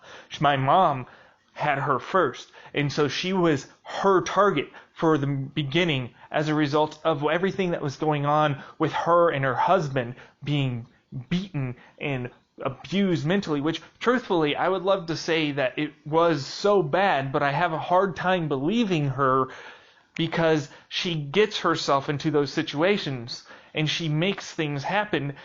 Like with me, she would egg things on and cause those fucking things to worsen. And so at some point I have to think that she was honestly just as complicit in the whole damn thing.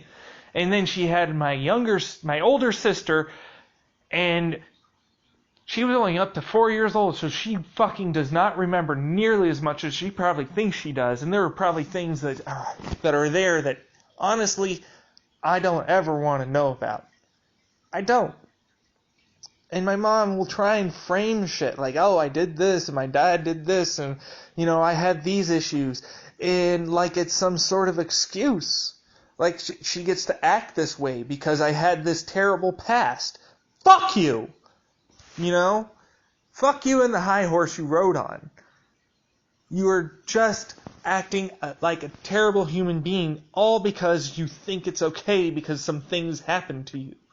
You're just not a good human being. You are a garbage person. You are a garbage person. And you deserve garbage for the rest of your life if you continue acting that way. I don't know how you landed my dad. My dad is a sweet human being. He has his faults. But my God, is he a better human being than you are, as far as I'm concerned.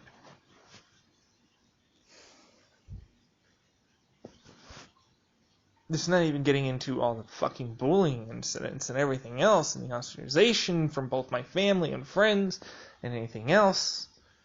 It really isn't terribly great, my past. There are good memories, because they're so few and far between that, and dwarfed by every bad memory, that I've literally repressed most of my memory back then. And it's probably gone by now, thanks to the lack of sleep, the lack of oral hygiene, with the constant battle with everything that was going on in my mouth, you know, the gingivitis and everything that was just me destroying me because I felt bad about me just being me. That's what it is. That's literally all it is. It's like, I feel bad about me, so I'm going to hurt me, and that makes me feel better for some fucking reason. Like it does. It legitimately, it makes you feel better to hurt yourself because for some fucked up reason in your head, it's okay because you're a bad person and hurting this bad person makes you a good person. And so for some reason, you're both good and bad. It's just the weirdest, the stupidest, the most dual-natured fucking thing. And it happens so often with so many people that have low self-worth and have gotten these terrible, terrible people in their lives that you were meant to both trust and accept and love them, and they just stomp on your life. And they just get everything handed to them. And I always want to just hurt them.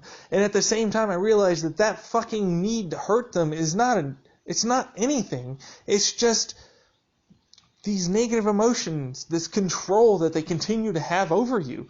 And I just want to get the fuck away from this stupid goddamn place so I can grow and become an individual and, yeah, have those stupid repressed memories come back. Fuck them. I don't care. Deal with it. And then grow so successful I can say to this family, fuck you, I'm never talking to you again. I don't care how much you fucking love me. I don't care how much you think that you helped me with this and so I should owe you that. You cunts.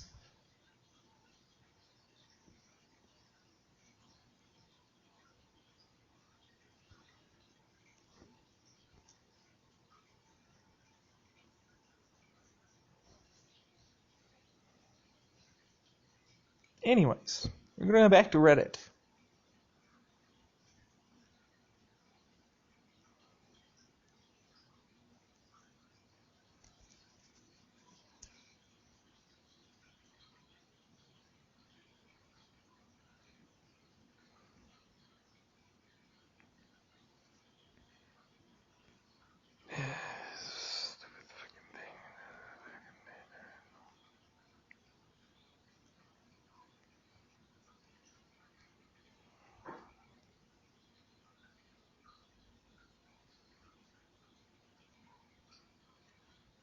And I know the only reason why you guys are holding back on them is because I'm still stuck here. Seriously. I know there are several of you that would genuinely love to lay into them and have things slowly seep down and my parents finally split up and then my mom go down her fucking dark path. I know you want that. It's not just me. But you also need me to, and I've stipulated this before, I need to not be here for that to be a thing. At this point, I'm like, I don't know what the fuck to do. I genuinely feel like I'm in this situation where people tell me I need to live in this place because they're coming, and then I just want to run and escape into the arms of somebody else so I might have some semblance of love left in my life before I completely close off and ignore any possibility of anybody being able to approach me in that direction of my life. I don't want to lose that ability that's inside of me, but it grows less and less every damn day that I'm here. And it just hurts. It hurts being here. Every day is another reminder of fucking one memory or another. You know, or the feeling of one memory or another. I might not even remember what the hell fucking makes me feel this way. But I know I feel this way. So I know something happened. And it's not anything I can control. And that pisses me off too. Because if I could control what the fuck I feel, it would be so damn great. But you know, like when you live in a constant triggering and you constantly go into your safe zones within the battle zone of your house just to escape for a while and ignore the memories and the possibilities of getting better because, God, why should you get better? Why should I get better? Because I'm terrible. I've done all these terrible things to these people and my family and everything else, and everything should just fucking go away and leave me alone so I can just get a goddamn terrible job, barely get by on a fucking apartment, never go out and try and find a person that loves me and just die alone. You know? Fucking worthless. Shit, man.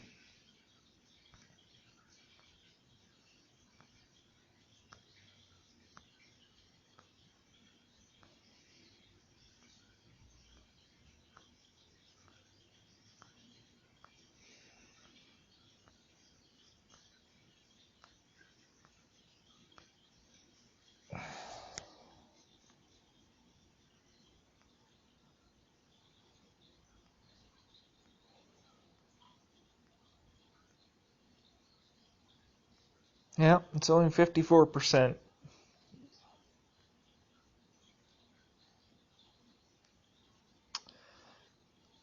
I'm not going to say anything about that, but the right.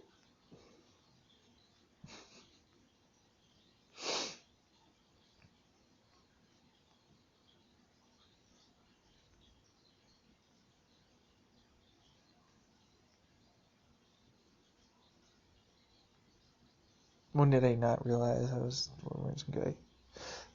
I never had the thought of like, man, that person gives me the bubbles or the butterflies. There have been a couple of times when I've been like, man, you know, I really wish I could spend my time with this person and create a connection and have a deep friendship. But I've never been to the point where I was like, man, I just want to suck that guy's dick. Or I really want to kiss him. Or anything like that. There's never been a sexual anything towards a man for me. Now, Traps, on the other hand, I have to say, you have a giant feminine face and body. That's not really gay. You're literally liking the fact that someone looks feminine. Then the penis comes in. I'm not down for that. This is not going to happen for me. You know. What about male to female? And I'm like, still no. Like I understand that I could possibly adopt, or you know, it might look okay. It's so many other things, but it just doesn't. I'm not comfortable with it. You know. And the thing is that I feel like they should find love with somebody that's comfortable with them and wants them to succeed. And I would love for you to succeed. I'm not comfortable with you. So, yeah. I'm not saying that you're wrong. I'm not saying that you shouldn't not be. Which, by the way, Japan, fuck you for deciding to castrate them. Like, just, what the fuck is that shit? Where the hell did that come from? I didn't even know that was a thing in Japan. And then I see this article that basically states they treat these other individuals as subhumans. What the fuck, you stupid cunts? Like, seriously? You think that's okay? So you would do that to your own daughter. You do that to your own son. Because they're so terrible, because they have this thing that's different than you think is normal? You little piece of nothing. In fact, you're so nothing that at best, if I were to make you into something, you'd go back to being nothing. You know? Just get out of here. Stop thinking that way and become a different human being, so that way you may join us in the idea of having a general sense of connectedness, perhaps, because it seems very much like you're an individual that likes to just categorize, label, and ostracize, because that keeps you in your little bubble where you feel safe and secure and nothing can hurt you, you fucking asshole.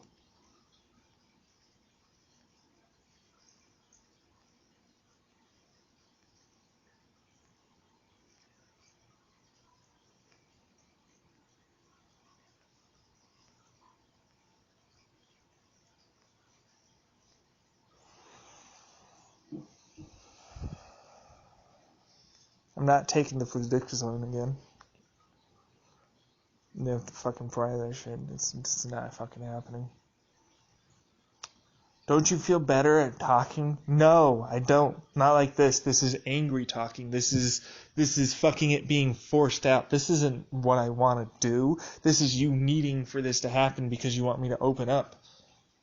When you don't deserve to go that distance with me yet, because I'm not comfortable with it. So instead you manipulate the situation to be able to allow it. And so I feel as if I'm being taken advantage of once more, but everybody just wants to hear my thoughts.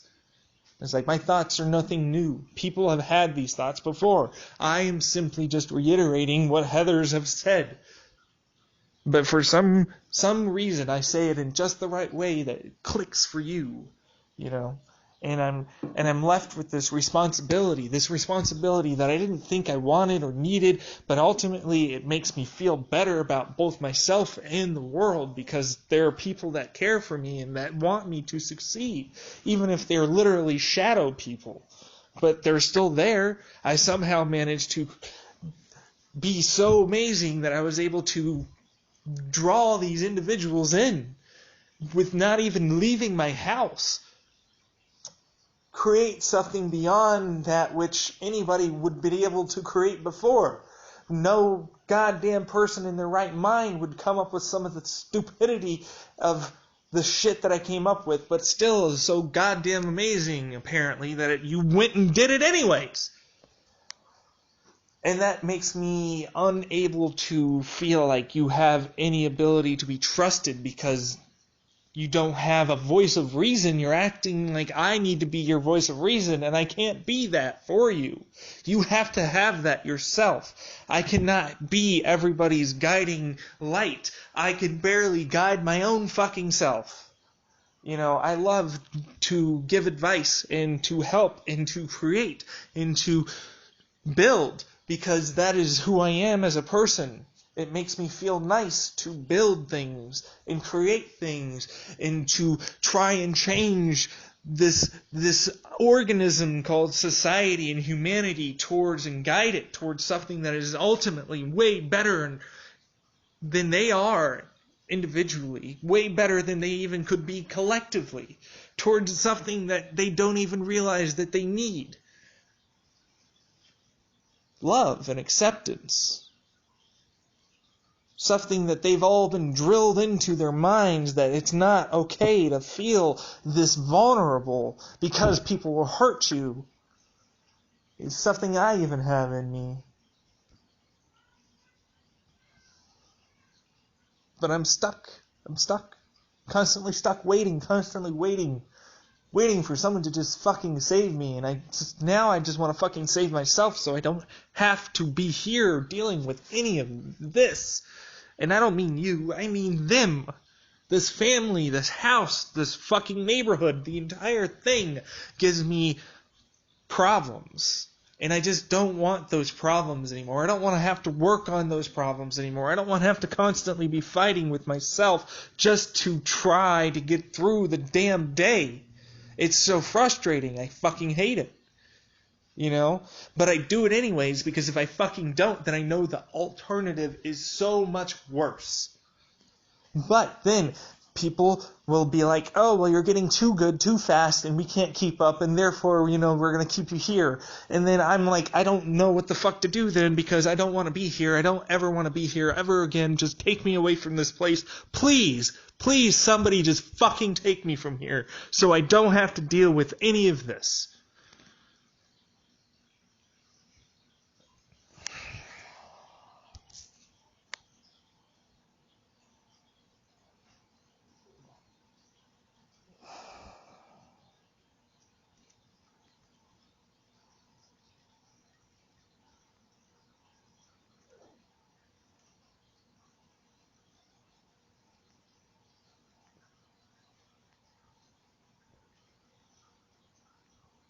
It's like, you're not alone, you have us. It's like, this isn't us. This isn't anything. Do you realize that? Like, this isn't conducive to me getting help. This is me constantly having to fight myself with no real anybody here. Nothing in my actual life and the very friends that I've created, truthfully, I don't have that connection with. They're not there in my head. They're just people that I want to help. They're not actual friends. They're just someone that I feel like wants to continuously have my advice or wants to just get into my life, because I can never feel like somebody just wants to be with me. They just want my advice. They just want me to fix them. They just want me to fix their problems. They just want me to be next to me, to have somebody there, so that way, they're it just feels like I'm getting used again. But the thing is that everybody uses everybody. That's life.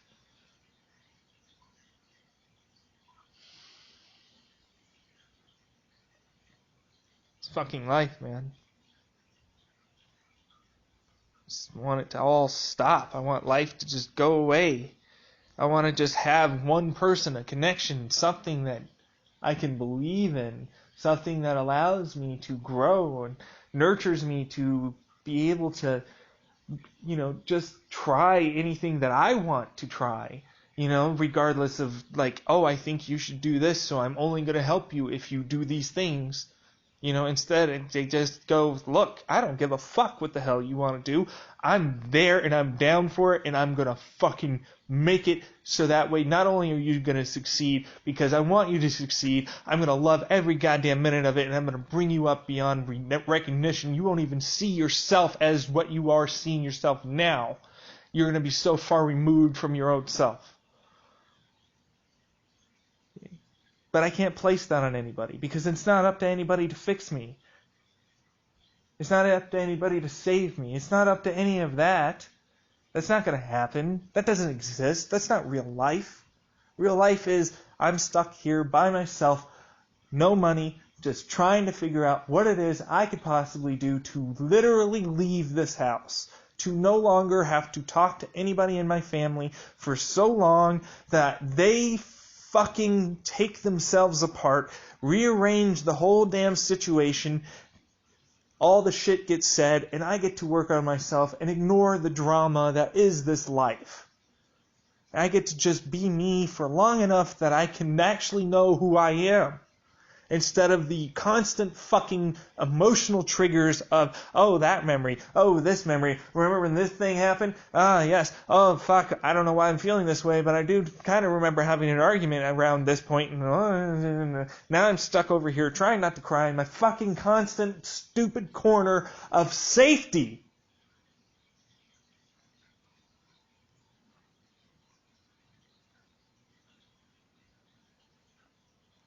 So I want to rip someone to shreds. This stuff makes me angry because it brings up all the old shit that I just want to leave alone and let die and get rid of it all. So I don't have to think about it. I don't have to worry about it. I don't have to fucking have it in here taking control of my thoughts and mind, my mental capacity.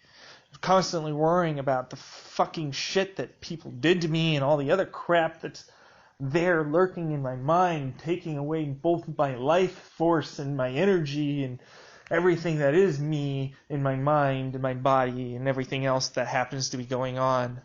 I just want it all to stop so that way I can just succeed at being able to do anything instead of this stupid redundant crap that I continue to tell myself that I want to do. I look up Reddit, fucking watch this YouTube video, go to the movies, have this dinner. No, I don't fucking give a shit about any of that. None of it's anything. If it's not with something that's there to have the stupid connection with, it just becomes meaningless. It becomes nothing. It becomes nothing of any sort of value to me. It's take it or leave it. It all just becomes meaningless, not needed. If it's taken away and don't even become depressed, it's just another thing that left my goddamn life like everything else that was ever good.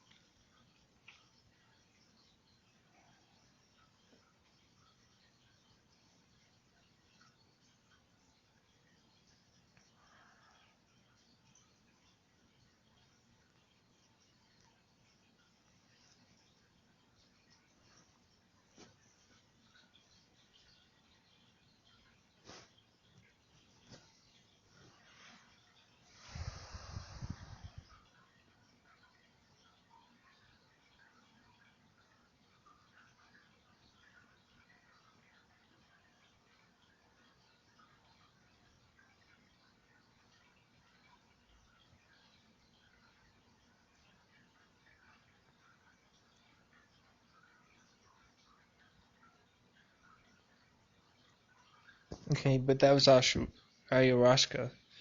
What would be the different, like, okay, so this more focuses on one type of psychedelic use long term, like ayahuasca, which is known to have, it's only meant to be used infrequently.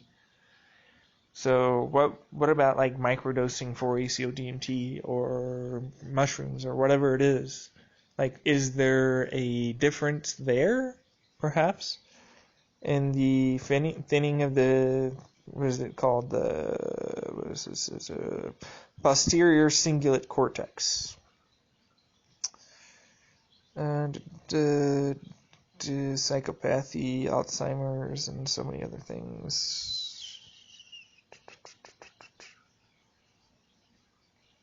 So apparently they're barely scratching the surface of some of these compounds and how they work. So take it with a grain of salt. I don't fucking know, man.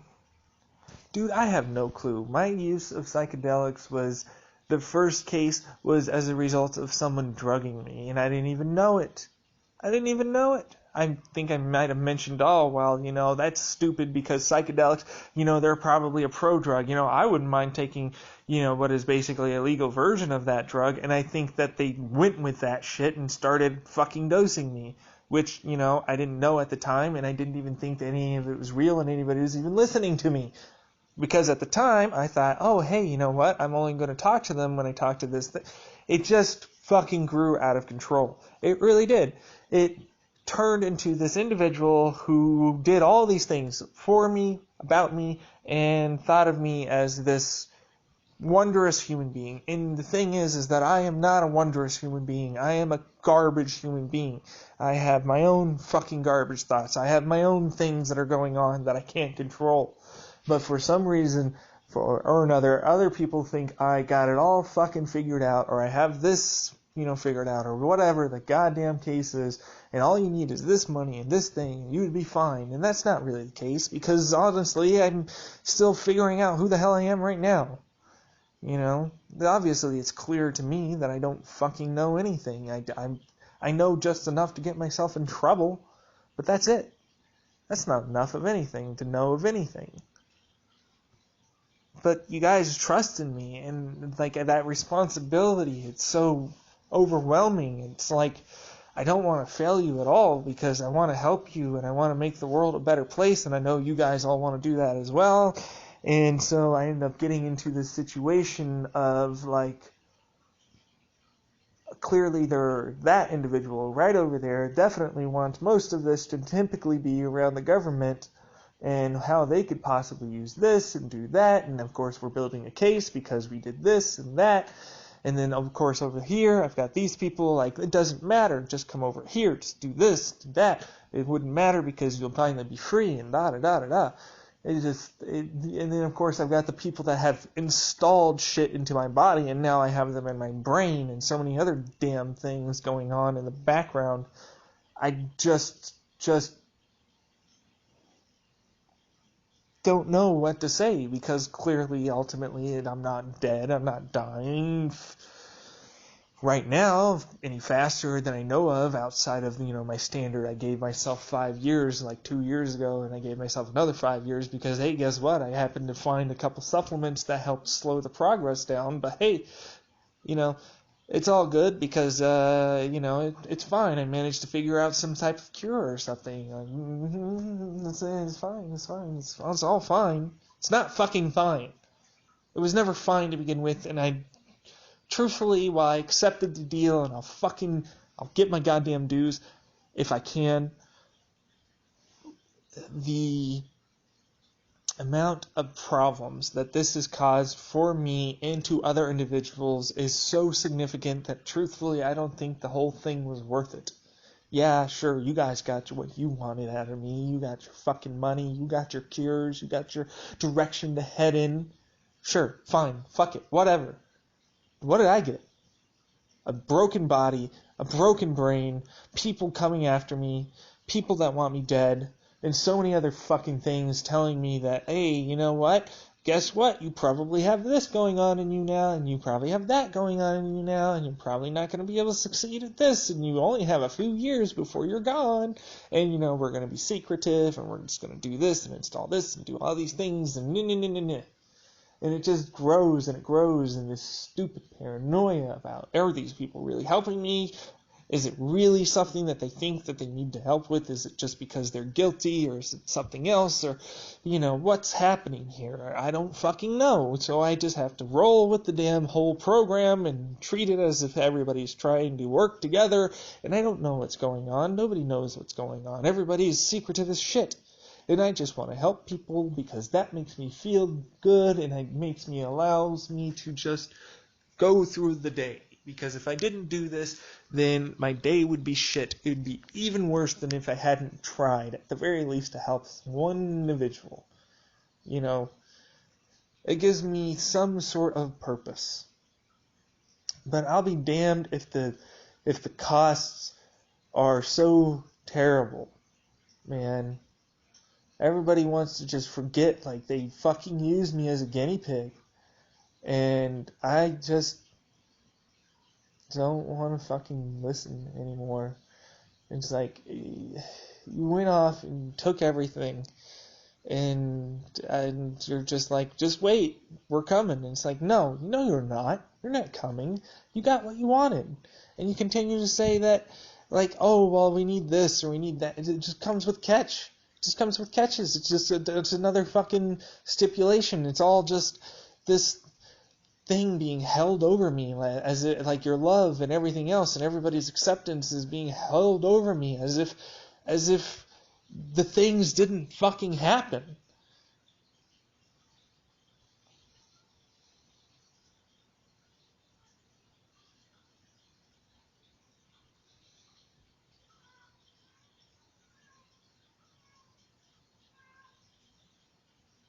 You want to come in, kitty?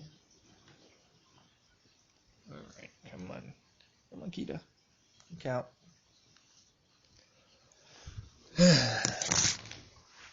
Ouch. Fuck me, man.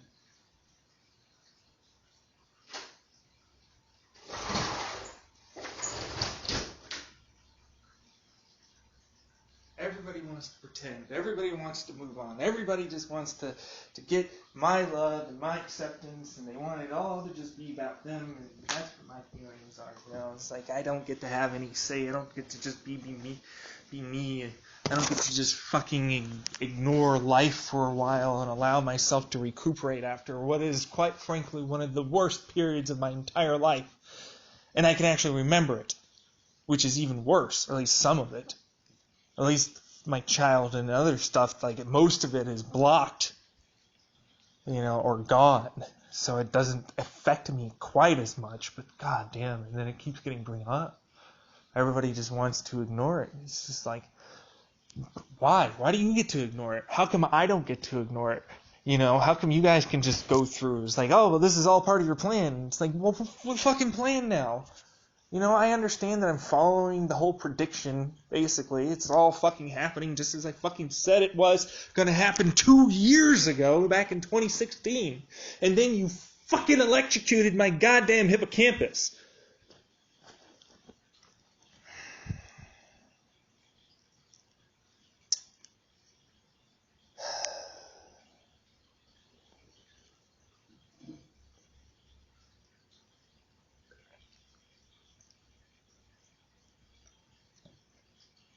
All part of the plan. Now we're on a better path. Great, sure. You guys all get your money. You guys all get your purpose. You guys all get everything that you wanted. What did I get? What the fuck did I get?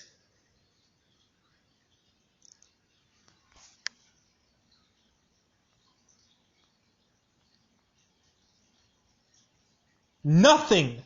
Nothing but a whole lot of heartache, a lot of mistrust, a lot of broken bones and dead people, and a mind warped and bent and fucked. Like, if I'm ever going to be able to just succeed now, like, I'm constantly going to have to worry about everybody coming after me. And then you're like, oh, it doesn't matter because, hey, I'll come into your life. It's like, bullshit, you are. bull fucking shit anybody's gonna knock on that damn door and say anything. You all know that shit ain't happening. You all know I'm gonna have to get my ass out of here and do something so anything happens. And you guys get to keep your money. You guys get to have the accolations and all that other shit because, hey, you wanted it, you know. But I don't get to have anything. I don't get anything out of the deal. I got fucked out of this entire thing. Everything that happened to me, I got fucked. You guys got money, you guys got fame, you guys got love, you guys got acceptance, you guys have a purpose, you guys now have me helping guide you, fucking giving you answers to shit that quite frankly you should have been thinking about your own damn self before I ever came along, but for some damn reason you weren't. And now I'm stuck here. I'm stuck. I get to just be stuck. I get to just wallow in my own despair, try and make myself get up and go about another damn day knowing for a fucking fact that there are these people that took the ideas for this scientific paper, this music, and all this other shit. And you guys just get to have it. You guys just get to keep it. I get to say, you know, it doesn't affect me. It does fucking affect me. It hurts badly that you guys just took everything and it was like nothing to you. You know, it was nothing. And you go, oh, well, it's fine. Yeah, I have to say, oh, well, it's fine because I can't, that's the deal I made. That's the fucking deal I made. You guys get every goddamn fucking cure and every goddamn thing that you fucking want. What do I get? I get fucked up mind and nothing but time on my hands to deal with it. Terrible trade-off. Fucking terrible. Absolutely garbage. You guys get all this shit and I just it's not even stuff I want too, which is the worst part about it.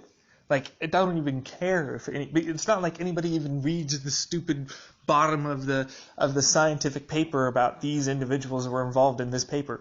I can guarantee you 90% of people don't give a fuck.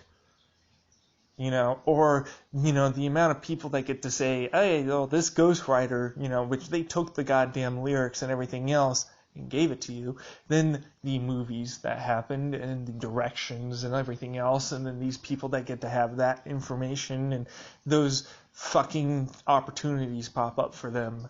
It's just terrible. It really is. I hate every second of it because you guys just get to have your whole goddamn thing. You don't even realize, like, you say, oh, my songs know what you did in the fucking dark. Oh, do they?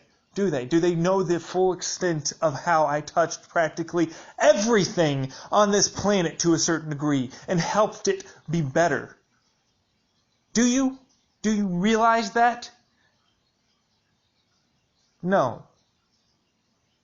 No, you don't care about that. You care about my plan. You care about where I want to go and how I want to direct this whole thing. And quite frankly, right now, we're not in a directorial phase. We're in a wait phase. We're in a build phase. We're long-term thinking. We're not short-term thinking. So this is just me trying to help people out because that fucking helps me out for a short period of time, and then I get to go back into my repressive thoughts, and I get to go back into my mind for a little while because there's nobody here, nobody around, nobody that's out there that gets to come into my life and tell me, hey, guess what? It was real. Nobody. This fucker wants that to happen.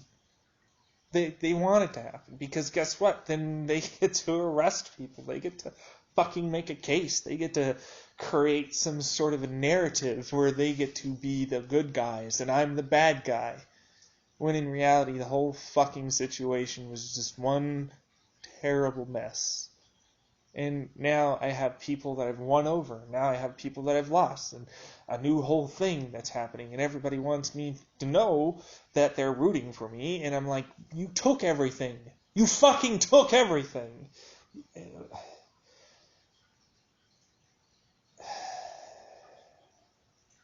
You took my love. You took my hope. You took my emotions. You took everything from me that was worth anything to me. That stability I had in my mind, the peace and calm, in hope for a better future, you took from me. You didn't take any of these ideas and anything. You took from me the core of me. You took me from me. And you get to just play around with it. You get to just, oh, well, we'll give him, this or that, and he'll be fine, and everything's fine, right? It's not. It's not fine. It's not. It was never fine to begin with. And the stupid deal, I would love to say I wish I didn't do it, but goddamn if we didn't fucking accomplish something. So ultimately, I'm left feeling this way because I wish I could have fucking been a part of it, and I wish I could have done more and just had some sort of something to do something. Just, ugh. It just grows and it grows and it grows, and I just want it to stop. I just want to be left alone, and I want to have somebody I can trust and that will help bring me up and help me to succeed. And the thing is, there is nobody in my life, and I can't reach out because of the way I am. There is no reaching out because of the way I am. It doesn't happen. It's not a thing. It's not going to happen. And it hurts.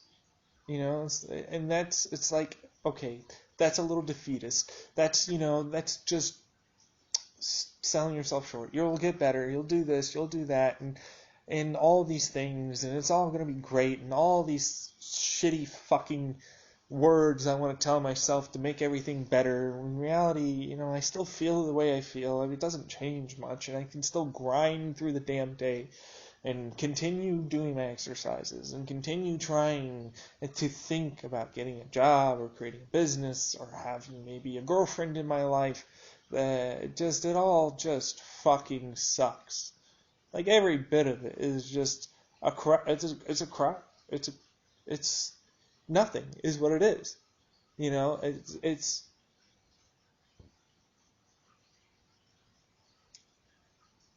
I'm just tired of it. I just want it to stop. I just want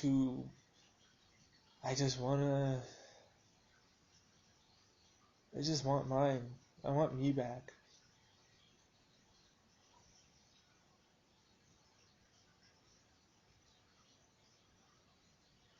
I don't care what I do. I could be slinging mud if I was fulfilled in other ways in my life. I would do it. I don't need giant things. I don't need cars. I don't need people to recognize who I am. All of that sounds like a bunch of shit.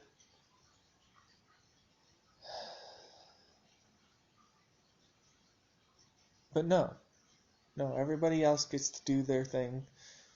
They get to have theirs. They want to say, oh, well, I'll go and I'll be there and all this, and it's just manipulative shit to me. That's what it is. That's what it sounds like to me. It sounds like somebody trying to string me along, trying to give me some false hope of some mythical person that's gonna come into my life.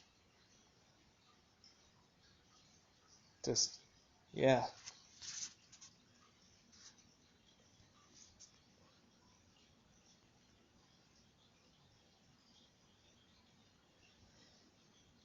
And it's not, the worst part about it is that, like, I don't even want a person to come into my life. I just want to feel like me for a little while.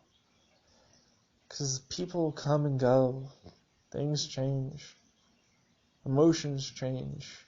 People, that anger, that feeling goes down, and it gets, the trust goes away, communication goes away, everything goes away. It's like there's nothing anybody can do. At this point, there's nothing anybody could do that would make me feel good. It's not going to come from somebody else. It's going to come from me, and that's the fucking cold hard truth. because I don't trust you. I don't trust anybody right now. I don't. I allow you guys to do your thing, and I basically let the basic stuff happen, and I'm trying my hardest to just roll with things and try and pick up on the signals and stuff like that to where maybe you guys are helping me, and that's all I can trust right now. Like, I don't trust anybody fucking loves me. We were both using it to try and gain an advantage over each other. There was nothing there. Was there? I mean, come on. Yeah, it's just, it gets destroyed after a while. It gets so nothing. It just becomes this thing that we want to get back. And is it reasonable to even try and get back something that doesn't exist in the first place? So we're trying to create something that never was. And I feel like it's just out of obligation and guilt out of both parties, because they want to try and help each other out, because clearly they know, each party knows they fucked up, and they want to, they just want to fix it. Both fixers. But the problem is that there's no fixing. You don't fix someone. You fix a body. You help a mind grow to no longer have that trouble anymore. I would love to say I love you. I don't. I don't trust you. I don't love you. And I feel quite a bit like I just got taken advantage of, and everybody just wants me to say, don't go for this person, go for this person, or go over here and do this, and so many other things. And quite frankly, all of it just seems like grooming, and seems like them wanting me to do what they want me to do, and giving me advice on something that they don't even know the full picture of, and so many other things. And I just... Man, all I want is for one individual to, and I just can't. Like, there's nobody that's going to walk up to me while getting groceries and be like, hey, you look handsome, I'm going to fucking try and get with you. That's not happening. Nothing's happening like that. Nothing's going to happen. It's just going to be me meandering about until... With my treatment, I managed to successfully figure out how to let go of these grudges and resentments that I hold within me, to allow myself to flourish once more, because they're a cage. They're a cage over my mind. There's this thing, and the fucking problem of it, the real problem of it, is that I'm stuck in the cage. It's a literal cage that I've built for myself, a neighborhood that I never get out of, a house that I barely leave, places that I go to routinely. It's all just the same thing, the same goddamn constant, never-ending, just re-triggering of emotions that I just would rather be left alone from. And I just want it all to go away and to stop.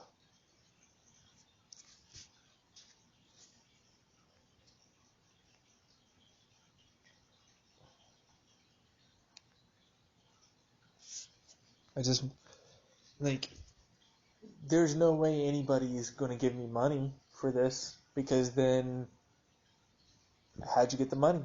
Where'd it come from? It's not happening.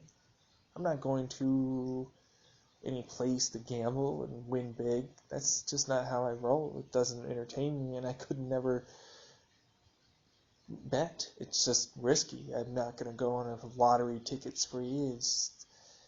There is nothing you can do outside of what I've asked you to do, which is show up.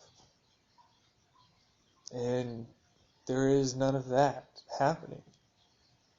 So all of this just feels like a big old waste of time. Feels like me trying to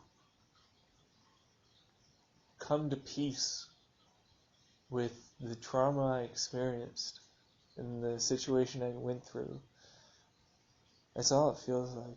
It just feels like me trying to, and I have to do it while, again, I'm with my abuser. And the funny thing is it wasn't really directly you. It was me doing it to my damn self. I started the whole thing. I predicted this whole fucking thing. Damn near everything. There's a fucking group of individuals that are literally counting and ticking things off as I've talked about them 2 years ago, as they've happened. That's real. That's not fake. That's real. I predicted half of what's going on now. More than a half. And I just came up with random ass shit for science and said this might be cool for this movie and this song would be good for this person and these movies and TV shows would go into so many other things, and it was just me. And everybody got what they wanted because I saw they wanted this thing, and so I created it. And then I was left in the lurch as everybody got to do what they wanted to do, and everybody got to be happy that they got this thing. And what was I left with? Being alone, constantly fighting with my parents again, being concerned that I had all these symptoms and I didn't know where they were coming from, having people that were there, but at the same time I didn't know if they were or not there, and so many other things besides that just ran me into the ground, and I was never going to succeed. I was never going to it was never going to end well. None of this was going to ever end well. But I accepted that deal. I accepted the change. And so it's up to me. And I just wish things weren't always up to me anymore.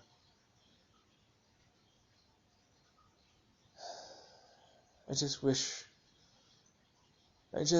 want a little recognition. Not much, but a little. I want a little bit of money. I want a little bit of a life. A family. Not kids, but you know what I mean by a family, right?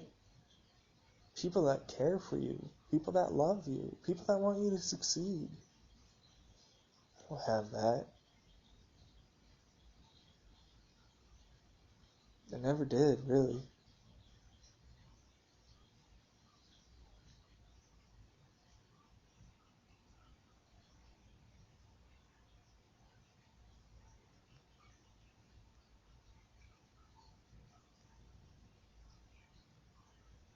What weird stats I maintain about me.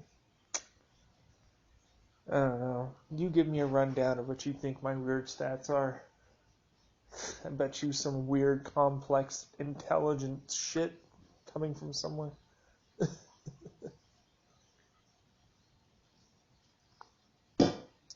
It's all just stupid shit.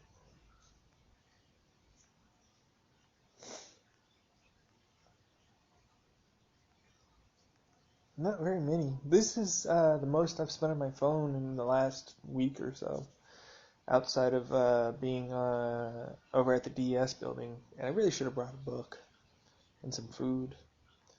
Would have made the day go by faster, and I had a lot less trouble.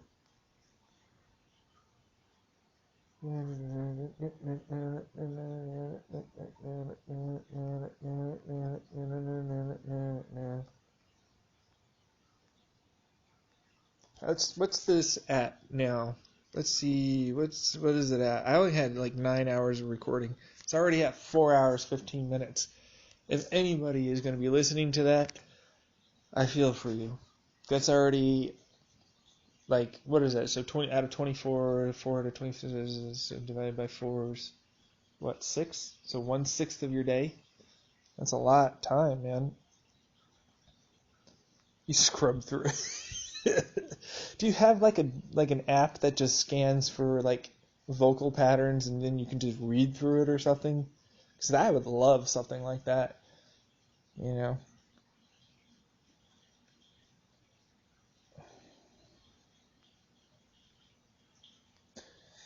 Subtly tell someone who doesn't know it's your birthday that it's your birthday.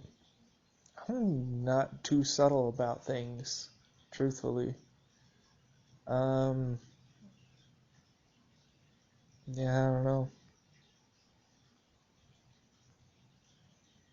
What separates true friends from acquaintances? Do you want to spend time with that person? Do you genuinely try and schedule time for that person?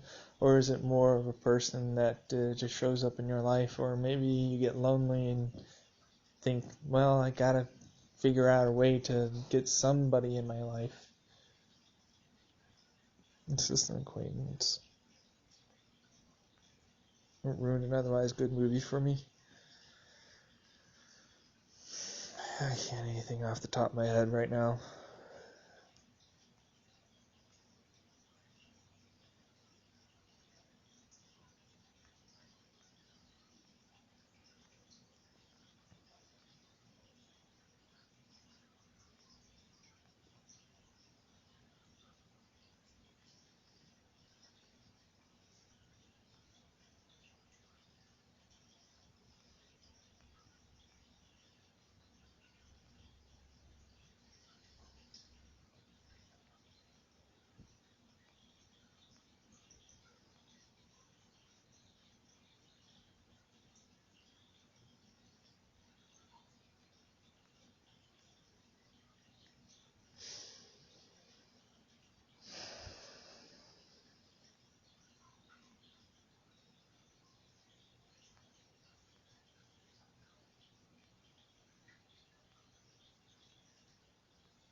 We'll die young.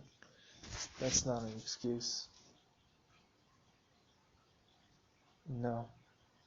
Fucking we all die young, my ass.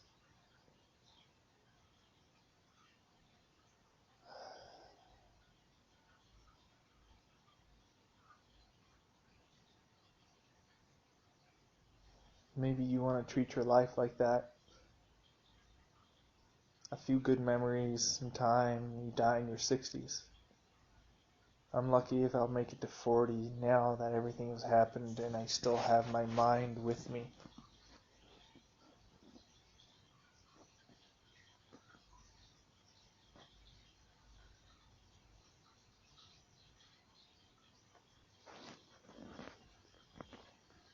You guys can all get bent.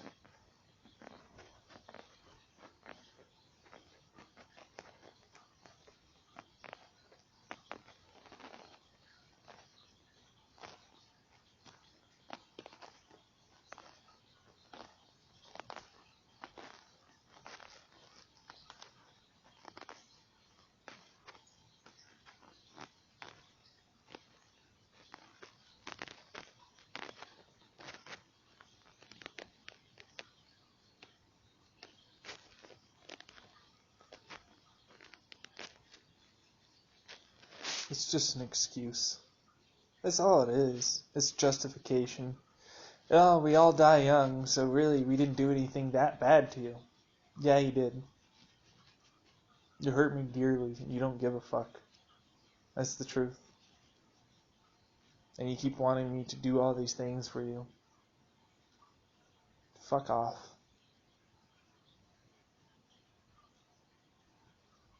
It's like, oh, we're helping you. No, you're not. You're trying to make up for what you did. That's it. There's nothing extra. There's nothing new. There's nothing other than the same money moving around that you want to be a part of. It's all the same. It's the same as 2017. Oh, we need new ideas. We need new this. We need new that. You know, we need different perspectives. I get to be the guinea pig again for new vaccines and everything else because, of course, there's no way for me to get the test and there's no anything else for me to be able to succeed, and everybody else just gets to have what they want, and I get to be left out in the lurch again. And I just bring it upon myself. I invite these people into my life that, quite frankly, never should be in my life. And they fuck it all up. I get left holding the pieces. They get to go away with all the money and all the power and everything else and be successful, and then I have to somehow pick myself up again and figure out how to make it all work again. Great. They don't have any problems. They're powerful enough that they don't get to have issues. And they want me to punish them, and I'm like, go fucking punish yourself. I'm not going to do that. I'm not going to give you any sort of power over what I do and don't do anymore. It's not worth it. It's just the same shit again. It's the same shit. You know, it's a build-up. I just want it all to go away. Terribly, terribly fast.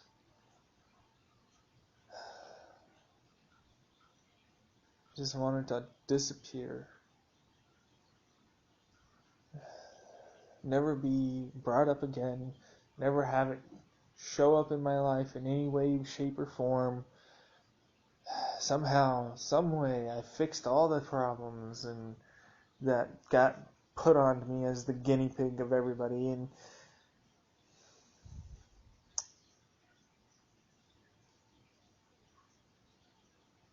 you don't want me to do better. Like, it's fake. It's not you want me to do better. It's you want me to do better because. It's not just I want you to do better. It's I want you to do better because such and such reason.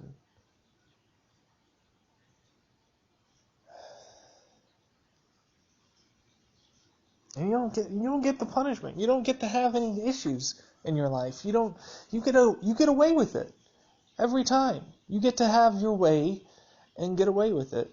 And I can't say anything because I made the deal. And there's no fucking proof anywhere. And so I just get to die faster. And everybody gets to just pretend.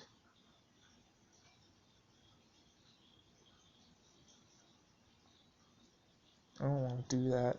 I don't want any of that anymore. It's just a terrible thing. It's just an absolutely terrible thing. And you are garbage people. You are. I'm a garbage person, and so are you.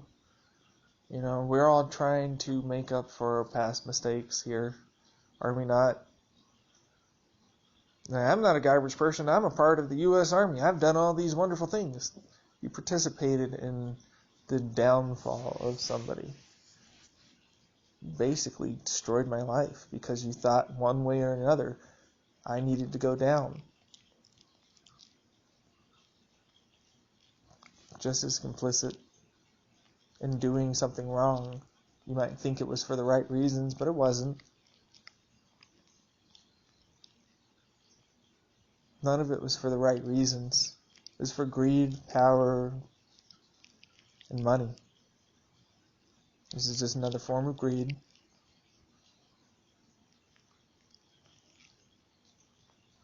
It just becomes the same thing. It just becomes another person trying to manipulate me.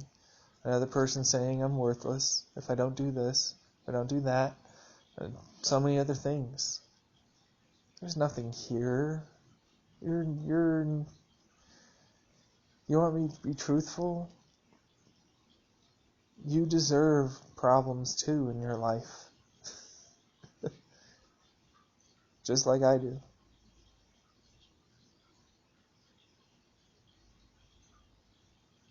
But we're not here to do that anymore. I don't get to stop you. But yeah, if you don't feel like shit for what you did to me and how the things went up, belly up, then I'm not going to make you feel any differently, but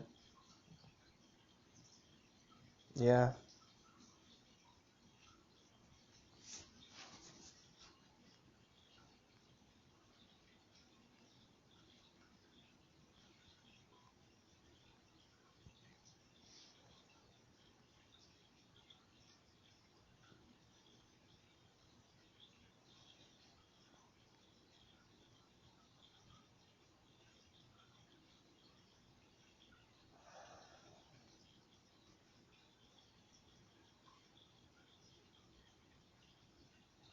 Oh, but you moved the world decades in advance through your own things and blah, fucking blah. At a cost extreme to myself, and at a cost that everybody else got to keep.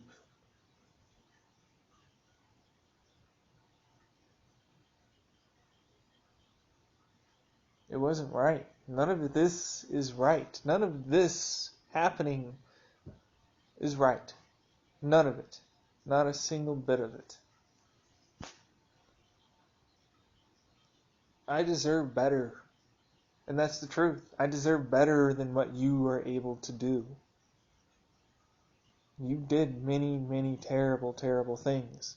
Not just you, but them, and that, and so many other people. But the fact is, if we always concerned ourselves with every terrible thing and always blaming each other for everything, it's just never going to change. Nothing's going to get done. People will just continuously do the stupid shit every fucking day. So I'm saying enough is enough.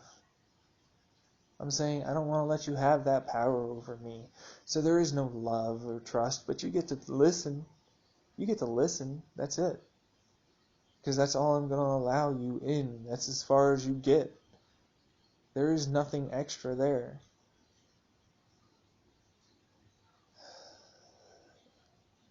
We all know that this is just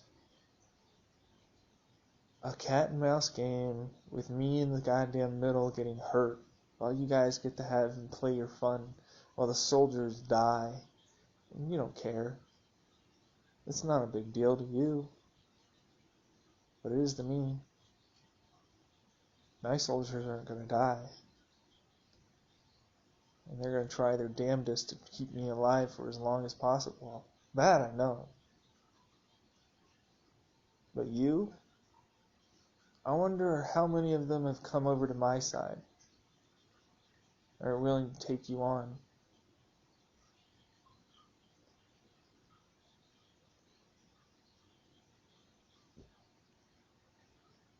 So, I get a little bit of joy at the thought of you finally getting the just desserts.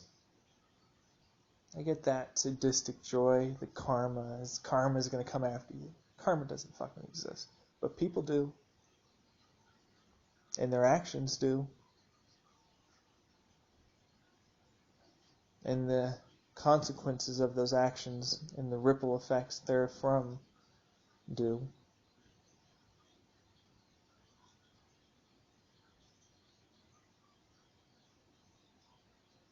I was on a good path before any of this happened. Am I still on a good path? Yeah. I still get the general feeling that I'll succeed. I'll get out there, do my own fucking thing. Because nobody's going to show up. You guys all just want... That's one of the reasons why I continuously record shit. You know, it's a lot harder for me to say there's no evidence when I have it recorded. Yeah, what happens if all of your shit gets disappeared? Well, I got backup on the cloud, I got my own fucking hard drive, I've got this, and I can always just get it stored somewhere else. Enough time. So, keep trying that shit. Keep taking that shit. Keep trying. I want to see how well you can do. Be creative. See how well your abilities are. I don't even have the same information you do. Seriously, I don't. I'm not nearly as smart as you, but I still manage to do more, create more than you ever have in your fucking life in one single year. Hell, it wasn't even an entire year.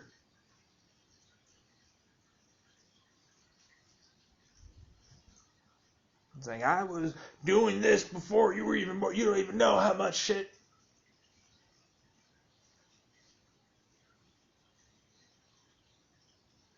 You know for a fact what I'm saying is right, which is one of the reasons why you're angry.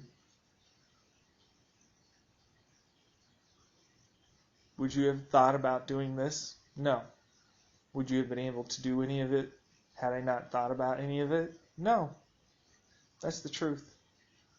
You might have had another business venture. You might have thought to do this particular action eventually. Yeah, sure. But that's it.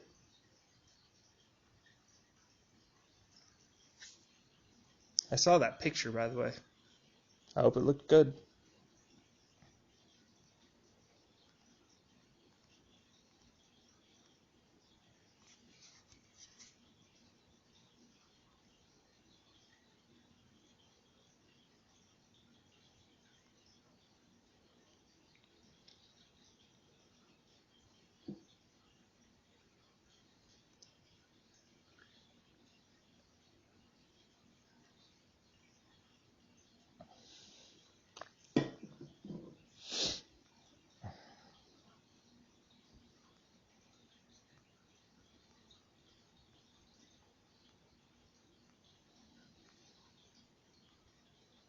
Any time period, I probably want to live in the year 3000, but at the same time, I probably wouldn't. Like, oh, the future would be great. Climate change, war, possible nuclear winter. I don't know. Truthfully, I think we're living in one of the better times, personally. The future is extremely uncertain still. The past, we already know, is not really that amazing unless you're a certain color and race and have a certain amount of money. So,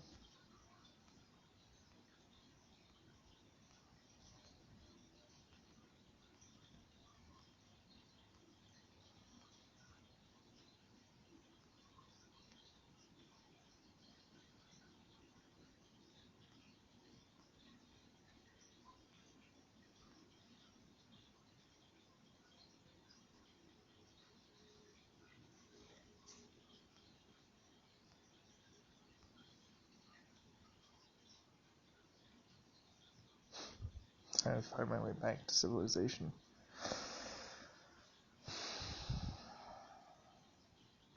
I use the sun, figure out which way is east and west. That way I know where north and south are. If I can't use the sun, then I use basic various markers. Try and find a river, follow it as far as I can. Because that's usually where civilization goes. If not, there's always one direction or the other. So if you don't even know where you are, then it's either way, you always head east or west, you will eventually get to the coast.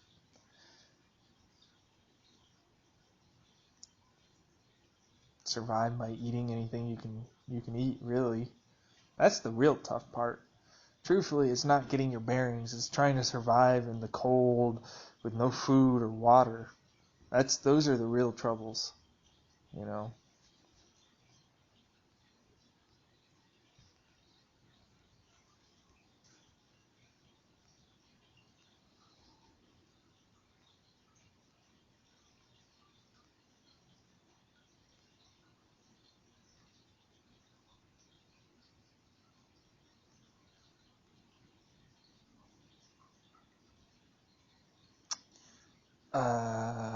What was it? I've tried cold turkey and caffeinated drinks. It's kind of hard, honestly. Like, there are certain teas that don't have caffeine but can still, like, give you energy, so you might want to look into that. That's always a possibility.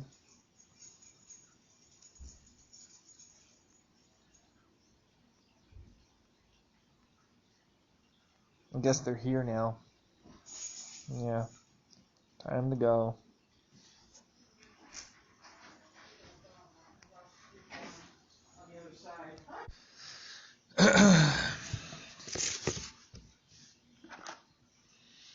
Is it for the young one?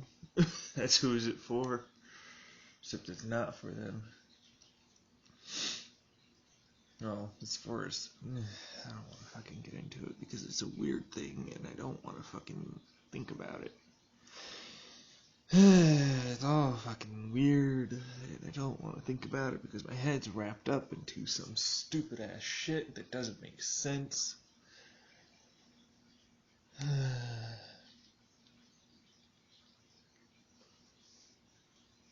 You want to go out. Of course you want to go out.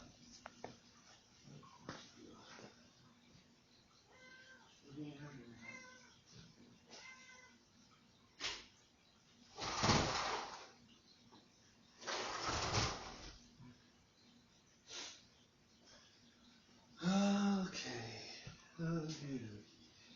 It's bright. Don't look into the light. Right.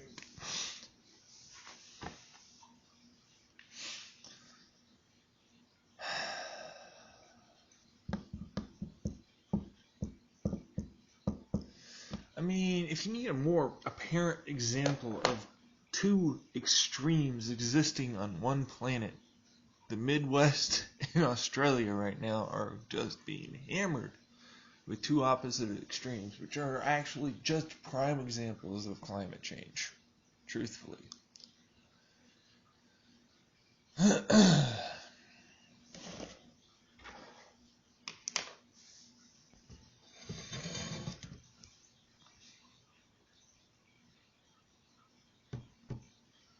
Do I hate conservatism? To a degree, yeah.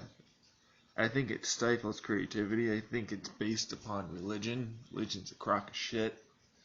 Most of the time. It has wonderful messages buried within all the crap. But that's life, too. There's tons of messages looking around you in life. If you just observe your surroundings. I didn't need religion. I didn't follow religion. I wasn't a terribly mostly religious guy. Yes, I did believe I was the son of God.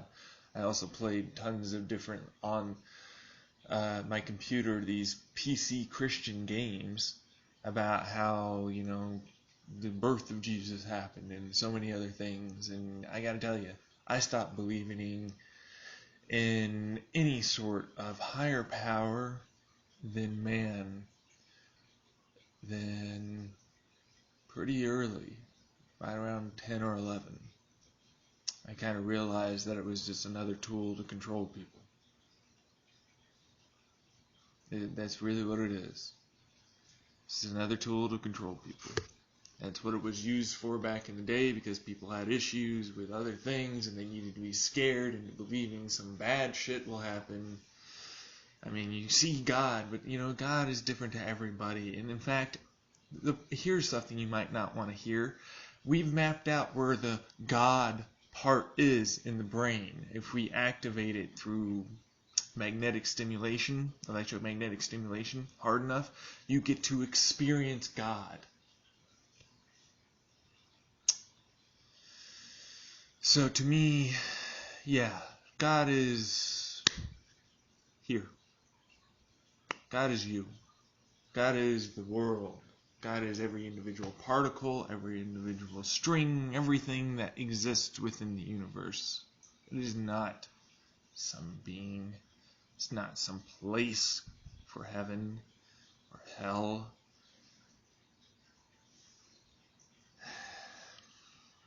But you believe what you want to believe, That's my opinion. And I have my reasons for believing that. I'm a very devout science person. I believe in science, statistics, math, physics. That shit is real, tangible, physical. What you're asking to rely upon is something that is beyond anything. I mean, I saw a beyond place, but it wasn't something that I would consider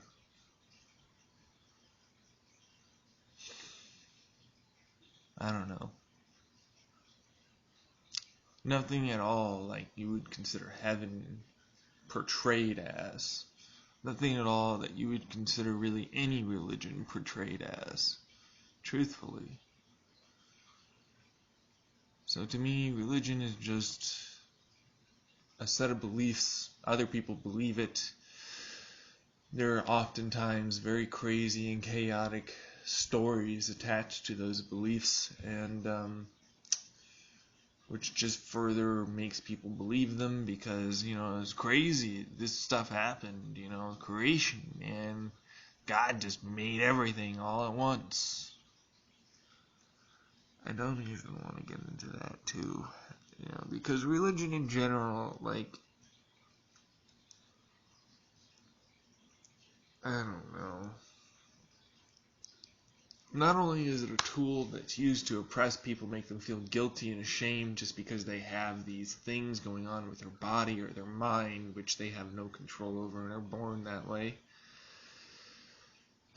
In a time when people used to fear that stuff because it was abnormal.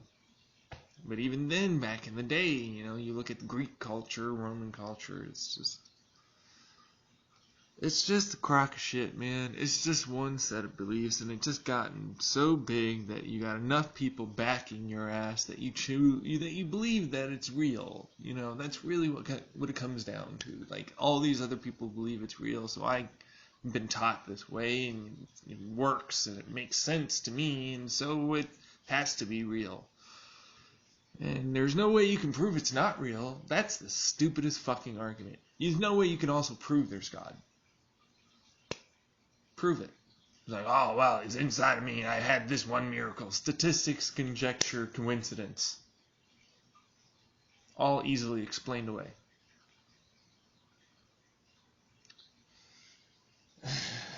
It's just, I'm not saying don't believe in what you want to believe in. If it gets you through the day, it gets you through the day, man. If it makes you feel better, it makes you feel better. If you're not hurting anyone, I just have a problem when it comes down to teaching kids religion.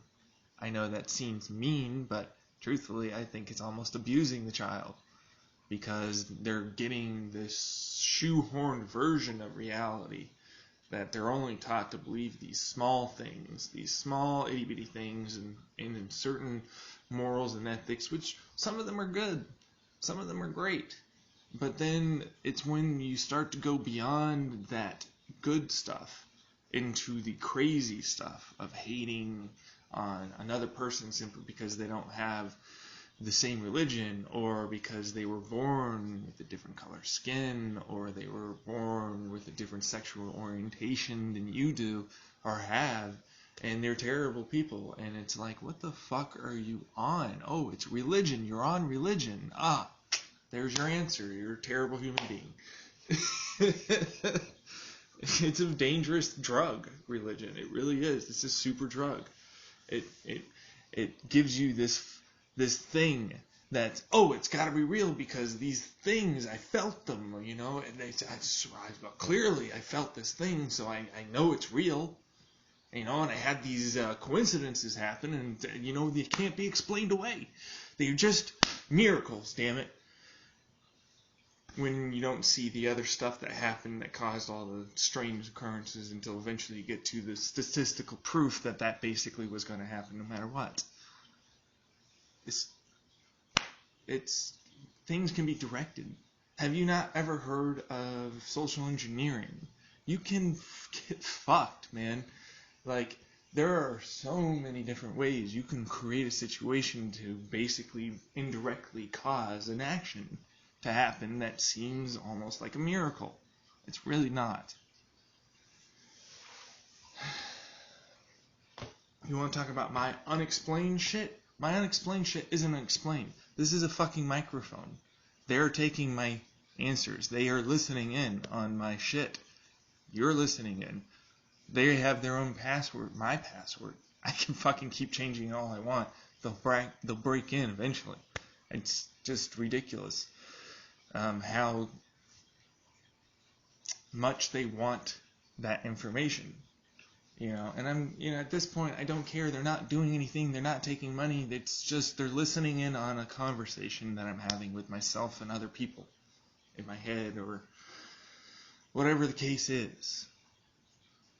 So, no, it's not an unexplained coincidence. It's there because there are reasons for it. I understand that it seems like this great mystic thing and I have all these powers. It's not like that. There are people behind those things. Stuff is connected far more than people have reason to believe. And the thing is that indirect connections are almost as good when it comes down to spy games. It's just not, to me, one of those things that believing in what you want to believe is fine. And yes, I still do believe, yeah, it's kind of child abuse to a degree. It's that's probably not the right way to phrase it. Okay, but to not give them the ability to freely think for themselves. Oh, I want to think this religion is true, and I only want to pick out what I want. Or this other religion that you don't believe in and actually hate, but they believe in. So it's fine, right? But it's not. You renounce them. You get rid of them. You think they're terrible. You ostracize them. Quite frankly, the basic principles of teaching your child is simple. Don't hurt others. Try and help others. And in general, just be yourself and try and think about the world. If you ever have questions, come ask me.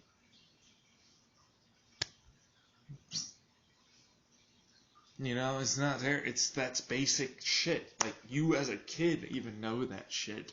And when you're doing wrong, by the time you're 6 or 7, you know, by the time you're 6 or 7, if you don't know what the difference between right and wrong is, then more than likely you're starting to have issues elsewhere with developmental stages or some form of psychopathy or something like that. So, yeah. The fact is, human beings in general have certain, I do mean certain, levels of good and bad, okay?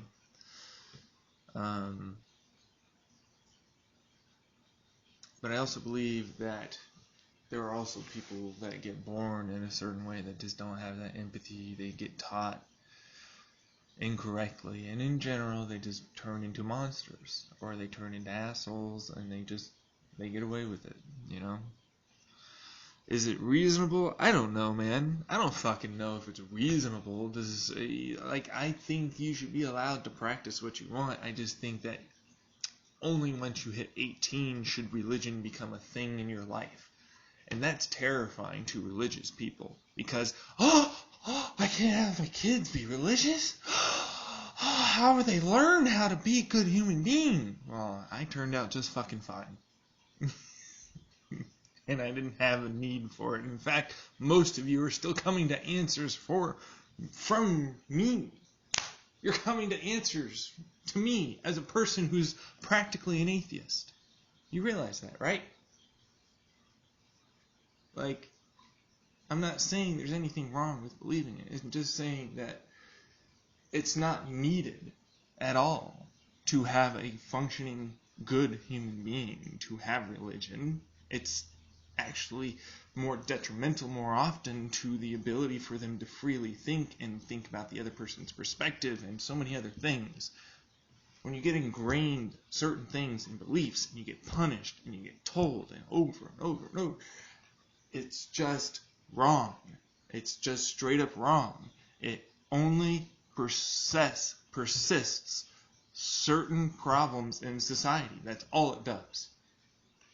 And the reason why kids these days, Reddit and other places are so liberal or non-Christian or non-religious in general is because these are individuals that just looked at religion and said, this doesn't fit me.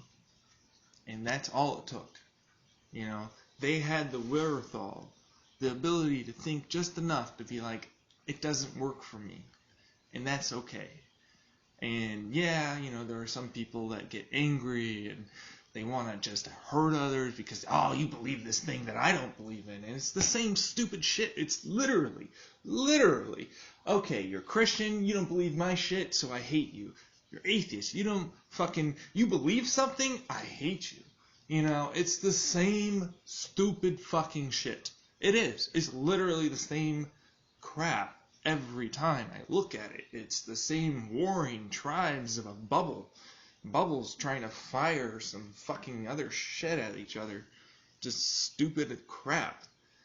And it gets nowhere. no one changes their minds. They get deadlocked hard into your beliefs because somebody's challenging you, and so you're doubling down on what you're fucking believing in.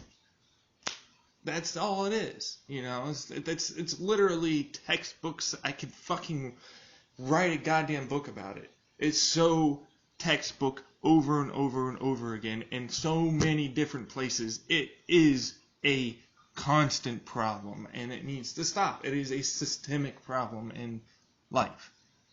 Not just America, everywhere that is going on, okay?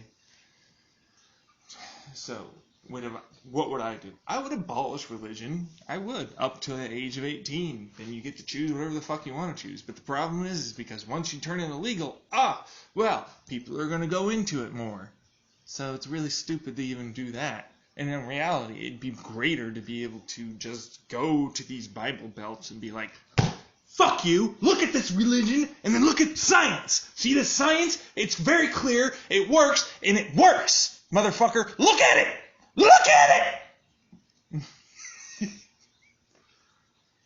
See this? This has been going on for 2,000 years. See all these problems? See the hundreds of years of war? See the ostracization and all the other fucking plagues and crap that came from this crap? Do you see it? Oh, there are a couple good things. Who cares? Look at what science has done for us. Look at how we've risen from science. Religion gave us the medieval ages and crap.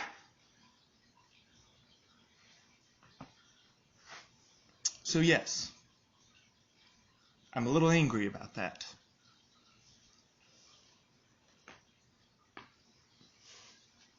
But is it reasonable? It's just another ostracization. That's all it is. So I get angry.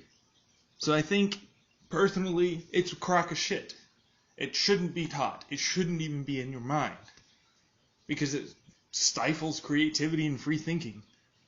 It stops you. Like, I can't imagine how many Christians there probably are that could be amazing scientists, engineers, and other things in this world. I mean, look at Smarter Every Day. Look at, it's freaking amazing to me, you know? And he has this wonder for the world. I wish I had that shit, you know? I gave up the wonder of the world. I don't have wonders of the world anymore.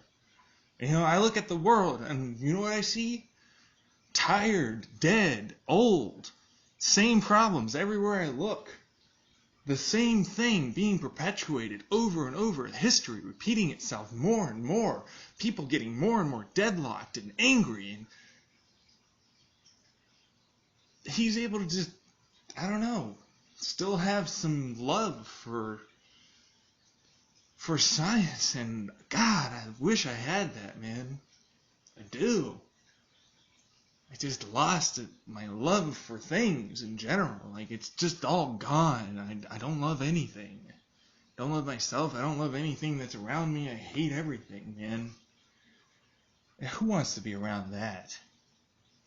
You know? Who wants to be around a person that's just angry all the time? Angry at the world, jaded about things. It just turns into this never-ending cycle of rinse and repeat. Do I believe you should teach? I mean, there's some basic values in religion that are good. Teach those.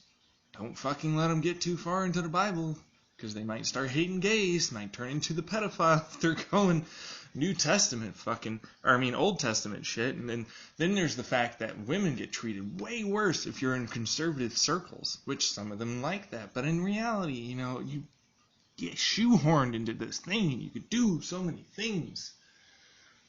It just pisses me off because I look at this thing, you know, these are possibly some of the smartest people you'll ever meet, but they get stuck into this thought process and then they can't do the critical thinking necessary to get themselves out of it.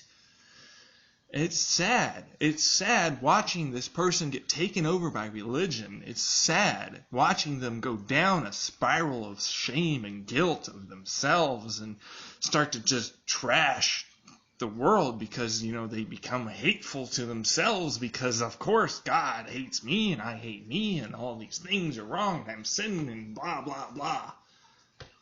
It's just not conducive. to anything good. You know? It's just not. This sense of community, it just comes with its own judgment profile of social ostracization. If you don't believe the right things, you don't talk the right way, dress the right way, you fucking not white enough. Oh, gosh, you are definitely getting looked at even more. Fuck me, man. It's the same shit. It's the same shit, but they have enough people. They have enough people behind them that it isn't as bad. They can believe it even harder because I've got fucking 90 million people behind me. Believe the same thing, or roughly the same thing, you know? It's like, that's not even, what is it, like 90% of America believes in some form of Christianity? That's terrible. That's fucking terrible. That statistic can just go down fast. You know? He's attacking religion. He's gonna get rid of them all. It's like, you don't need it. What has it done for you other than give you some false hope for a while? That carried you forward. Guess what? I got my own false hope. I got it my own damn way. I didn't need religion to do that. The fact is, you don't need it to continue moving forward.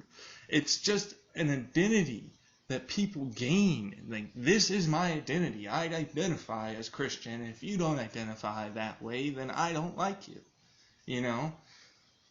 Or if you identify in this way or that way, it just turns into this mess of epic proportions. And not everybody is like that. I guarantee you that there are definitely nice people that are on that side and smart people. And obviously there are, you know, some scientists that are Christian and more, you know, that they're incredibly few and far between once you get towards masters and PhD, though. You know, it's one of those things where religion doesn't like that power getting stripped away. Oh, it's scary. There won't be as much of us, so I won't have as many people to agree with. It's a crock of shit, man. It's another system of power. It's another system of governing authority over your mind. That's all it is. That's all it is. To me. It's this thing that governs the way you act, governs the way you think, governs the way you think about others. And that is a very powerful, powerful thing to have in your head, in your mind, controlling you. And you don't even realize it because you grew up thinking the same things. My mom, my dad, my friends, my family, they all thought this, so therefore it must be right. And I have my other outside people that also chime in, Fox News and all these things. Obviously, they're right, you know, because they believe the same things I do. And so, of course I'm going to believe them. It's stupid. It is. But it's the same perpetual cycle that's been going on for fucking too damn long, quite frankly. And, yeah, do you need religion? I don't know. It's up to you. I don't need it. Do you need it? Do you need the governing system values controlling your thoughts and actions? Or are you able to come up with your own ways of thinking that allow you to function in reality and still be a productive member of society, be a good person, and live a good life? You don't need religion. You don't need those values. Because they're practically the same values I have, and I didn't need it, you know? And religion honestly influenced me to go the opposite direction for a while there, because I was like, this thing, all these people, they believe this crap, and it's like, obviously it's this, you know, problem, and I've since changed my mind in a few ways, but in general, you know, it's still one of those things that I just can't get behind, you know? I can't believe in it. I just can't. There is no way for me as a person that is as more logical as I am in general, although I am very illogical in some ways. I just can't accept that that is reality in any way, shape, or form.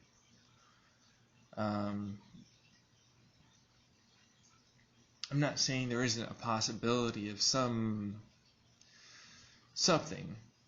We don't know. It could be an alien that's super powerful and created the universe that we're in. Just like we're thinking about creating a universe in a lab to be able to study it. So then we're the creators of that universe, and the people that are in there, they don't fucking know about anything that's coming out on the outside, so it's possible that that's happening. How likely is it? Well, you gotta weigh the odds, but in reality, there's a lot of possibilities out there, and people are like, well, simulation's pretty good.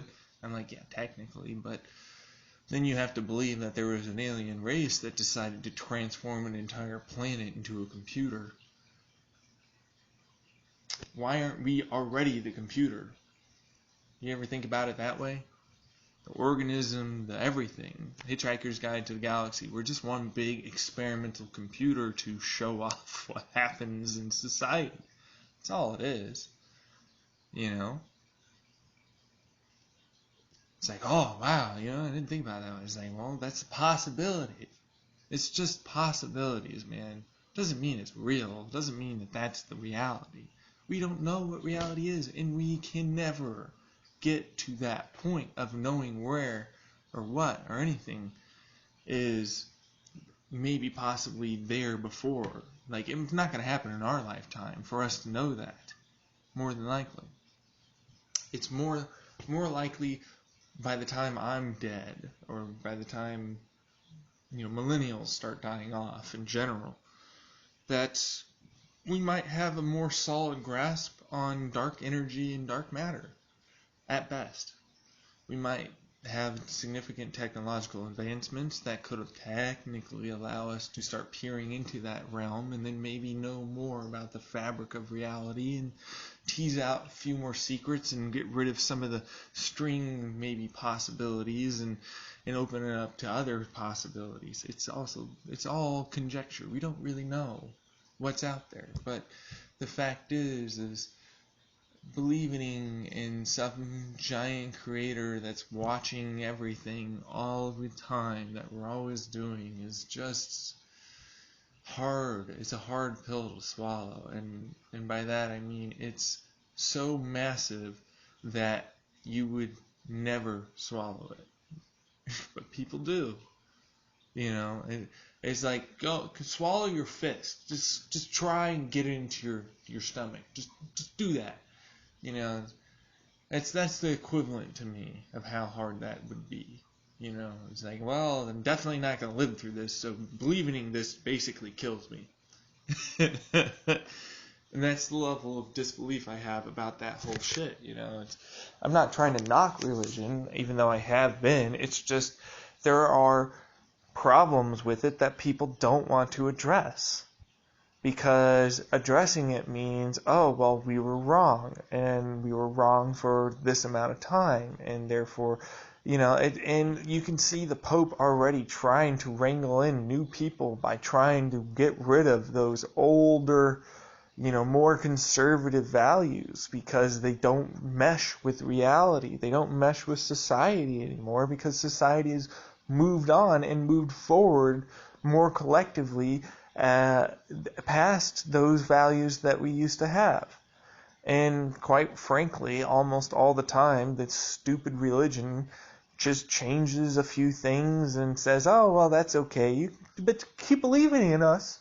We wrote this other stuff that clearly, is definitely not okay with that. But just forget about that. Keep believing in us,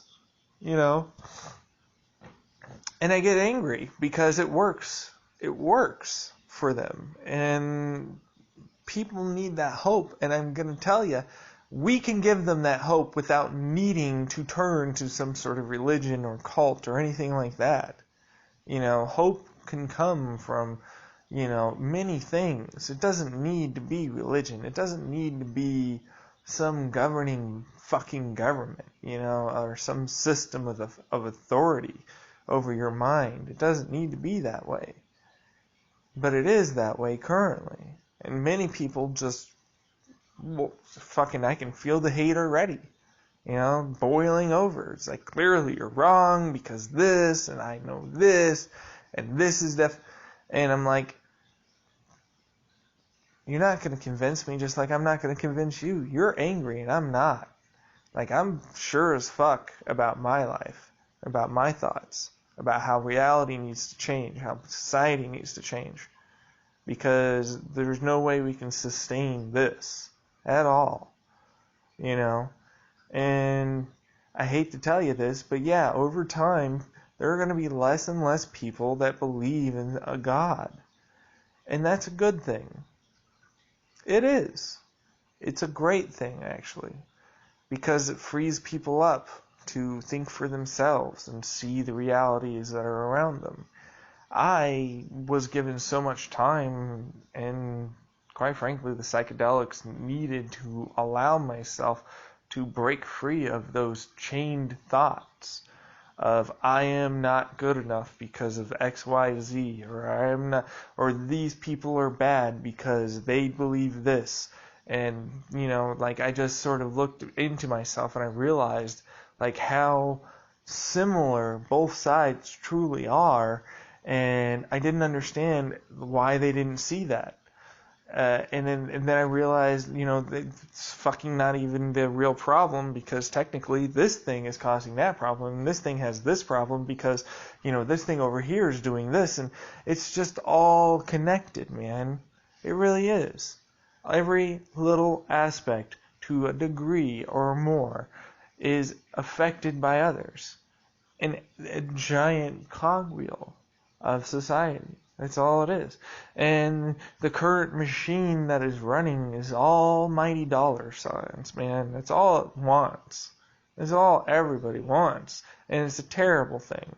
This is terrible. It doesn't help anybody. Is it useful? I don't know. It was useful temporarily, even back then, but I can guarantee you that the slaves and the ostracized women that didn't have any rights, and, you know, the gays that were, you know, basically killed on sight within certain areas, and yeah, and the wars, the plagues, the fucking famines, and, you know, the slaying of people, all in the name of almighty dollar Magna Carta bullshit. Fucking taking land, taking people's lives, all just because, you know, they don't fit in with our ideals, even though they were here first.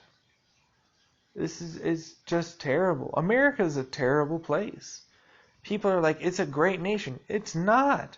It's built off the fucking slave. It's really built off of terrible war, famine, pestilence, just so many things. America is all of the bad signs you can think of for your religion. But for some reason you hold it on a pedestal because of nationalism, which is ingrained in you from an early age. Talking to that flag, man. I pledge allegiance to it, to America, because it's so fucking great. You know? It's the best damn country ever. Don't you ever fucking say it's not, because I'll tell you what. Stupid ass shit. Another person down the drain into the almighty dollar cogwheel. You.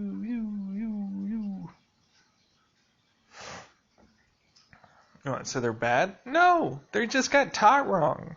They're not bad people. They just got fucking indoctrinated, brainwashed, and taught the wrong way. It is ultimately up to the CIA and the FBI and how the fucking governing body for the school system and how they decide. Can you imagine? Oh, you don't have to pledge allegiance to the flag anymore? Anytime that someone does it not for, you know, for like doesn't do it for religious reasons, becomes this hated person, and it pops up in the news again for a little while, and everybody shines a light. It's stupid. It's like, I shouldn't have to fucking pledge allegiance to a country that is just terrible. You know, like, oh, there are some great things. They have this money and all these things and and good living standards. Yeah, but the people are fucking miserable. People are overworked. They're fucking tired and sick. They still have to go to work. They can't take days off. They're oftentimes 1 or 2 paychecks away from completely being gone. That's no way to live. And that's most, 51%. There is no real middle class anymore. There still technically is, but not any real more. Yeah, it's just sad. And people believe that it's gonna get better. They're just gonna elect another official and then they'll take care of it. Because we elected them to take care of it. But that's not how that works. That's not how any of it works. You want to take care of it, you're actually going to have to put in the work. You're actually going to have to go to the public hearings. You're going to have to talk to your friends, your family, convince them that they need to take action. And, you know, there's just going to have to be a significant influx of change in many different sectors of society. And it's going to have to happen soon. Otherwise, people are just going to continue circling the drain, and they won't even know what hit them when it's all gone.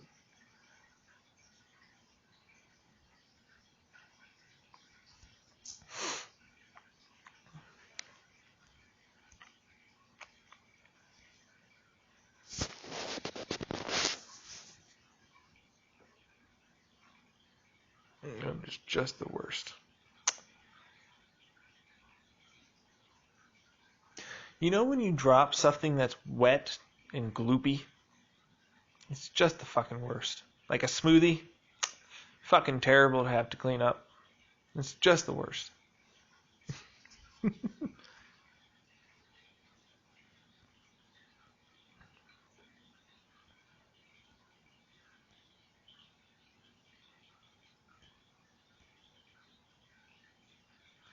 It's really cool.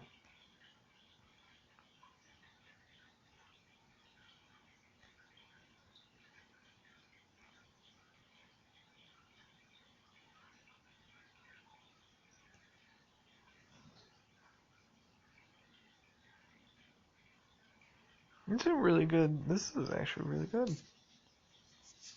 Oh.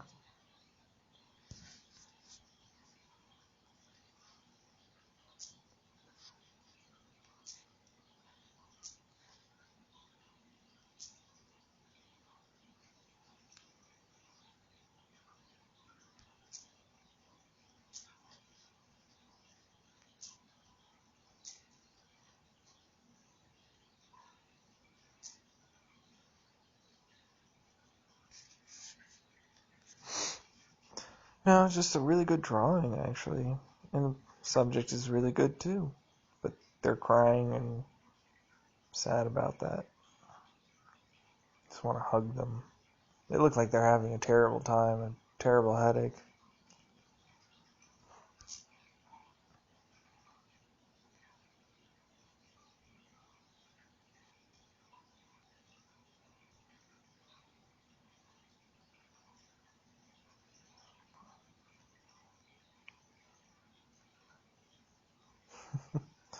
Next American elections, is it November-ish, right? Or no? It's not until 2020 is when... I actually don't remember. Fuck. I haven't even been concerned about it.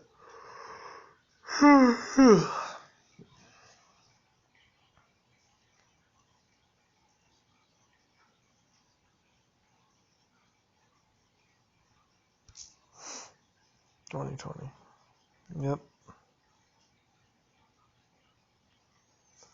Embarrassing school. Oh. Embarrassing school moment. The most one. I was in middle school. I had to use the restroom. Back then I used to hike up my boxers pretty close because I had a lot of dangle in my testicles. And I didn't like them getting squished by my thighs. Unbeknownst to me, without even thinking about it, it went over my fucking shirt. And I walked into science class with my boxers over my shirt. And I looked down because people were looking in there. And I went, well, shit. And then I sat. I was a lot less embarrassed rather than like, fuck, I'm a terrible human. Yeah.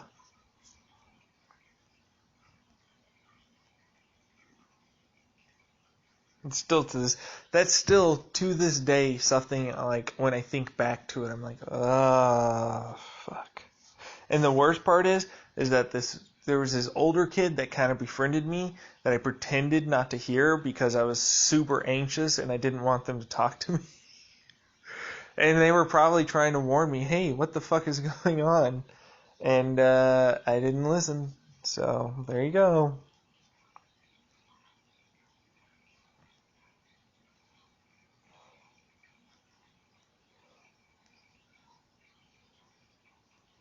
Shortest 5 hours. Yeah, dude, those 6 hours on my trip went by like that, man. Like, and the intensity, like the most intense part during it, I was cataloging everything so often that I honestly didn't even really feel it for that long. Yeah, it was pretty weird, truthfully.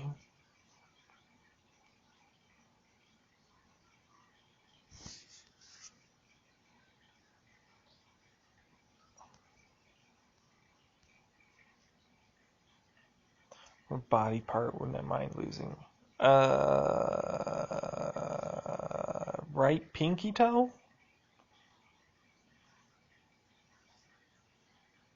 Uh, tip of my ear? Or ear thing? I don't know. Yeah, you're going for like the stuff that's not terribly important. Yeah, I like having both my legs and arms as much as I complain about them hurting, you know.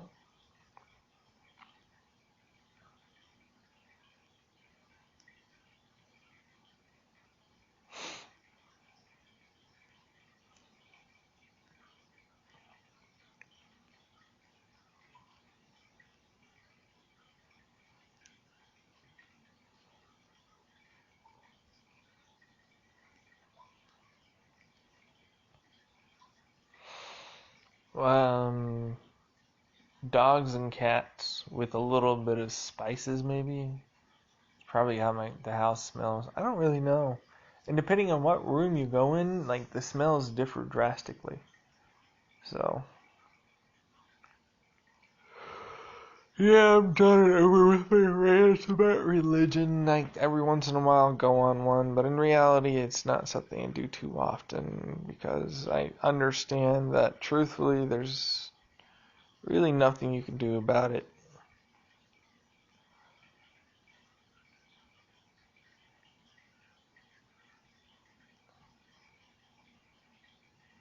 Says the guy that's doing all this.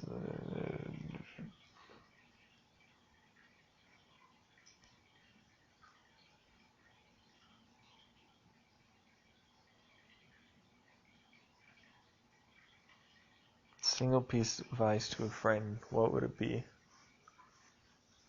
You know those dreams you always had and you're always telling yourself, I'll do it tomorrow. I'll do it tomorrow. Oh, I need this or that. Well, why not just sit down and make a list of the things that you need to do to make that dream happen? And then for the very first step, look up and place down all the things that are going to get you to that first step. That way you can follow your dreams. Is that really one piece of advice? Nah, I'd say make sure you don't fall in love too fast. Try and get money when you can. Don't be too concerned about what other people think, what other people feel. Alright? Ultimately, you're going to die alone in this world, so you need to make sure you're happy when you're doing it. But don't hurt others. In general, don't be a cunt.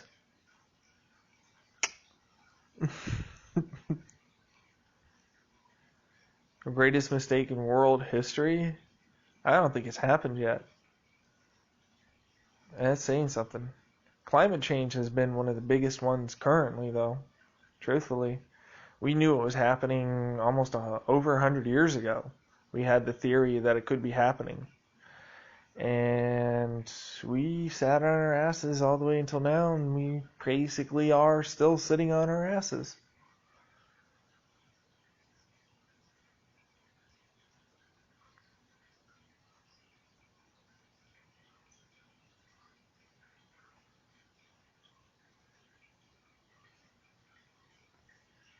I wouldn't mind looking at this.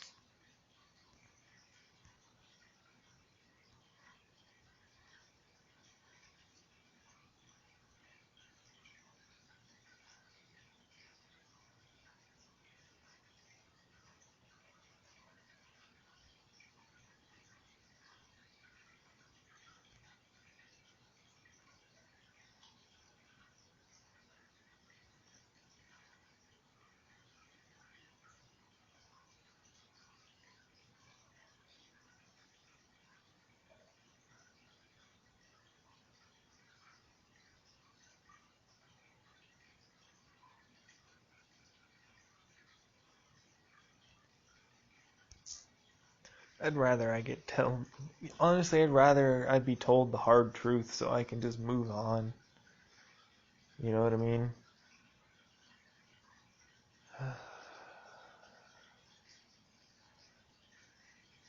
I try not to lie to people because I don't want them to...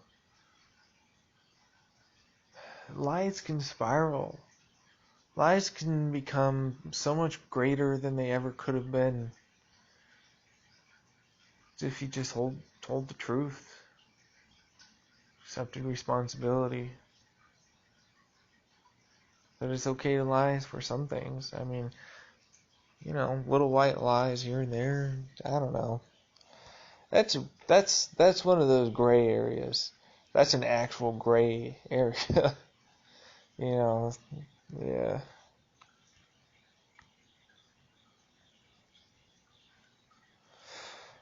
What are some things people don't realize the true danger of? Cars. People treat cars like they are super protected, not going to die. I don't have to pay attention because my radio, whatever, will automatically break for me. I can be on my cell phone talking or texting. It's just bad. It really is, actually.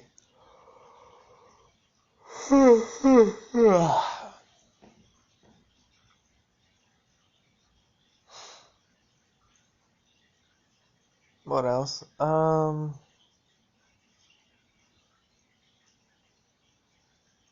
sure there are others, but I can't think of any. Why don't you write any of these things down? I don't know. It takes time to do that. I just kind of want to answer questions and things.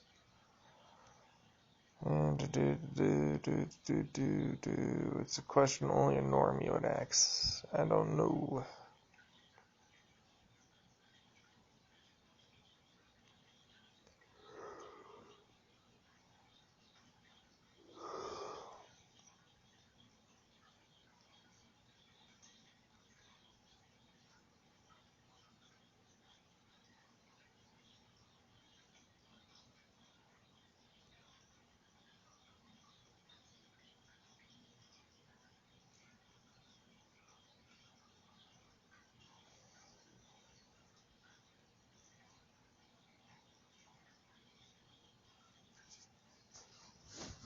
I mean, that's a possibility.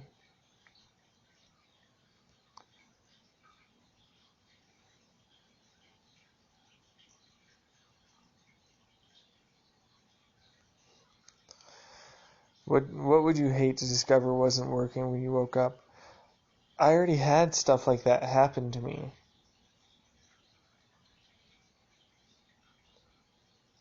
So, pick and choose. I don't know. My legs not being able to walk properly. I don't know.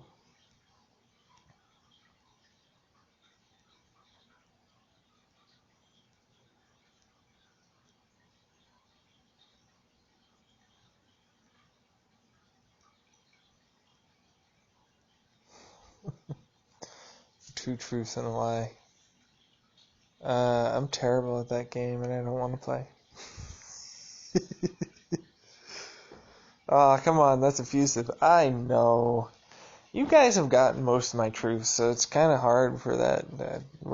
I don't even know what a lie about me would be. There's truth in a lot of things, man. But I guess a lie would be... I don't know. I don't really want to come up with Dang, my head hurts real bad.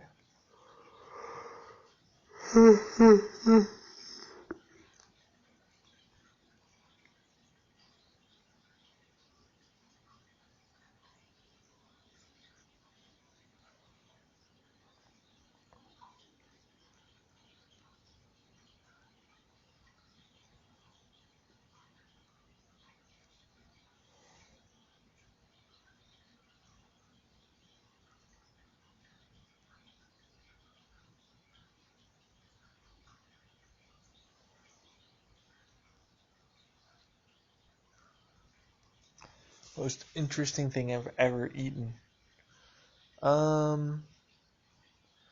Actually, it was Indian cuisine at one time. I went in there. At this point, I was extremely picky with what I ate, and it was only like fast food, which was bad.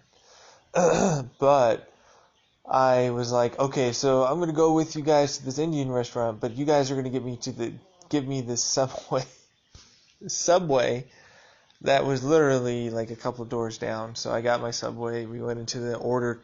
This is all very rude, but they tried to entice me, and eventually I finished my food, and so I'm still hungry, and I don't really know what it was, but it was really good. Indian food is good, man. Like straight up. Um, yeah. I always wanted to go back to that place, but we never did, and that made me sad. Dude was really nice too. He really was trying to get me to eat some of his food, and it was good. So,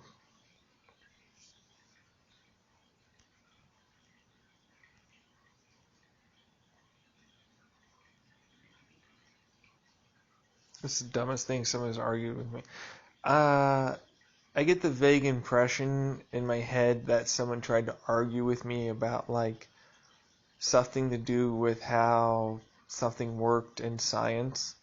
And even the teacher was like, no, you're clearly wrong. Why do you think this? And like they had the entire class at one point being like, what the fuck are you on about? So, yeah. I don't know what the dumb thing was anymore, but that's like the one that stands out in my head. Most annoying noise for me. Stuff that's just barely able for me to hear, and it sounds almost like either music or like a voice, and they annoy me a lot.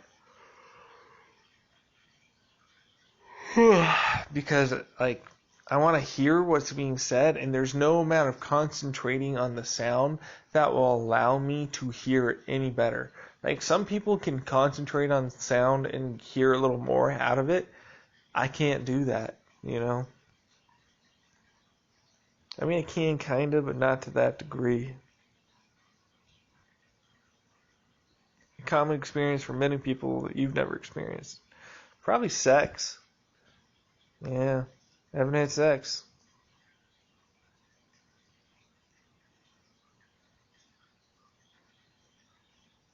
I don't really have an uninteresting story.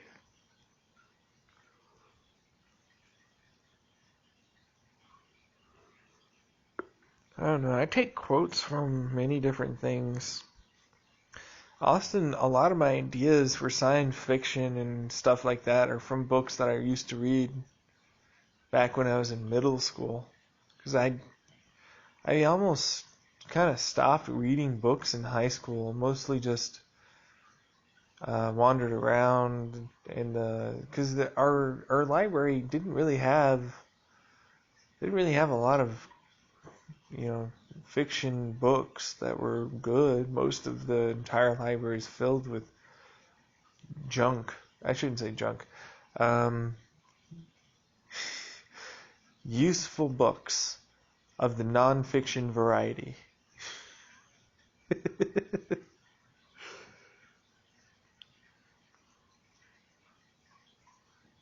Yeah, that's pretty good. That's clever. I like that.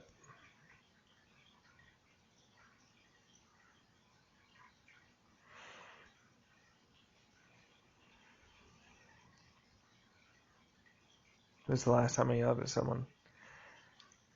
Earlier tonight, I was trying to hold back too, which some things really get me up. Like today, I just don't feel good.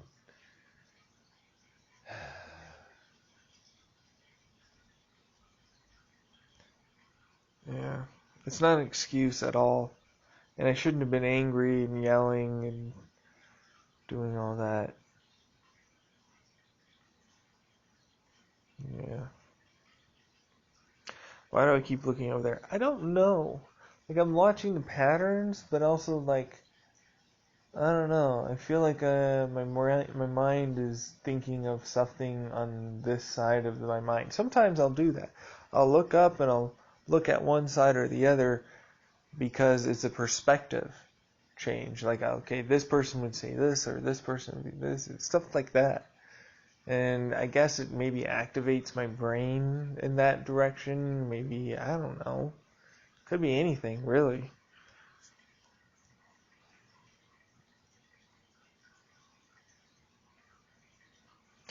That's pretty cool. Very large underwater park. How do they keep it?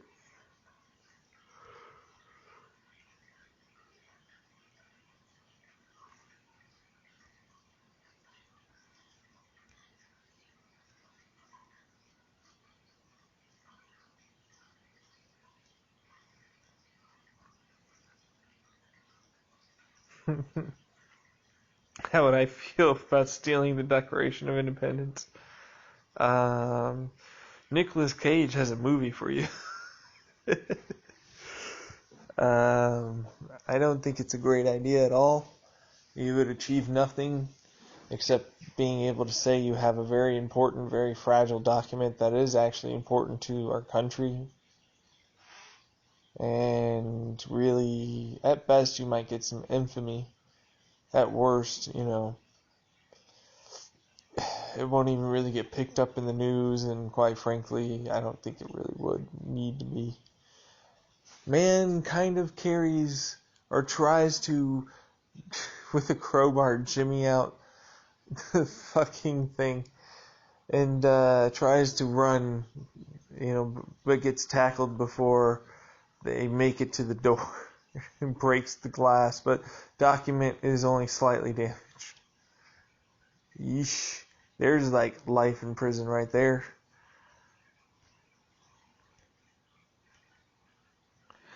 Oh my goodness, all those pizzas. Why can't you be over here?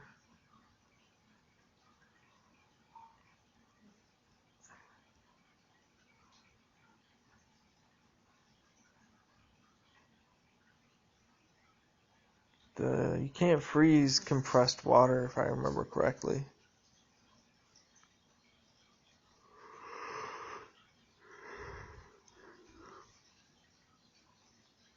Oh, so you can. It makes it colder. Okay.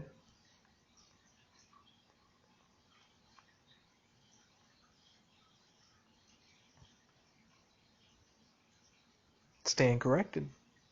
I'm learning something. I like that.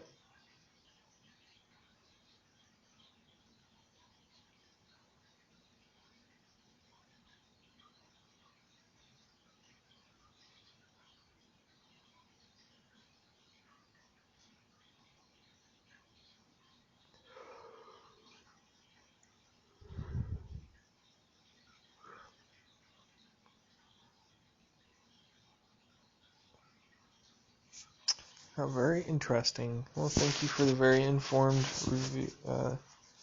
I'm going to say that.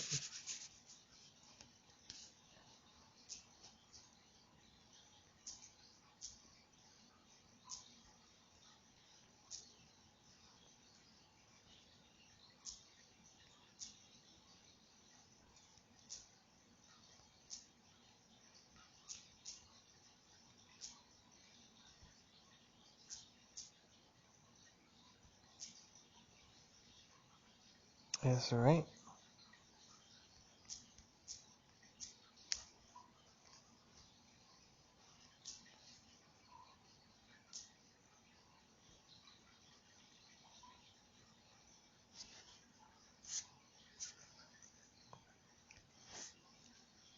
That's good enough, I guess.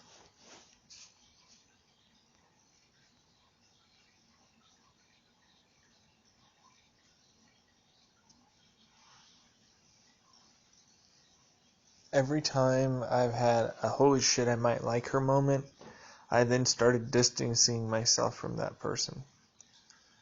The only times that didn't happen were in middle school. And I've already explained kind of like I would sort of almost stalk them to a degree. Like hang out in their groups, listen to what they're talking about, add from time to time, maybe talk to them a little bit, but not really get too close. And then if they started to like me or think that I like them, it's like, oh, I'm gone. So yeah. It's what was the very first time? Gosh, this is a bit weird. It was back when I was probably 3 or so, and I was getting babysat, and at this one place for a little bit, and there was this girl that was there as well, and she was like straight up like, I like you, and that was it. For me. There are some other things that's more private that happened that I'm not going to get into, but suffice it to say, it was nice going there, but and then we moved.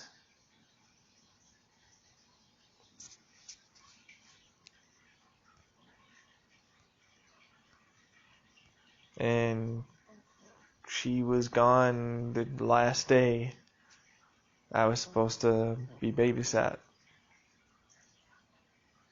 We liked watching Free Willy. I loved that fucking movie back in the day, man. I wonder if that holds up. Damn, I haven't thought about Free Willy in forever. I wonder how Free Willy holds up. Because that's a quintessential 90s movie right there. I wonder if CinemaSins ever did a Free Willy movie, you know.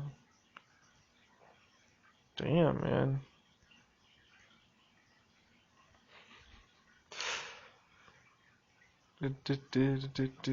Lingerie cookies. You know what? They actually look really good.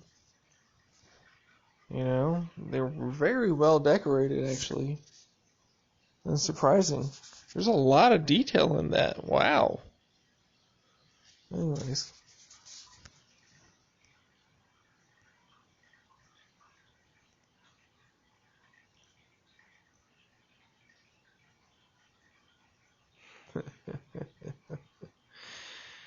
Ah, poor nice girl. Well, well.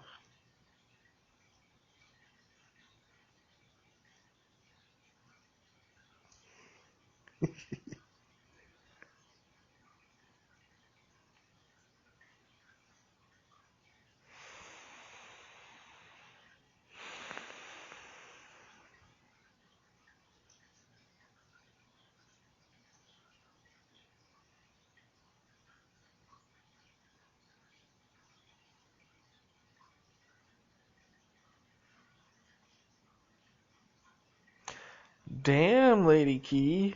Jeez. Wow, just... No. It was Empress Dalwager Luzji?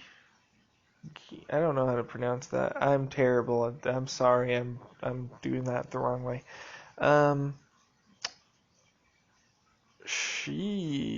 That's crazy. Okay, that's a thing.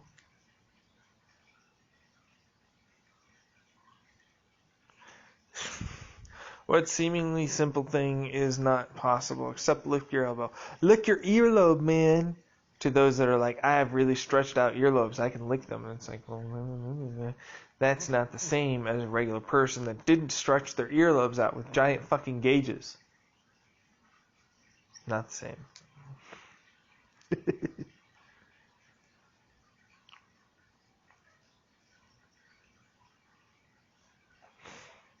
That's the best thing that ever happened to me. Oh, man. It hasn't happened yet. And that's the best part about it. Currently, so far, the best thing that has happened to me,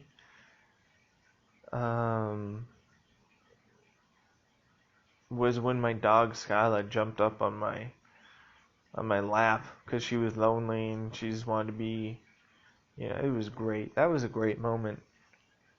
I literally just like, oh my god, this is one of the best moments of my life. She climbed up here. This is the first time ever, and she hasn't done it really since. It was good times. Good times. It was only a few weeks ago, I think.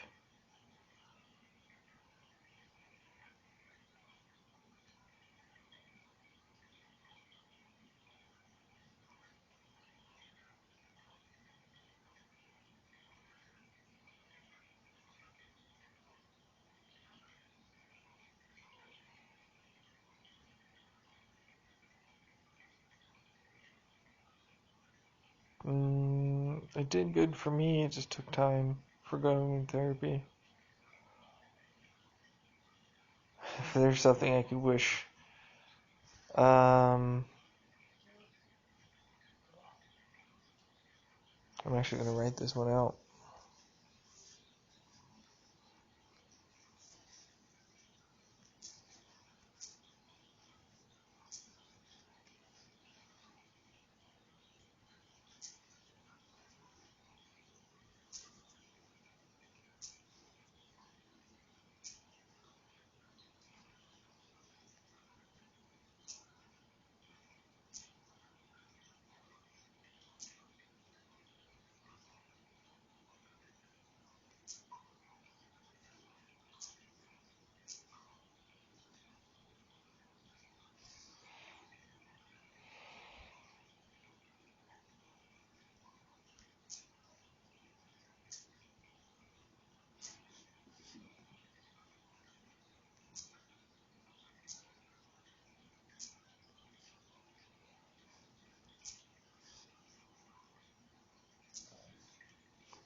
I wish people would be more understanding of each other's lives and perspective. I believe that it could allow people to come together on certain things and be less violence or anger in general.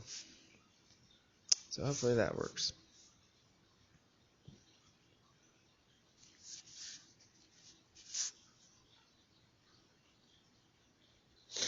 Got distracted by the lights, man. They're so pretty.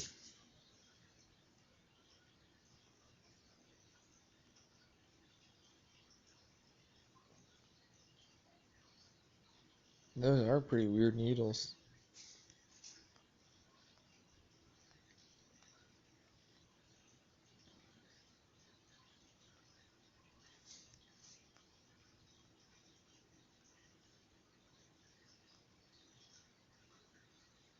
Oh.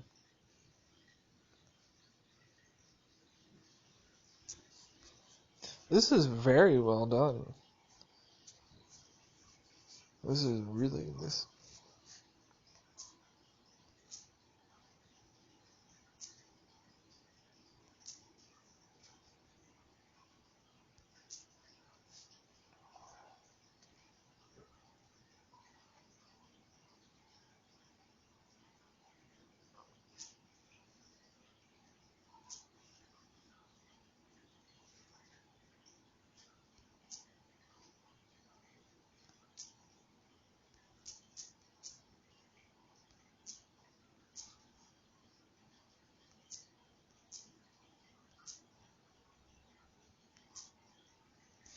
Oh, what's something that was back in my day? Back in my day, people didn't have emojis.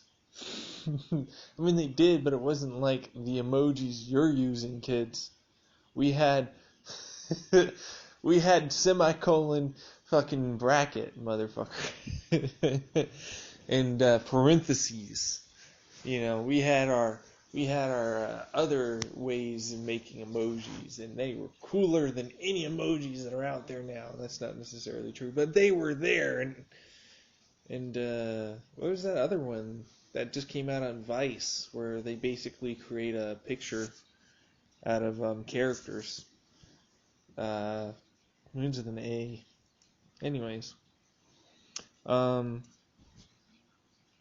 are cool too. Mm-hmm.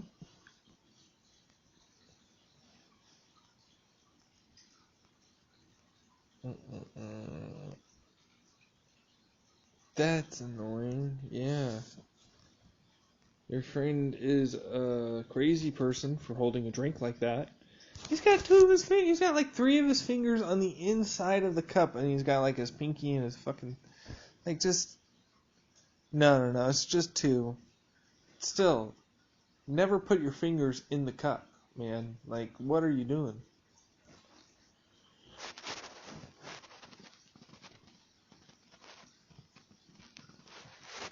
Actually, that's pretty true. If I met a gay person right now, what would I say? You are worth everything that you want. You are a good human being. Don't fucking let other people tell you that you're not. You are worth everything. You're going to get everything that you need. You're going to find that person if you want to find that person. You're going to get your job. You're going to get in all of these friends. You are good. Don't fucking let them ruin you just because they say some stupid ass shit. You be you. You do you. You fucking be awesome. Just like you already are.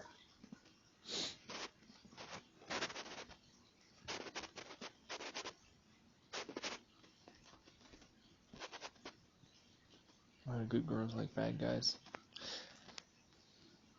See, that's a bit of a generalization.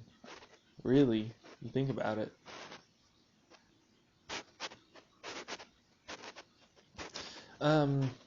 From my perspective, from what I've heard from anecdotal people saying things and watching relationships, oftentimes these good girls, as you so claim, are women that have lower self-esteem, less of an ability to put up boundaries, and also they feel like they can fix or maybe change them. And then there's also like when they do have that crazy good side to them, it's like it just really gets me off. And so it's like a combination of things. And then I feel like it gets grown out of pretty quickly. You go through a couple of bad experiences and you learn like, oh wow, this guy in the guy is not so good. Or vice versa, you know.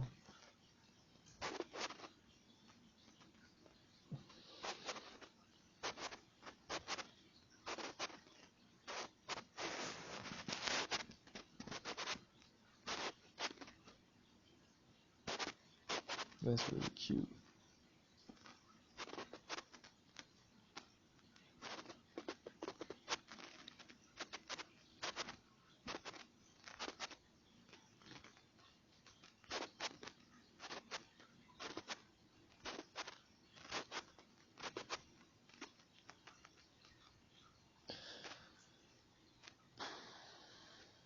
You ever see the special effects in the Goonies? It's talking about what popular things have not aged well. Like, there are certain special effects in 80s movies that you just go, yeah, they definitely had a budget for that, for sure. And the problem with it is, like, camera trickery is so difficult. It's so much easier to just, spend money to create a CGI because you can create anything within reason on a computer.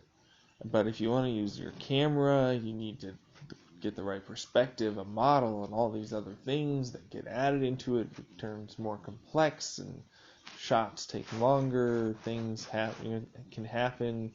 With it, I don't know. Personally, I think it's really just down to the creativity of the individual, because it costs less money to do that overall. It's just how can you be creative in doing it, and also maybe combining some of the CGI in certain areas to maybe create more of an effect, but not overtaking it, so that way it still looks out of this world, but it doesn't look out of place later on,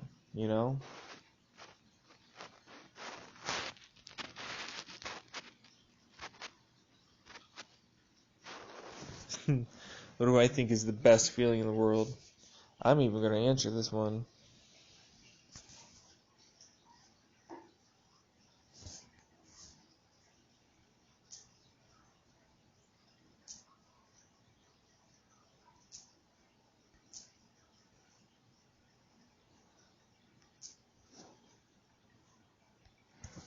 Love, trust, and acceptance.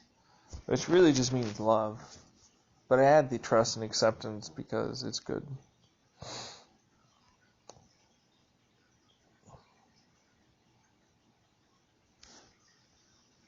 No one's ever asked me for... No, that's not true. No, that's... I get the vague impression I was asked to do something for a girl as a favor.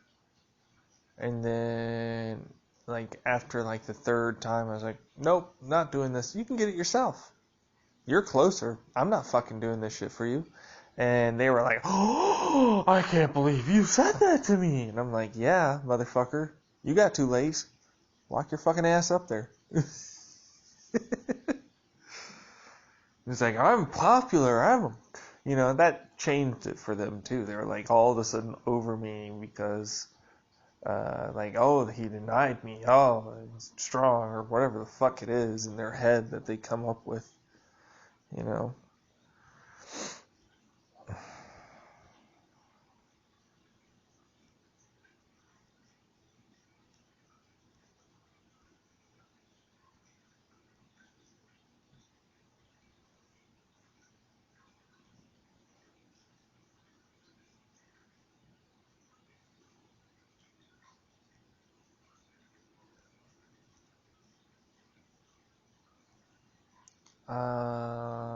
I meant to take a shower before I went to bed today.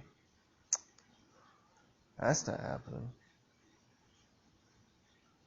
How often do I take a shower? I've been averaging, once every other day so far.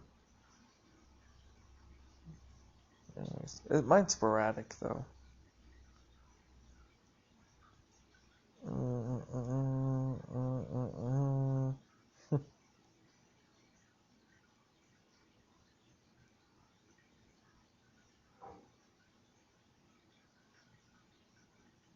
When you get stitches, people assume you snitched.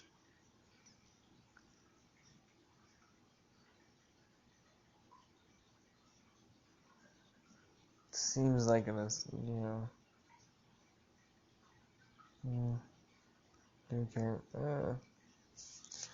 Why? Because secretive look, if you're doing terrible things to other people, that's not a good thing. I don't understand that mentality of protecting predators, you see it over in Hollywood where they protect these directors or these people that, do sexually assault either children or women or other men, and they get away with it. And people protect them too, and so, anyways, where was I going with that? Yeah. Okay. Let's see what this is.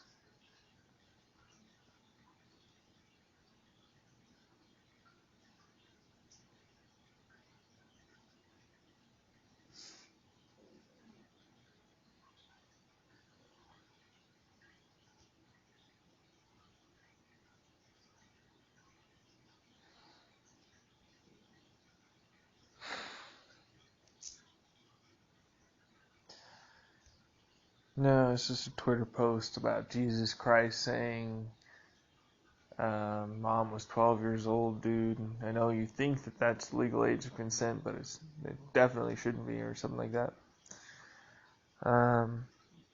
It's very true.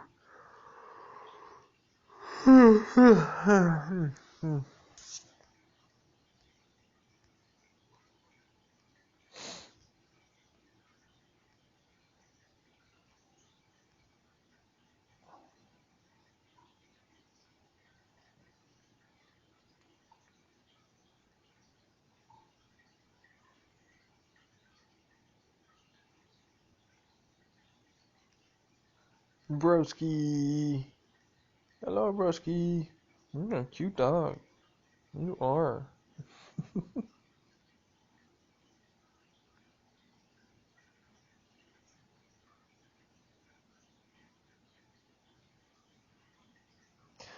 At what point do normal people stop eating? Usually when you feel full.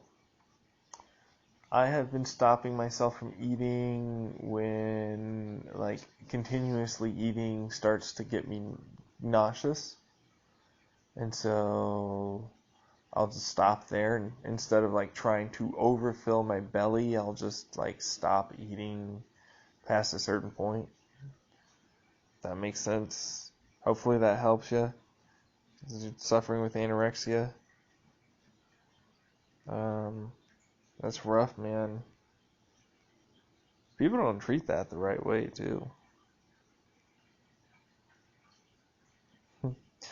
You're no good. Yeah, that happens. No good right now. Be good later.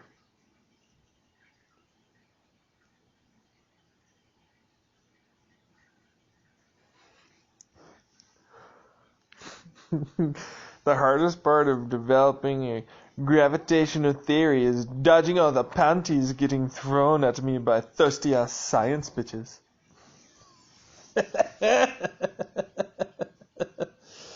That's good shit. Isaac Newton. It's just a fake quote. I love it though. It's funny. Greatest random act of kindness I ever received. I was trying to refill the air in my tire because when I was riding a bike, pedal bike, when I was a kid, and we used to have a gas station back where that True whatever West Credit Union thing is over there, and yeah, it used to be a mobile, and for whatever reason I couldn't get the hose attached, or the bike wasn't standing, whatever it was. But there was, and I honestly was starting to get very upset and basically cry. And this wonderful gentleman came over, parked, came down to where I was, and helped me just fill the tire up with air. And I went home, and that one act of kindness saved me from having a rather terrible day, and truthfully terrible time for the rest of that particular week. It was not a terribly good week that week. Anyways.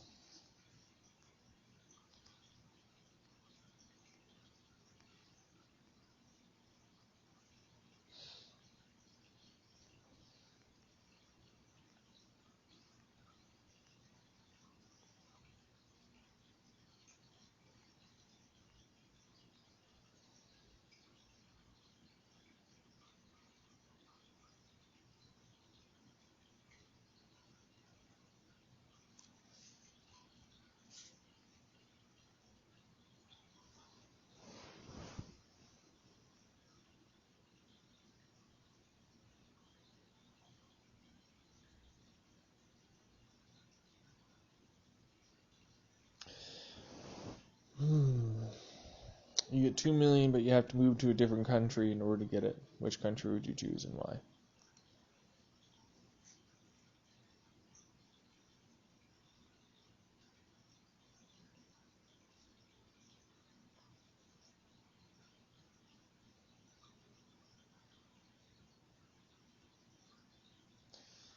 as you can probably tell, I'm guessing either Canada or somewhere in Europe, like Finland, Denmark, Sweden, somewhere around there.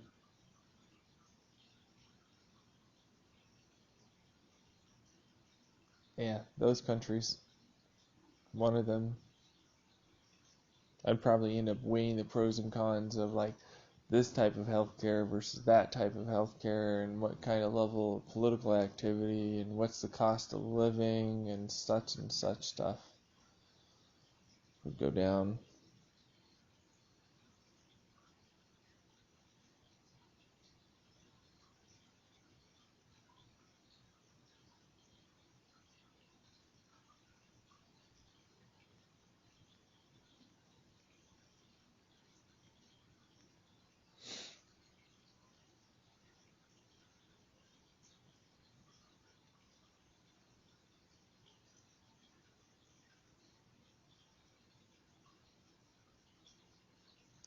Okay, so when buying a used car, what are some useful questions to ask the dealership and important things to check?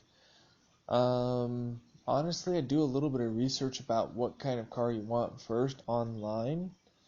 What the general Blue Book value, Kelley Blue Book value of the car is and what they're selling it at. And now remember, you're not going to probably get it at that value because they have to take commission, pay salaries and other things, so there's only so much they can reduce. But if you look up like basic reviews of the car, go online and or YouTube and look up basic, like this is where it might rust or stuff like that. Look into that, and then useful questions to ask at the dealership. Be upfront, like this is the price max I'm going to go. There is no budget. There is no budging on that. So if you're going to try and upsell me a car, don't do it. Be commanding. You're there to get a product. They're there to sell you that product as best they can. And so communication helps with that, but firm communication on your side, because they're there to try and push and sell that product to you. Alright. Basic things that you want to check on a test drive are acceleration, when you get onto a highway, how fast you accelerate. When you're at a basic stoplight, how fast. Don't fucking slam your foot into the gas, but give it a little go. Check the AC and stereo. If you need, especially down here, you need air conditioning. It might not be as important up north, so then it's more about having the heater work, but typically that works just fine with not much trouble.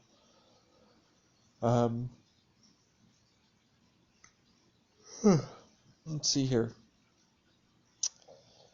And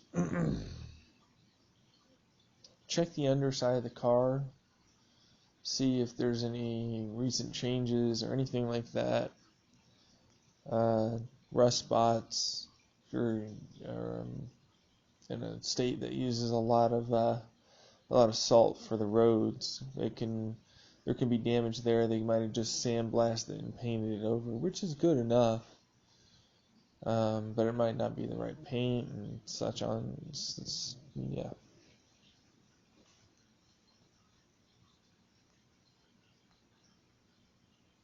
Take money from the government using his power as President of the United States. It's not really how that works. That is a very weird... How did you freeze the toilet bowl? That's the only thing I want to know. You know what I mean? What is something beautiful I see in every day? The love of my pets and animals. I love them a lot, man.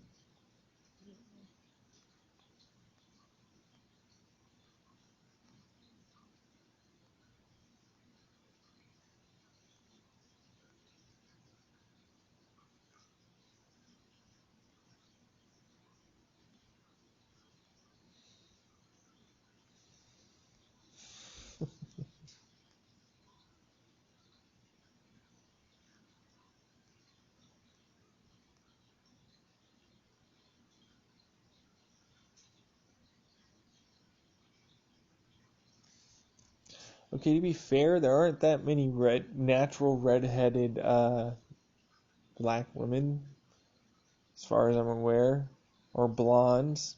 Although there could be a good couple of brunettes and stuff. But yeah, I don't know. Like, there's different. Like, I get what you're saying, though, for sure. You need to get some change. It's all that. But I mean, I don't know. Do you just like one thing or the other, or like, what is beauty to you? Like, are you more influenced by the media? Or are you more influenced by your friends and family? Or what is the cultural, what causes you to be attracted to a certain race or a certain frame or stuff like that? And when you dive into it, honestly, it starts becoming a little scary. It starts losing its magic. You can start becoming disgusted with yourself because you have these thoughts, and that's never great. Sometimes it's best just to not to think about it and include everybody. As much as, well, to a degree, include as much as you can.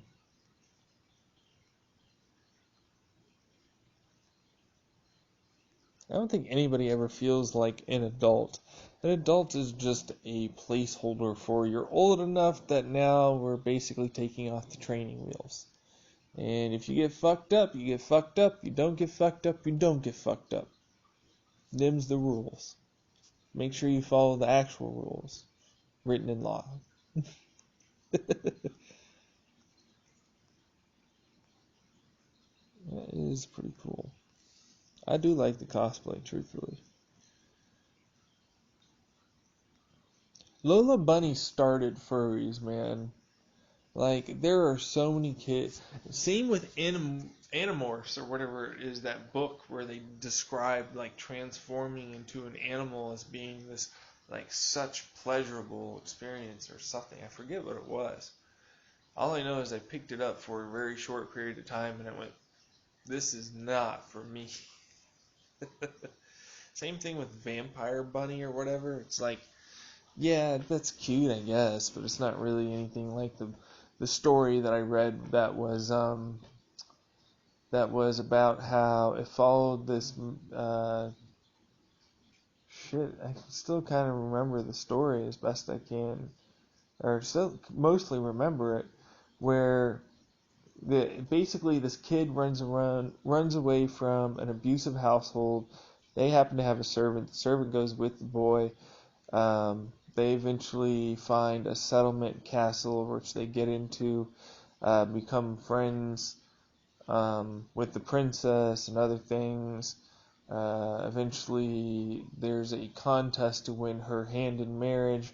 He's an amazing sword person, but apparently the lady was they were, basically getting it on with another guy who wasn't as good of a swordsman, and got to the second to last place, but didn't beat the guy.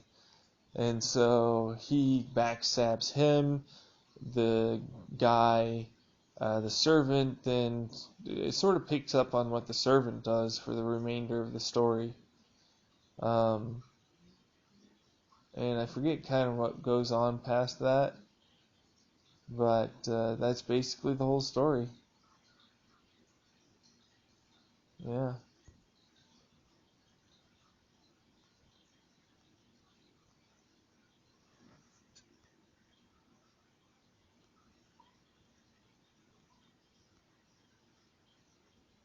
What is that squeak? Oh, you want to come in, huh? You want to come in, do you? I want to see you over there, scratching the glass, being a cat. I mean, it is basically time to go to bed now. You know what I mean?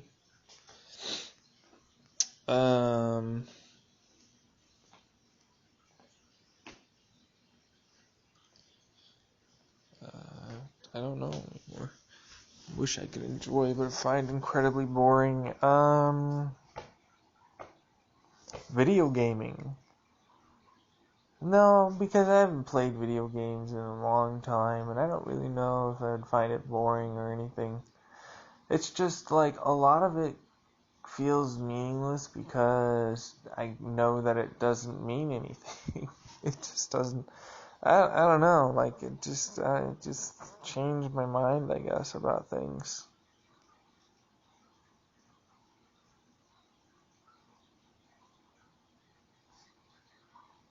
If I could have lived my life with a different name, what would it have been, and why? When I was younger, I used to hate my name John, because there was like multiple Johns, and so I went as Tyler, and there's also another Tyler, and then I went as John Tyler, and then I went as JT, and then I went as Tyler John for a very short period of time, and JT never really took off that much. Truthfully, I always wanted a different name, but I never really had a name in mind. I thought about Zeke when I was younger because I just liked the name Zeke, but I didn't spell it the same way, like Zeke. I spelled it Zeek, and yeah, I liked it. That was my name. That was one of the names I wanted to change. I just like the name. Um, yeah.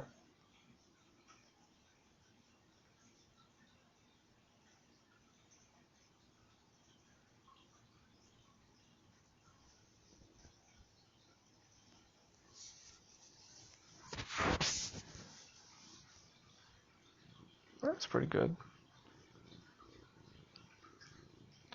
Aw, purring over there.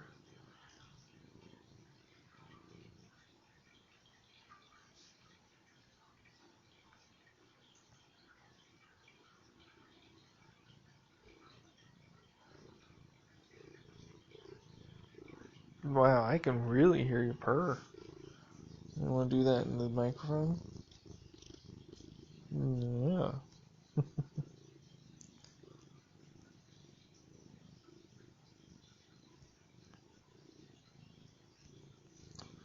Why are daddy issues so common? I think what you mean are, why are parent issues so common? And I kind of explained that already. People bring baggage into a relationship they haven't settled. The baggage gets turned into trauma, various arguments and other things. And a neglected child grows up in a hostile, neglected environment that, sure, they manage to function and do that, but they still end up having those troubles. Do people actually like to be called daddy? I'm not opposed to it, personally. It's really, I think, up to the girl and what she wants to call you rather than you. Yeah, I don't know. Like, I don't really have a preference one way or the other. Where am I from? I've already said where I am from. I am from here. Actually, I was born in Arizona. Yeah. We moved around a lot and then we came back to Arizona and stayed here.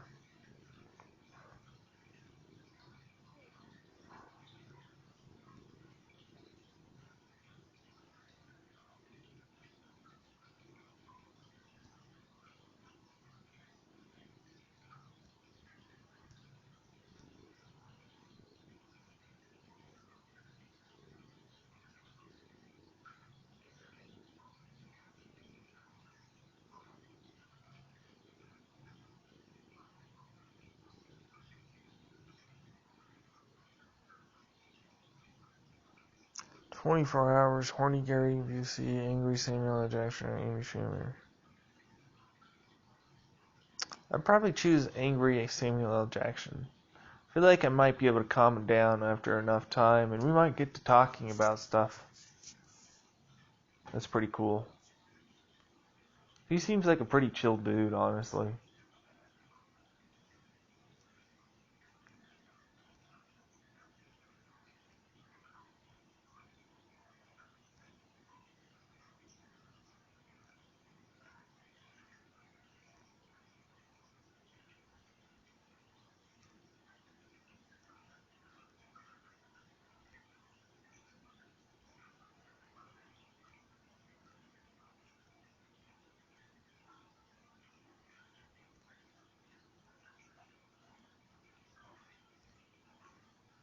Why am I awake? I didn't realize what time it was, and so, yeah, now I'm just awake.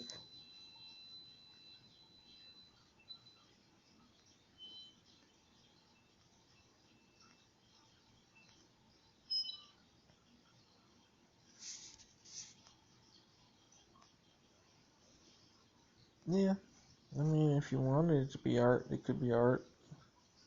It's got the lighting for it. Alright, hearing aid, you want to be ringing on my damn ear the entire time? Oh my jeez.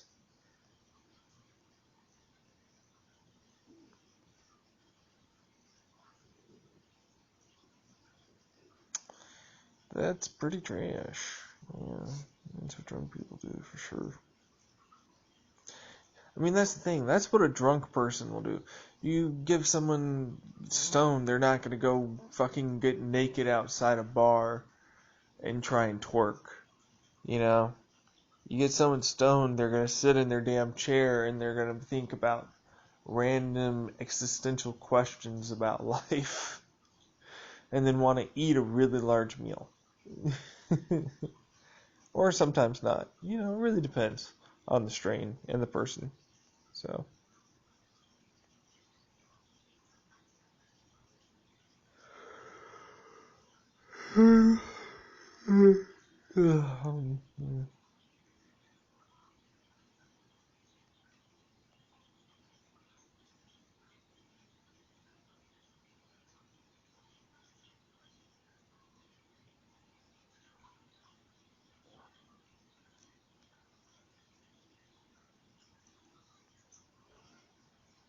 Emotions are landmines, can't even fathom. We're gonna hear about this confession.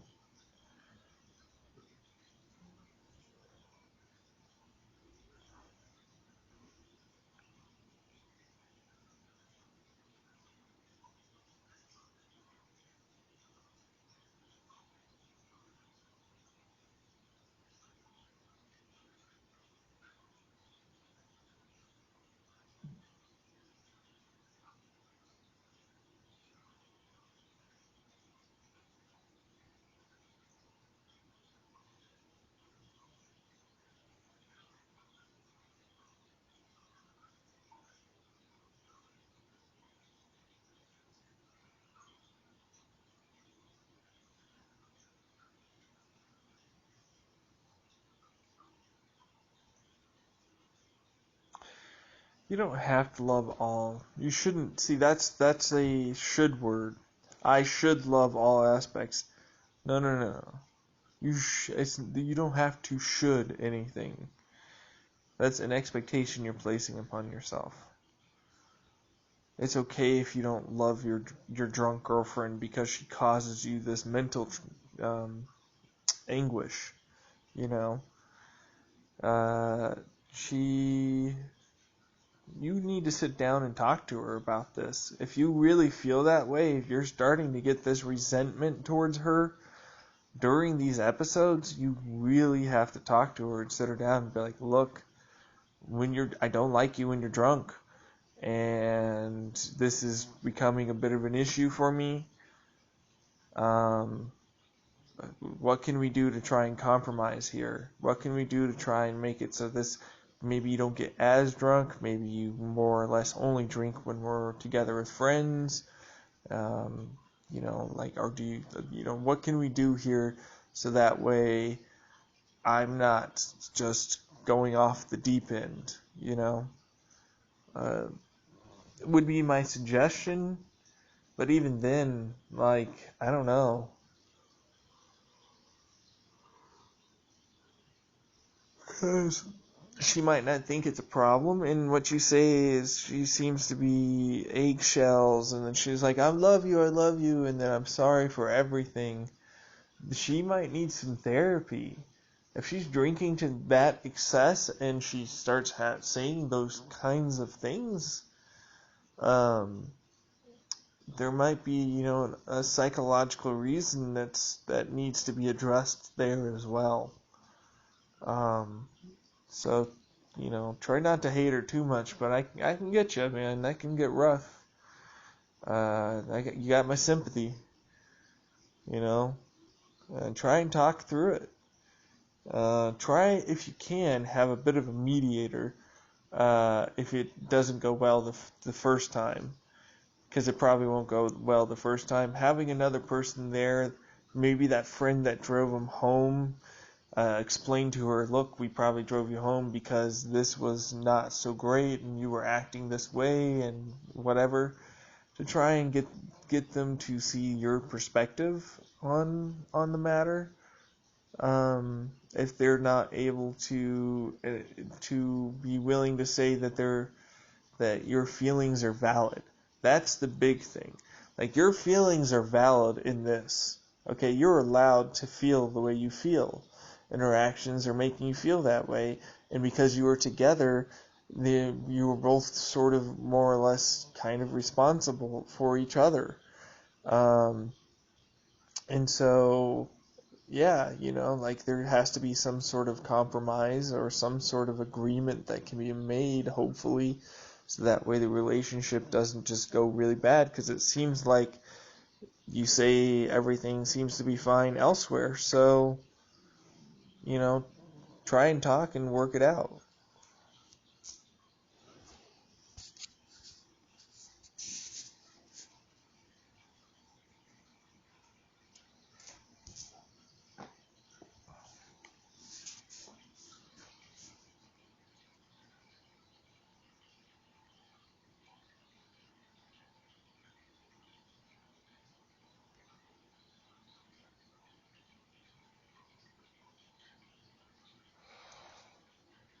I do really want to listen to this. It is almost 2:30 a.m.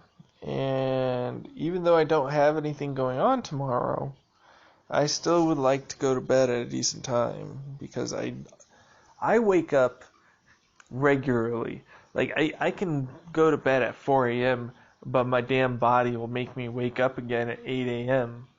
And so it's not fun at all. Yeah.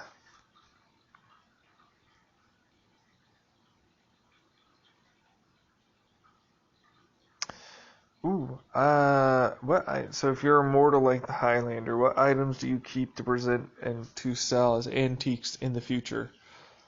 Uh,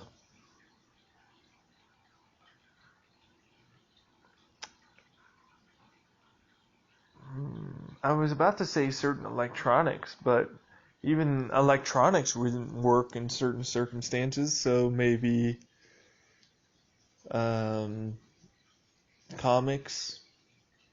Comics might become antiques. They might all go digital.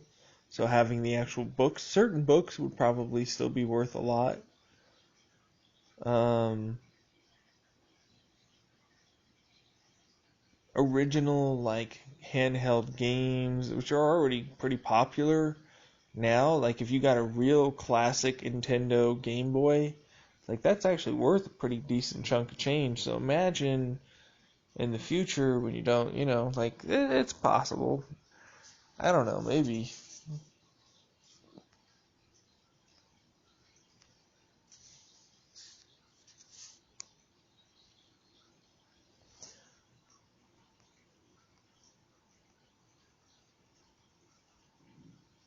Why is euthanasia still taboo in this? Do you mean, like, for dogs or for humans? Because for humans, there's an obvious reason. People don't like the idea of life being taken away. I think if you're in end stage cancer, pain beyond belief, there is no cure. There's nothing but they can do but slow things down, or maybe, make your life a little more pleasant. I think, truthfully, you should be allowed to kill yourself then. And I don't mean having to get a gun and blow your brains out. I mean in a peaceful, calm way. And without fear, tripping your balls off, Like, whatever ovaries or testicle balls you got them balls, tripping them off. Because why not give them the absolute best? Give them DMT, make them see an entirely different reality, as they fade off into nothing. So they can be a pleasant experience for them. They can enjoy life all the way to the last second, last millisecond, you know.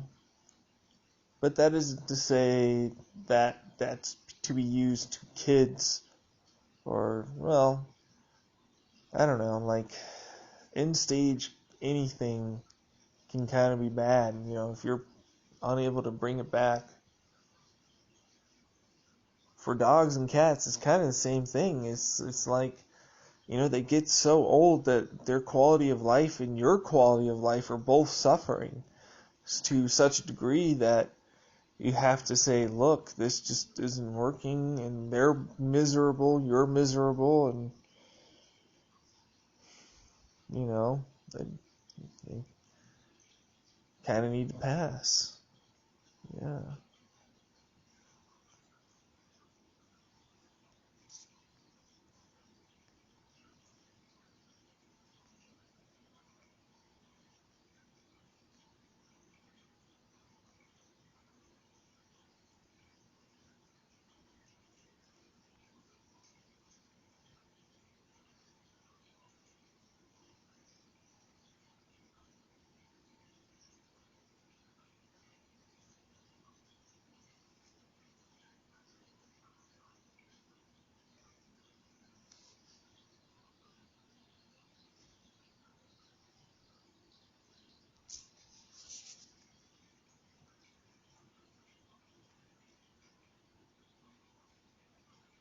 I want to make ice balls. Like, they're apparently the most efficient way of having ice's surface area get distributed, and so therefore they cool faster but also keep longer. I love it. I love ice balls. It's like, that can be used against you. It's like,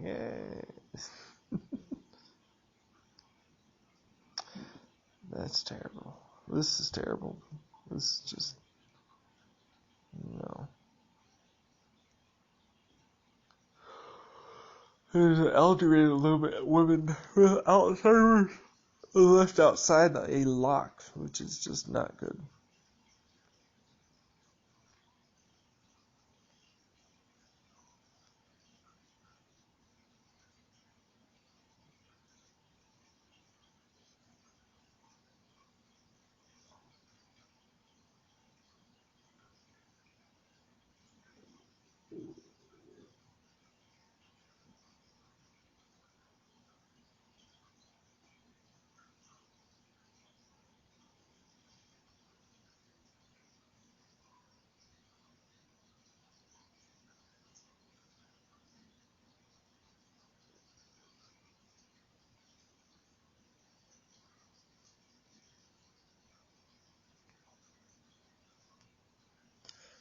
Yeah.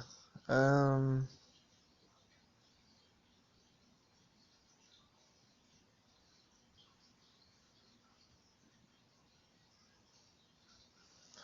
A relatively inexpensive device that would be heating up. Have you looked into just making your own? Like, there's several like psyched substances had a Coke bottle that they just made into a DMT thing. Um, so there's that, you know, like, let's write that then.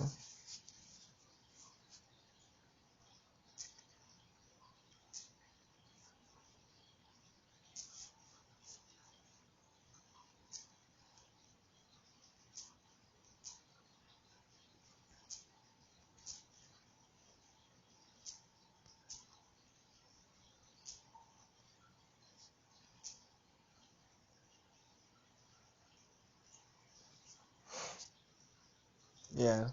Yeah.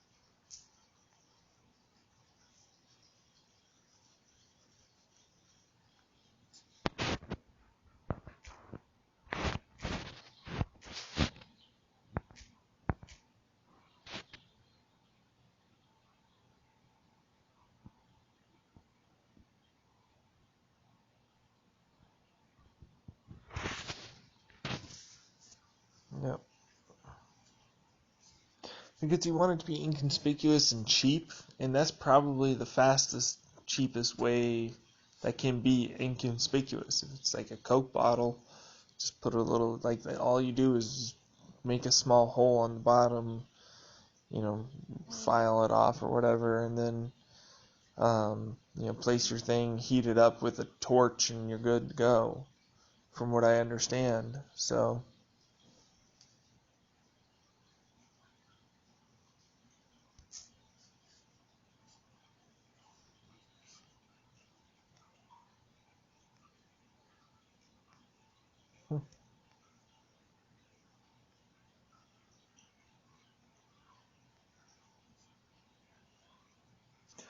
I immediately apologize to my dogs when I accidentally step on their tail or hurt them in any way unintentionally. I'm sorry, I'm sorry, I'm sorry. To make sure that they know it wasn't intentional and it wasn't something that I just did willy-nilly, I don't want them to feel bad. I feel like I injured them on purpose for something they were just not doing, you know.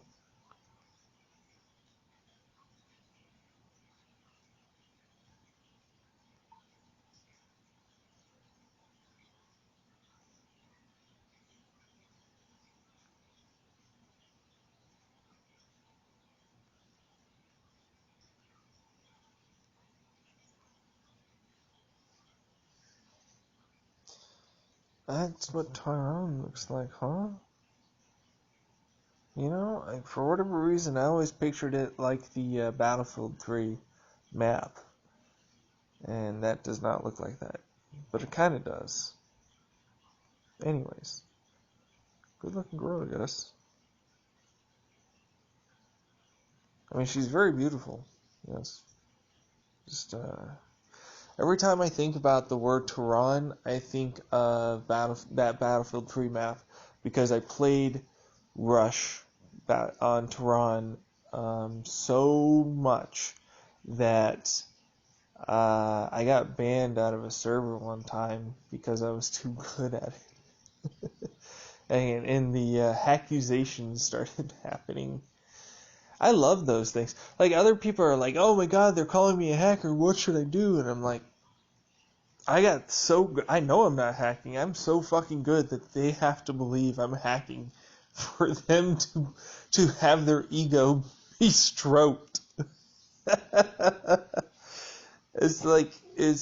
love it. Yeah, it was good times. But that was towards, Battlefield 4 was already out, and I just wanted to play Battlefield 3 for a while. That's when I met a guy from Hong Kong. He was a great healer and great team player. Loved to be in my squads. We would fucking kick ass, take names, and then, yeah, it was good times. Good times.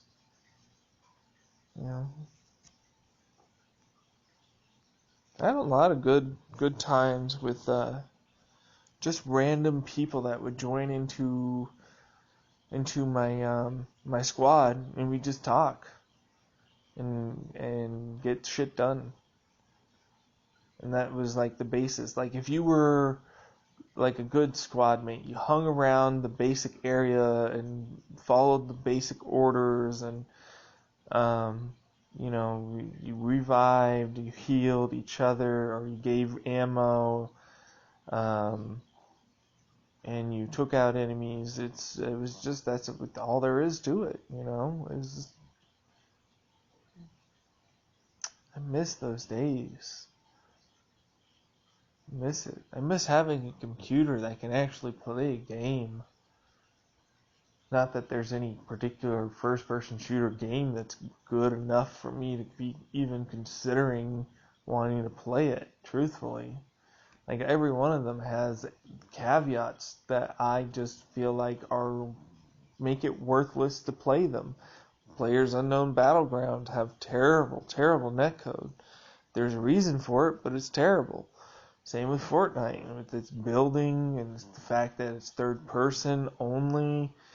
Battlefield 5 has stuff coming up, but in general, like I didn't like I didn't even play all that much the previous Battlefield title than the one that's out now, Battlefield 4 or whatever it was. And I don't really want to. It was not fun to really all. It really wasn't all that fun to play. Apparently this one's a little more fun, but then there are other issues that are going on with the gameplay and game mechanics of which like I'd have to play to know, but it doesn't interest me. And then Kingdom Hearts 3 is a PS4 title that I don't play I haven't played console on a console since I was in high school, and that was only briefly in this video game club that we had.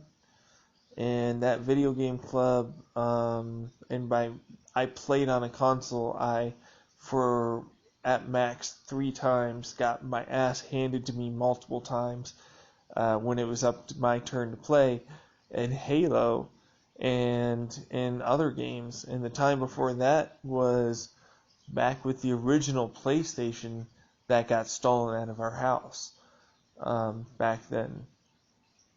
And I used to play snowboarding games all the time, and racing games all the time. I love those games. To this day, I still think they're really cool when I look at them, but they're not terribly amazing to, like, you have to have an energy.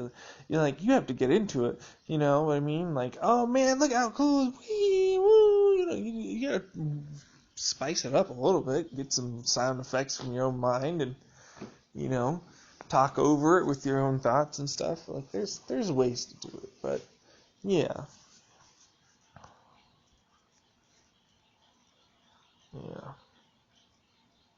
You're a rapist and you love raping women. That's no. Yeah. Have fun don't have fun with that, and I hope you go to jail if that's true.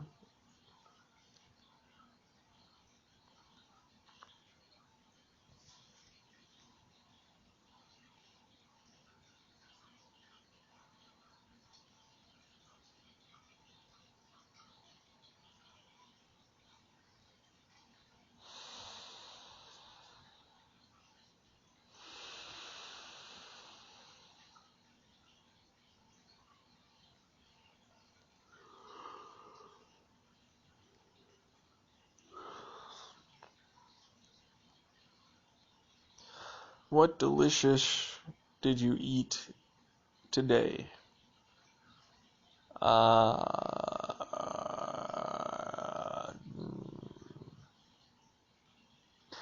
Actually, the sandwiches I made earlier were pretty good. So there's that.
That looks really. You know what? I might make myself some eggs and bacon tomorrow. After looking at that, or later today, is the actual term. Alright, we will do one more, and that's it.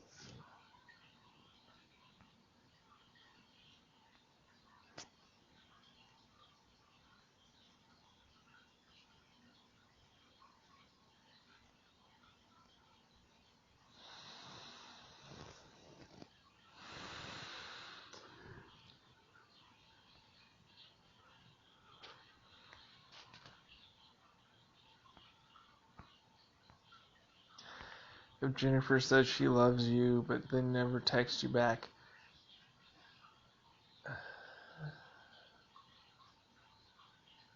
She might be afraid. Have you ever just gone up to her in person and talked?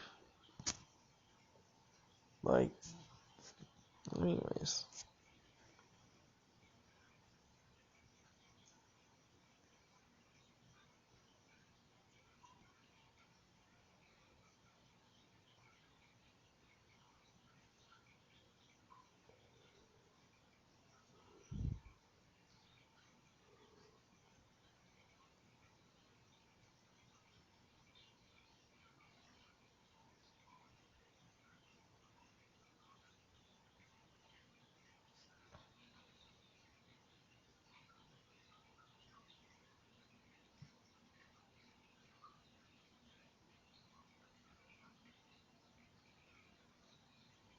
That's mean. That's a little fucked up. How do I think humanity will die out? Well, we stopped the whole nuclear war from happening recently. But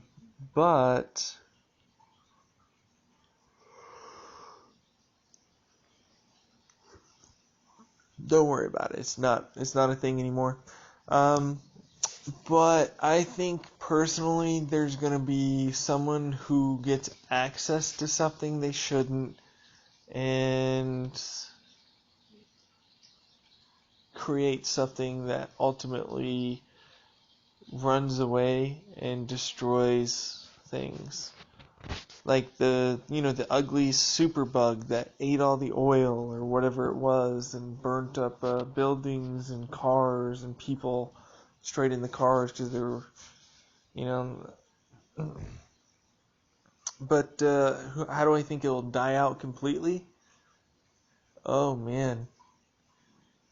There are so many different ways, but almost all of them are a slow progression of a lack of food, lack of resources, as people slowly die and starve to death until eventually there's nothing to sustain them and the last family dies. Which almost happened. You don't realize, some of you don't know this, but we got dangerously close. We were down to what was it? 5 people, 6, 7 people left on the entire planet. They repopulated everything. And it was during an ice age or something like that. Or at least that's theorized what happened. We don't actually know the true numbers. But yeah, during a very particularly vicious ice age cycle, our population numbers dropped so drastically that we are all as a result of those individuals. And that's insane to think about. Certain individuals. I wouldn't doubt that there are others that are in probably other places that, see, that's the thing, I don't know. And I only read that article a long time ago, so I might be misremembering it. And it might not be so little, and it might not be this or that. So, take that with a grain of salt. But yeah, I think that there will be some sort of event, either caused man-made or not man-made, that puts us into survival mode instead of thriving mode again. And humanity will just sort of slowly fade and fade and fade if the survival mode continues to last for too long. We are adaptable creatures. We do have technology, but when the technology gets taken out and the adaptations are no longer good enough, things can become problematic. And as time goes on, it becomes easier for people to survive, luckily. So I would think more or less humanity would probably die out as a result of disease and climate issues and a lack of resources.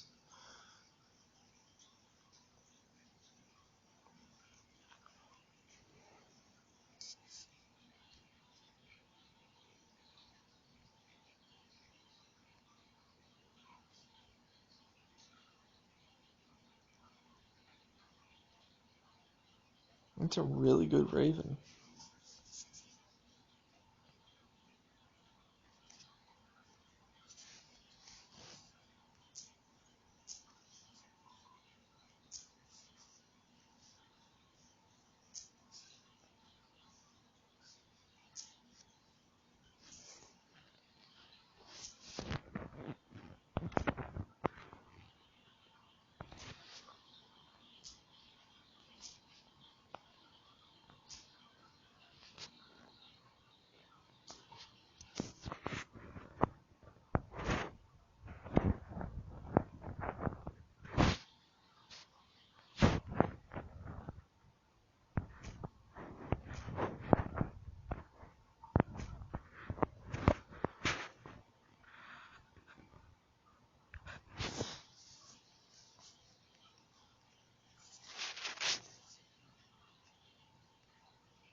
That's so cool. They're actually trying to go with the daughters, and actually, that's really neat.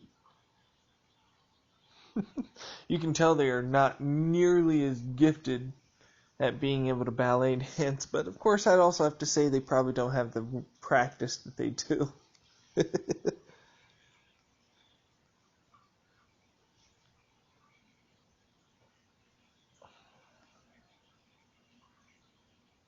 $500 for a cat toy? What the flip?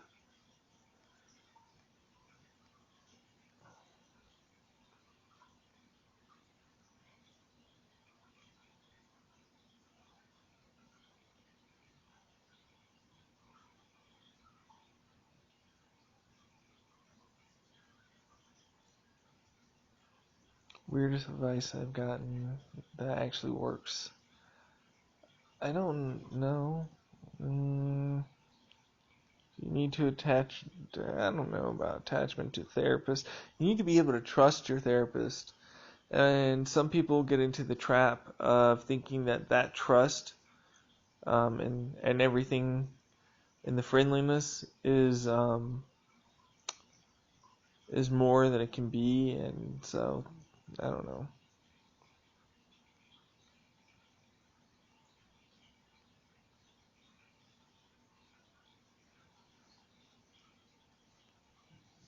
I do not recognize the movie, actually. Is that Kung Fu Hustle movie? No.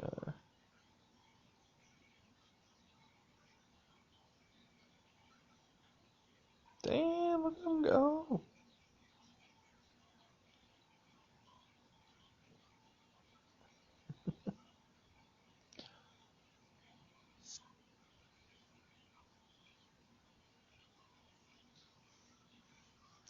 They feel the effects of buzz of caffeine. Um, I don't know, like a calm wakefulness. Here's the thing. I have a like different tolerance and a different way that stimulants affect me as a result of being on ADHD medication and being diagnosed ADHD. Coffee calms me down, but also wakes me up, gives me a slight bit of energy in the stomach and heart, it kicks up the heart rate, makes me a little more alert. All standard effects, really, of caffeine. And it comes in a package of straight nutritious drink. Coffee is very nutritious. It comes with great B vitamins, magnesium, manganese. Like, it's just good for you. And the whole idea of like tea and coffee and anything with caffeine being bad for you is pure and simple insanity. It's stupid as fuck. It really is.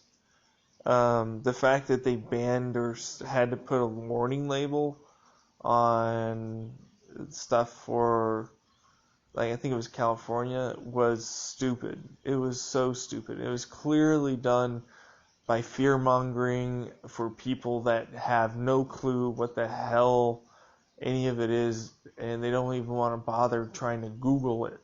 They just know, oh, well, I don't think it's good, and therefore, at least my opinion, that's what kind of felt like it happened.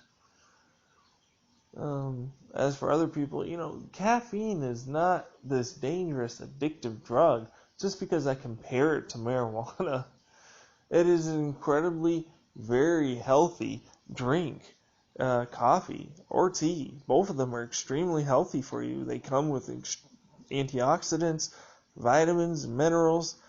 Caffeine itself is a neuroprotectant as well. There's like a lot of good benefits from caffeine and the beverage it comes in if you're going natural. If you're going along the route of a caffeinated soda, well, guess what? It's not the caffeine that's hurting you. It's the fucking large amount of sugar and high fructose corn syrup and all these other terrible, terrible things. Don't eat or drink fast food or soda. Those are just terrible for you. They really are. They're bad for you and will always be bad for you. There is no soda that is good for you. It's unhealthy. But caffeine and coffee or tea or both, and they both have their effects. And if you're willing to get the stimulatory effects of another compound that isn't caffeine, but you seem to think it's just as good, but we already know that, like, this is a fairly safe thing. Yeah, you could take way too much. You really have to try and drink a lot of coffee to drink so much caffeine you die. It's pretty difficult. It's not impossible, but it's pretty difficult. Yeah, I don't get what people's like aversion to caffeine or on any of these things are. Caffeine's a pretty natural stimulant. Tobacco happens to be one of them. People realize nicotine is a stimulant. Nicotine in itself is actually not that bad. It's just highly addictive. And that's the thing. It's like the compound itself and the way it interacts with your body can change its abuse profile pretty significantly as well. And how addictive it is and what it might do with this and that. So it takes a while.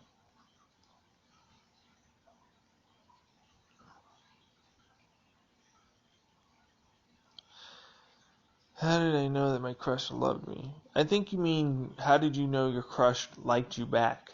Because that's not love.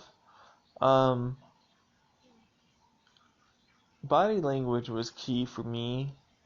Then there was also like their interest in talking to me and like other stuff like that.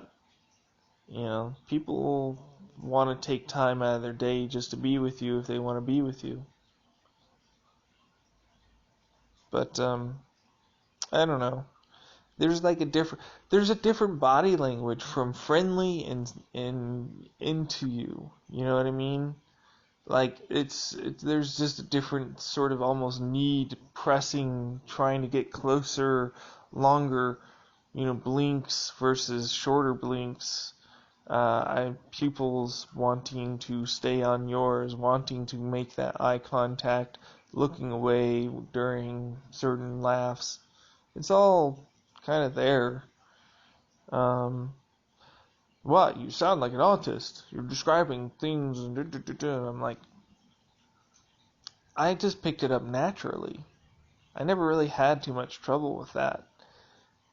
I mean, you have to learn a person's body language if you're going to constantly get into a fight with them. And when you don't have good enough hearing, you have to learn what a person might be intending to say if you don't have all the information through what their body language is. You know, people talk with their hands a lot more than you think.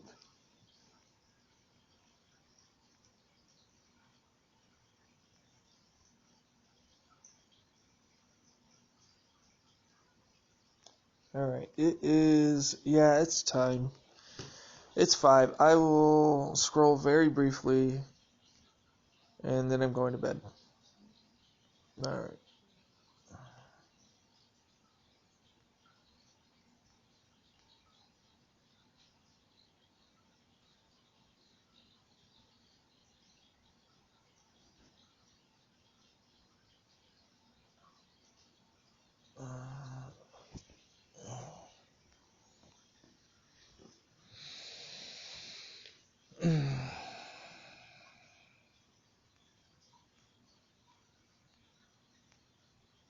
Okay.